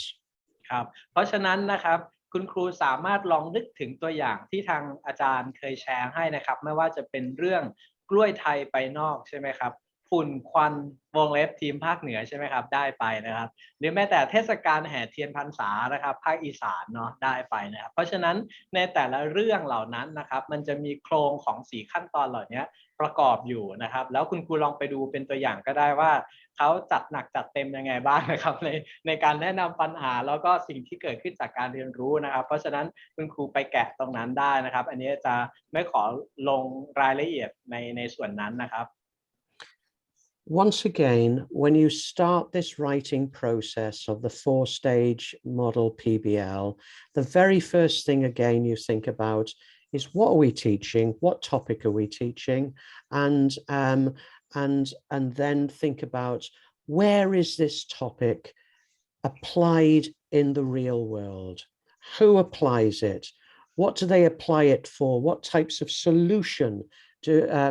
problem do they use it to apply and to develop solutions to those problems?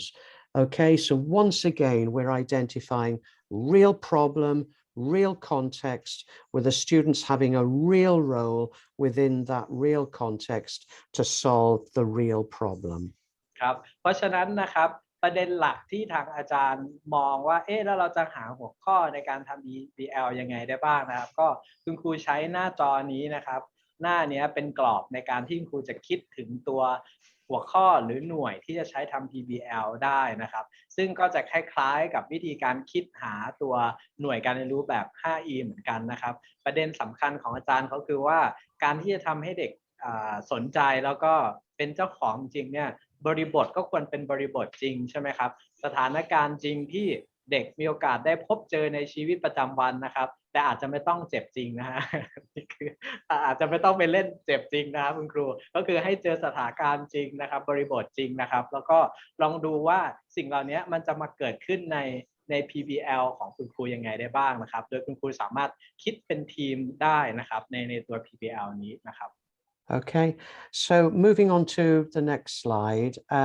you'll be going through the same process once again in terms of identifying that real problem, real context and role of the students within that context. And of course, once again, that context will run through the whole PBL experience. ครับเพราะฉะนั้นหน้านี้นะครับก็จะพูดถึง context หรือบริบทแล้วก็เรื่องราว narrative นะครับหรือ story นะครับของเราเนี่ยเพราะฉะนั้นนะครับเวลาที่คุณครูคิดหน่วยการเรียนรู้ PBL ก็มองคล้ายๆกันเลยนะครับก็คือว่าเราจะใช้ context อะไรดีนะใช้เรื่องราวอะไรดีที่มันผูกแล้วส่งต่อกันตลอดทั้งหน่วยนะครับอันนี้คุณครูใช้กรอบในหน้านี้นะครับในการคิดบริบทแล้วก็คิดเรื่องราวได้นะครับว่าบริบทที่เรากำลังจะนำเสนอเกี่ยวข้องกับใครบ้างเจอได้ตรงไหนในชีวิตประจำวันนะครับแล้วก็หาข้อตกลงนะครับร่วมกันในทีมนะครับว่าเราจะใช้ประมาณนี้แหละเป็นบริบทของเราแล้วเด็กจะต้องมีบทบาททำอะไรบ้างนะครับอันนี้ก็จะเป็นกรอบที่ช่วยให้ครูมองเรื่องของ context and narrative ได้ So we can skip the next slide and go on to the structure. Okay, so this time your writing frame will once again be in the form of a table, but this time the table will look slightly different to reflect the 4-stage model. So if we can go on to the next slide, please, Churchai. Great, thank you. So you'll see that this time we've got the 4 stages. Okay, the context and problem, the background knowledge, understanding and skills, the problem solving, the communication. And what we're thinking about this time is for each of the stages, what are the students needing to learn, or what skills are they developing, or what activities they are involved in, and how are you going to do that? So what is the learning and how is it going to be achieved? ครับเพราะฉะนั้นนะครับเวลามาดู outline นะครับคุณครูก็คงจะพอเห็นนะครับอันนี้คือ1หน้าเนาะเขาเรียกว่าแผนการเขียน1หน้าย่อนะครับคุณครูก็จะเห็นว่ามันจะมีอยู่4ขั้นตอนหลักๆใช่ไหมครับแล้วก็2คอลัมน์สุดท้ายนะครับที่เขียนว่าเป็น what and how เนาะก็คือ what คืออะไรบ้างที่คุณครูอยากจะให้เด็กเกิดการเรียนรู้ในแต่ละขั้นตอนเหล่านั้นนะครับแล้ว how คือคุณครูจะช่วยหรือจะทำให้มันเกิดขึ้นเพื่อเป็นการเรียนรู้ที่เด็กจะได้สร้างองค์ความรู้ได้อย่างไรนะครับอันนี้ก็จะเป็นกรอบกว้างๆให้คุณครูได้ลองนึกออกนะครับว่าคุณครูจะใส่อะไรให้เด็กเรียนรู้แล้วคุณครูจะจัดการเรียนรู้อย่างไรให้เด็กเกิดการเรียนรู้จากแต่ละขั้นตอนเหล่านั้นนะครับ So you'll see that for each of those stages, we've go on to the next slide. Each of those stages, we've produced questions to help you to identify the what and the how. So what is the problem? Is it real relevant? What is the context? Blah, blah, blah. So those questions are helping you to identify what the students are going to be involved in. And then the next series of questions in the next column are how you will support that. How will you develop it? So how will you introduce the context and problem, you know, and what additional information or materials will you provide, etc. Okay. ครับอันนี้เป็นตัวอย่างนะครับเป็นกรอบของคำถามหรือมุมมองที่ทางอาจารย์ช่วยนะครับว่าสมมุติครูต้องไปพัฒนาขั้นตอนที่1เนี่ยมันควรจะมองอะไรบ้างครับซึ่งอาจารย์เขาได้เขียนชุดของคำถามไว้นะครับเพื่อให้ครูตกผลึกเองนะครับว่า what ของคุณครูคืออะไรนะครับแล้วครูจะสอน how อย่างไรในห้องเรียนหรือนอกห้องเรียนก็ตามนะครับอันนี้จะเป็นตัวอย่างกรอบที่ช่วยครูลองคิดตามนะครับขณะที่พัฒนาหน่วยการเรียนรู้นี้ขึ้นมาAnd you'll see for stage 2, we've provided similar, you know, questions to help you to identify what background knowledge and understanding you're going to be developing, etc., and how you're going to do it. So these questions hopefully will help you to develop your outline writing frame for each of the stages, each of the 4 stages of the 4-stage PBL model. ครับเพราะฉะนั้นในขั้นตอนที่2เองเหมือนกันเลยครับคุณครูฮะอาจารย์เขาจะมีกรอบของคำถามที่ช่วยครูลองตกผลึกไอเดียนะครับว่า what อะไรที่คุณครูจะใช้สอนมีอะไรบ้างแล้วก็ how อย่างไรนะครับสำหรับขั้นตอนที่2นี้นะครับเพราะฉะนั้นอันนี้มีไว้ให้คุณครูอยู่แล้วนะครับเดี๋ยวคุณครูเอาไปทบทวนเองได้อีกทีนึงนะครับ And so please once again, for examples, look at those examples we gave you, okay? The resort design, agri-raft, smog, bananas, energy village, solar village, and so on. So once again, look at those examples so that you can then work out your right outline writing frame for your 4-stage PBL. ครับเพราะฉะนั้นคุณครูจะเห็นตัวอย่างเหล่านี้ได้จากที่ไหนบ้างนะครับถ้าคุณครูจำได้ก็ตัวอย่าง PBL ที่อาจารย์เคยแจกให้นะครับก็จะมีแต่ละขั้นโดยสมบูรณ์นะครับอยู่แล้วนะครับไม่ว่าจะเป็นเรื่องกล้วยไทยไปนอกหมอกควันเทศกาลเทียนพรรษาแพรเกษตรอะไรต่างๆนะครับมีหลายเรื่องมากนะครับที่อาจารย์ลองแชร์ให้เป็นตัวอย่างนะครับเพราะฉะนั้นคุณครูใช้กรอบตรงนี้นะครับลองแบ็กกลับไปดูก็ได้นะครับว่าในแต่ละขั้นเนี่ยตัวอย่างของเขาชัดเจนยังไงตรงไหนบ้างหรือเราจะปรับตรงไหนดีให้มันเป็นบริบทของเรานะครับคุณครูใช้ชุดของคำถามใช้กรอบตรงนี้ในการไปพัฒนา outline นะครับที่คุณครูกำลังจะเขียนขึ้นมาได้นะครับ And remember, this has to be appropriate for the age of student you're teaching. Okay, so if you are working with less experienced learners, younger learners, still use these stages of learning, but they obviously have to be appropriate for those learners. ครับเพราะฉะนั้นปัจจัยสำคัญที่ครูจะต้องคำนึงก็คืออายุใช่ไหมครับความเหมาะสมของระดับชั้นปีใช่ไหมครับเพราะฉะนั้นแต่คุณครูก็ยังคงอะไรนะครับ4ขั้นตอนหลักๆเหล่านี้ได้นะครับเพียงแต่ว่าครูเอาไปปรับตามอายุนะครับตามระดับช่วงชั้นของเด็กนะฮะอันนี้คือความสำคัญที่มากกว่านะครับ Ideally, we would like all teams to develop 2 learning units, a 5E and a 4-stage PBL unit. ครับเพราะฉะนั้น sorry จังเพราะฉะนั้นนะครับความคาดหวังนะครับ ไม่รู้จะไปถึงหวังไหมนะครับ ก็คือว่าถ้าคุณครูสามารถพัฒนานะครับหน่วยการเรียนรู้ที่เป็นแบบ 5E เนาะวงเล็บก็คือแผนการจัดการเรียนรู้แล้วครูก็ใช้ในห้องเรียนของคุณครูได้นะครับหรืออาจจะเป็นอันที่2นะครับก็คือการเรียนรู้ประเภทแบบโครงงานแต่เป็นโครงงานที่มีรากมาจากห้องเรียนเนาะไม่ใช่เป็นอะไรที่เอ็กซ์ตร้ามากๆแล้วครูคอนโทรลเวลาไม่ได้นะครับเพราะฉะนั้นอันนี้แหละคือไอเดียว่าคุณครูควรจะนะครับได้ประสบการณ์ในการเขียนแผนที่เป็นหน่วยการเรียนรู้แบบ inquiry based นะครับวงเล็บ 5E เนาะก็คือจริงๆคือสอน inquiry based ใช่ไหมครับอันที่2ก็คือสอนโดยผ่านการใช้ปัญหาเป็นฐานนะครับก็คือ problem based learning นะครับซึ่งเพราะฉะนั้นคุณครูควรจะเอาตัวเองนะครับหรือมีโอกาสได้พัฒนาประสบการณ์การสอนของตัวเองทั้งใน2หัวข้อเหล่านี้นะครับ However, we might understand that primary school teachers might just want to use the 5E model, and maybe the mathematics teachers, as this is new to them, may just want to focus on the 5E as a starting point. Okay. เพราะฉะนั้นนะครับถ้าเป็นคุณครูคณิตศาสตร์ล่ะใช่ไหมครับที่มานั่งฟังอยู่ด้วยเนาะคุณครูก็คงพอจะมองเห็นเนาะว่าการเขียน outline นะครับก็คงเป็นโครงคล้ายๆกันอยู่แล้วนะครับในแผนการจัดการเรียนรู้เนาะส่วน practice บางอย่างที่ทางอาจารย์อิ๋มนะครับโอริโกให้หรือทางอาจารย์บรรหาให้คุณครูก็สามารถเอามาผนวกเป็น practice หลักนะครับในแต่ละขั้นตอนได้นะครับอาจารย์มาร์คเขายังย้ำเหมือนเดิมนะครับว่าจริงๆ5E นะครับก็ยังเชื่อมกับแผนการสอนของคุณครูคณิตศาสตร์ได้ด้วยเหมือนกันนะครับมันอาจจะต่างกันตรงที่ลูกเล่นนิดหน่อยใช่ไหมครับแต่ว่าอาจารย์เขามองว่ามันเป็นโครงเดียวกันที่คุณครูสามารถไปพัฒนาได้นะครับเพราะฉะนั้นคุณครูคณิตศาสตร์นะครับถ้าอยากเห็นตัวอย่าง PBL ของคณิตเนาะอาจารย์มาร์กเองก็มีตัวอย่าง PBL ของคณิตให้ด้วยเหมือนกันนะครับที่อาจจะไม่ได้โชว์ในห้องเรียนวิทยาศาสตร์แต่ว่าอาจารย์มี PBL in mathematics PBL example in mathematics นะครับเหมือนกันนะครับเพราะฉะนั้นก็คุณครูนะครับคณิตศาสตร์ลองมองว่าอยากท้าทายตัวเองระดับเขียนแผนนะครับที่ใหญ่ขึ้นมาหน่อยเป็นหน่วยหรือจะมาเล่นระดับโครงงานนะครับแบบ PBL ก็ได้นะครับ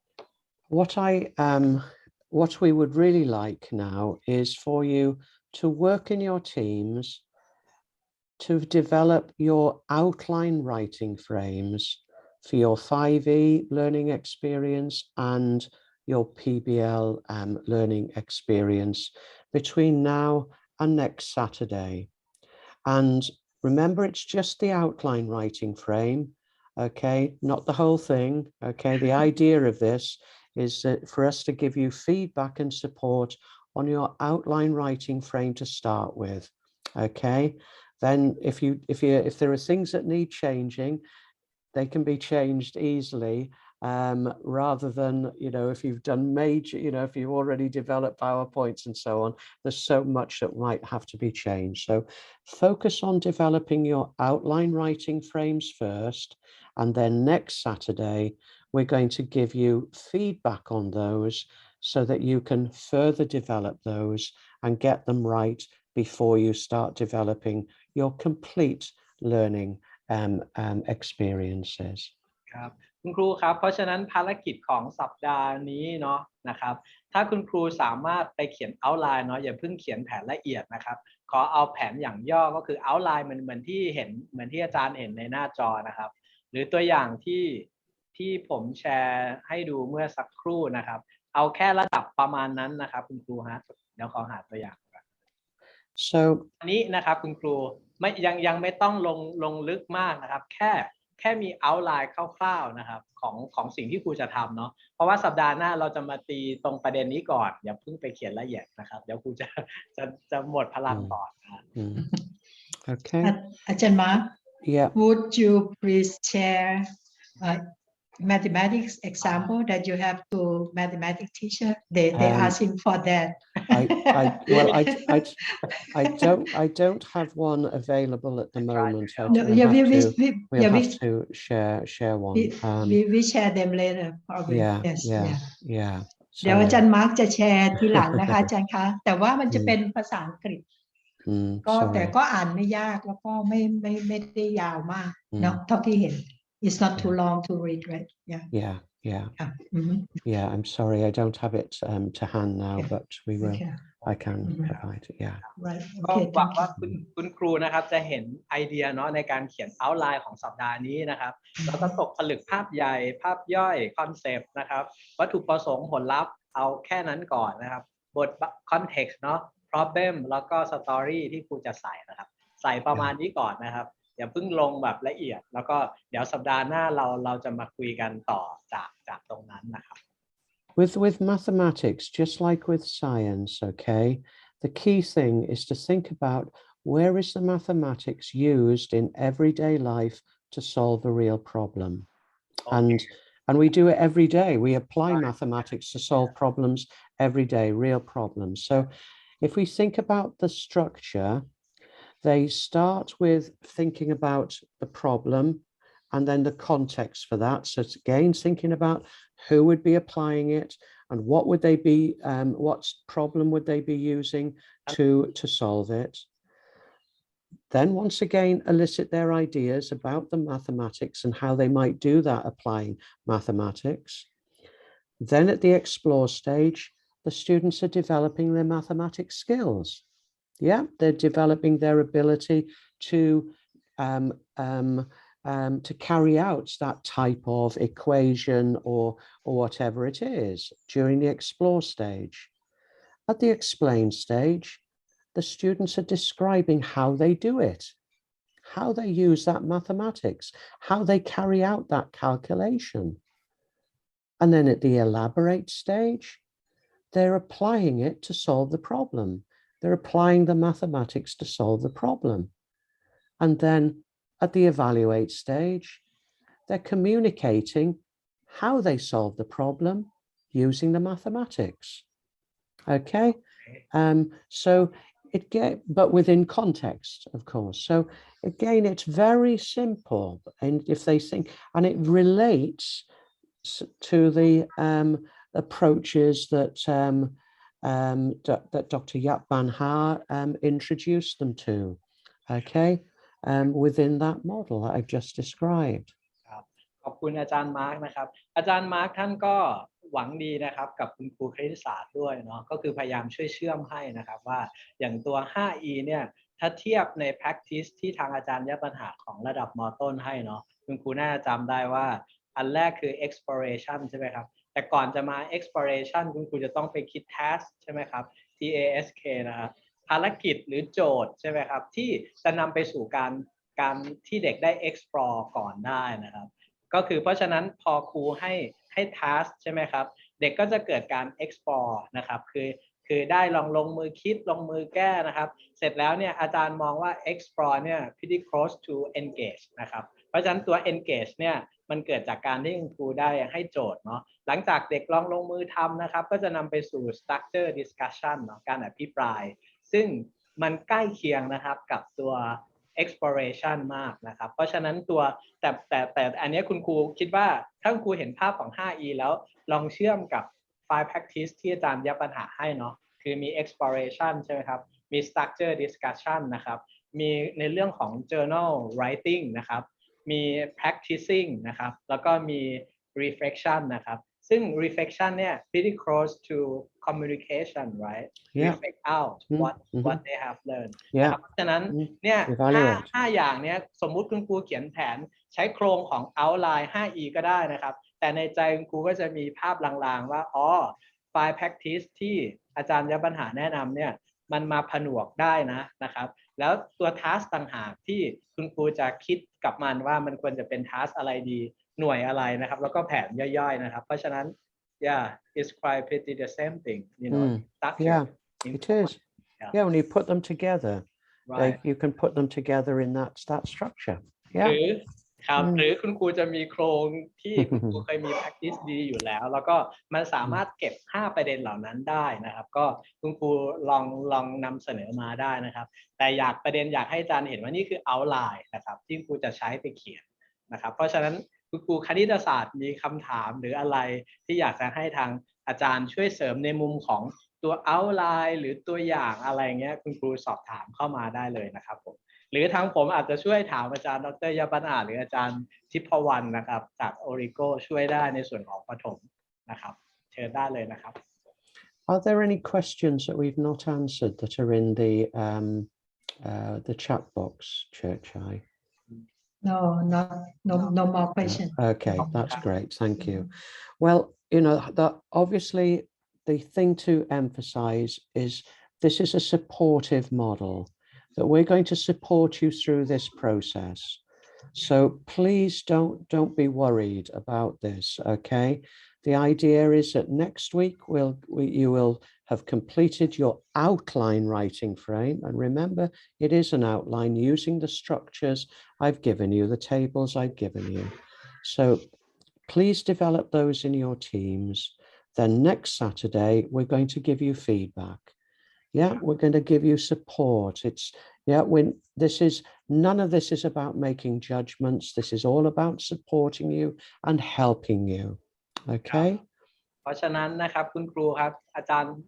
ก็ย้ำและอยากให้กำลังใจว่าอันนี้ไม่ใช่เป็นการประเมินเนาะเป็นการเข้ามาช่วยเหลือคุณครูแล้วก็อยากให้คุณครูได้สร้างประสบการณ์การสอนนะครับผ่านสิ่งที่คุณครูเคยได้รับมาไม่ว่าจะเป็น inquiry หรือว่าตัวโครงงานนะครับผ่าน DBL ก็ตามเนี่ยเพราะฉะนั้นคุณครูไม่ต้องกลัวนะครับแล้วก็ไม่ต้องเกรงด้วยนะครับอาจารย์บอกว่าเขาพร้อมที่จะช่วยเสมอนะครับเขามาเร่งผมต่างหากนะครับว่าเมื่อไหร่คุณครูเขามีปัญหาอยู่ทราบหรือเปล่าว่ามีอะไรเกิดขึ้นกับครูแล้วเราไม่ได้ช่วยเหลือเขาบ้างนะครับกลับเป็นพวกผมต่างหากนะครับที่ถูกกดดันนะครับเพราะฉะนั้นคุณครูสามารถเขาเรียกว่าเขียนนะครับสิ่งที่อยากให้ช่วยนะครับมาได้เลยนะครับอาจารย์เขายินดีทุ่มเทสรรพกำลังรีสอร์ทต่างๆให้นะครับเพราะฉะนั้นสิ่งที่จะเกิดขึ้นจากนี้ก็คือว่าเดี๋ยวทางผมจะปรึกษากับทางท่านอาจารย์มหาวิทยาลัยแต่ละพื้นที่นะครับว่าควรจะมีช่วงเวลาไหนบ้างนะครับของแต่ละที่เนี่ยที่เราจะได้ลงมาคุยกันหรือให้ฟีดแบ็กกันในระดับภูมิภาคหรือระดับโรงเรียนนะครับเพราะฉะนั้นสิ่งที่จะเกิดขึ้นในครั้งหน้าอาจารย์เขามองว่าคุณครูไม่ต้องเกรงนะครับเพียงแต่เอาตัวเองเข้ามาเรียนรู้มองว่าเราจะสร้างประสบการณ์จากตรงนี้ยังไงนะครับจากสิ่งที่จะเกิดขึ้นเพราะฉะนั้นสัปดาห์หน้านะครับเราจะมาคุยกันในระดับ outline หรือไอเดียที่คุณมีมานะครับแล้วค่อยต่อยอดจากตรงนั้นนะครับอันนี้คือ key point นะครับ And your facilitators will help you as well. We'll support you through this process. And I think that's, again, is really important. This whole model is a supportive model. So your facilitators will support you and help you. We'll support you and help you. So I hope that will help you to,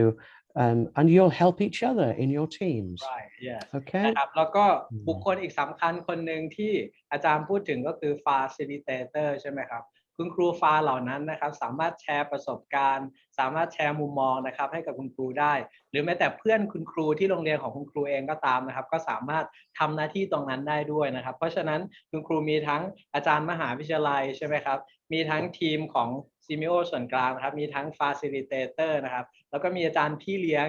คุณป้าอาจารย์ป้าทั้งหลายนะครับที่อยู่ในห้องนี้แอบมาสังเกตนะครับแต่ว่าพร้อมที่จะช่วยนะครับท่านศึกษานิเทศนะครับที่อยู่เบื้องหลังแต่ว่ารู้นะว่าจะลงเครื่องมืออะไรนะครับพร้อมที่จะช่วยอย่างเต็มที่นะครับคุณครูมีโอกาสที่จะได้ประสบการณ์แบบนี้ไม่ได้หาได้ง่ายๆนะครับก็เชียร์อัพนะครับคุณครูไม่ต้องกลัวผิดกลัวถูกเดินเข้ามาแล้วก็เราจะไปพร้อมกันจากจุดที่คุณครูอยู่นะครับก็ขอประมาณนี้นะครับคุณครูครับอาจารย์มาร์ค so actually we are not going to meet them all together right actually we are going to meet them team by team right Yes, If that, yeah, is yeah. that the case? So It maybe we is. let them schedule the Yeah. time. Is that Yes. possible? It's อาจารย์ yes. Yeah. จองเวลาดีไหมคะหมายถึงว่า how much time you will give for one team? Half an hour or 15 minutes or? It's well, we want to give each team sufficient time, but we'll need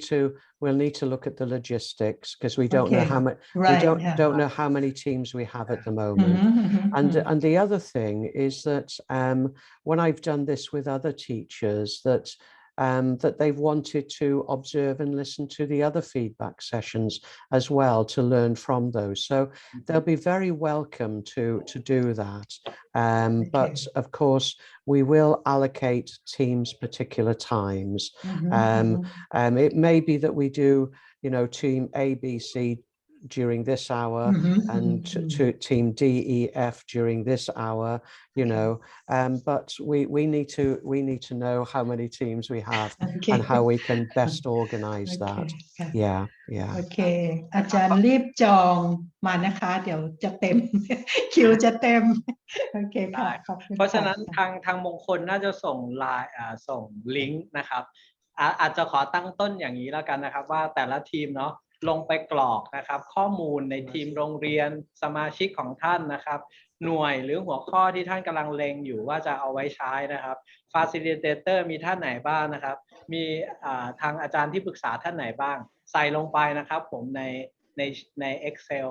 sheet ลิงก์ตรงนี้นะครับเพราะฉะนั้นเราจะตั้งต้นจากตรงนี้แล้วกันเนาะนะครับขอให้คุณครูทุกทีมนะครับที่คิดว่าอยากจะปรึกษาแล้วกันเนาะนะครับ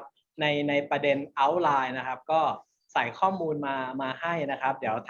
ทางพวกผมจะปรึกษากับทางคณาจารย์นะครับว่าเราน่าจะจัดสล็อตนี้ช่วงไหนยังไงให้เหมาะกับตามบริบทพื้นที่อีกทีหนึ่งนะครับผมโอเคนะครับท่านอาจารย์หรือว่าfacilitator หรือว่าท่านสน.มีคำถามอะไรก็อยากจะสอบถามในนี้ได้หรือหลังไมค์ก็เชิญได้เลยนะครับผมหรืออยากถามวงใหญ่ก็ใช้จังหวะนี้เลยก็ได้ครับเชิญได้เลยนะครับผมน่าจะสุดท้ายแล้วนะครับ น่าจะไม่มีแล้วหิวข้าว โอเค อาจารย์น่าจะหิวข้าว ได้ครับอาจารย์งั้นอาจารย์เข้าไปกรอกลิงก์ในนี้นะครับน่าจะขอสักวันที่เท่าไหร่ครับมงคลนะไม่เกินวันอังคารแล้วกันนะครับแค่เติมชื่อกับเติมหัวข้อนะครับส่วนที่เหลือนี่คือคุณครูพัฒนาเอาท์ไลน์ไปได้เลยนะครับผมโอเคครับเรียนเชิญท่านอาจารย์ระวีวรรณก็ขอบคุณอาจารย์มาร์คอาจารย์จรนะคะอาจารย์เอสวิทยากรของเรานะคะแล้วก็น้องเชื่อใจมงคลนะคะที่ช่วยบริหารจัดการแล้วก็ขอบคุณอาจารย์ทุกท่านที่มาร่วมรับฟังแล้วก็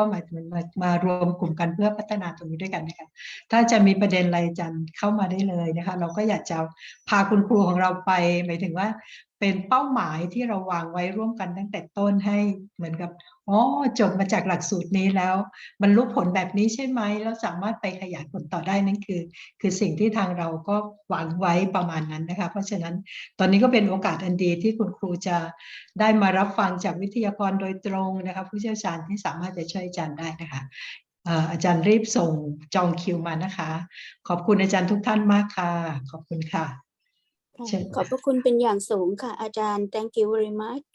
ค่ะขอบคุณค่ะอาจารย์ค่ะขอบคุณค่ะ ขอบคุณมากครับ เดี๋ยวเจอกันนะคะอาจารย์อาทิตย์หน้ามาเจอกันนะคะค่ะขอบคุณค่ะอาจารย์ ขอบคุณค่ะ ขอบคุณมากครับ ขอบคุณค่ะสวัสดีค่ะ สวัสดีค่ะอาจารย์ค่ะขอบคุณค่ะ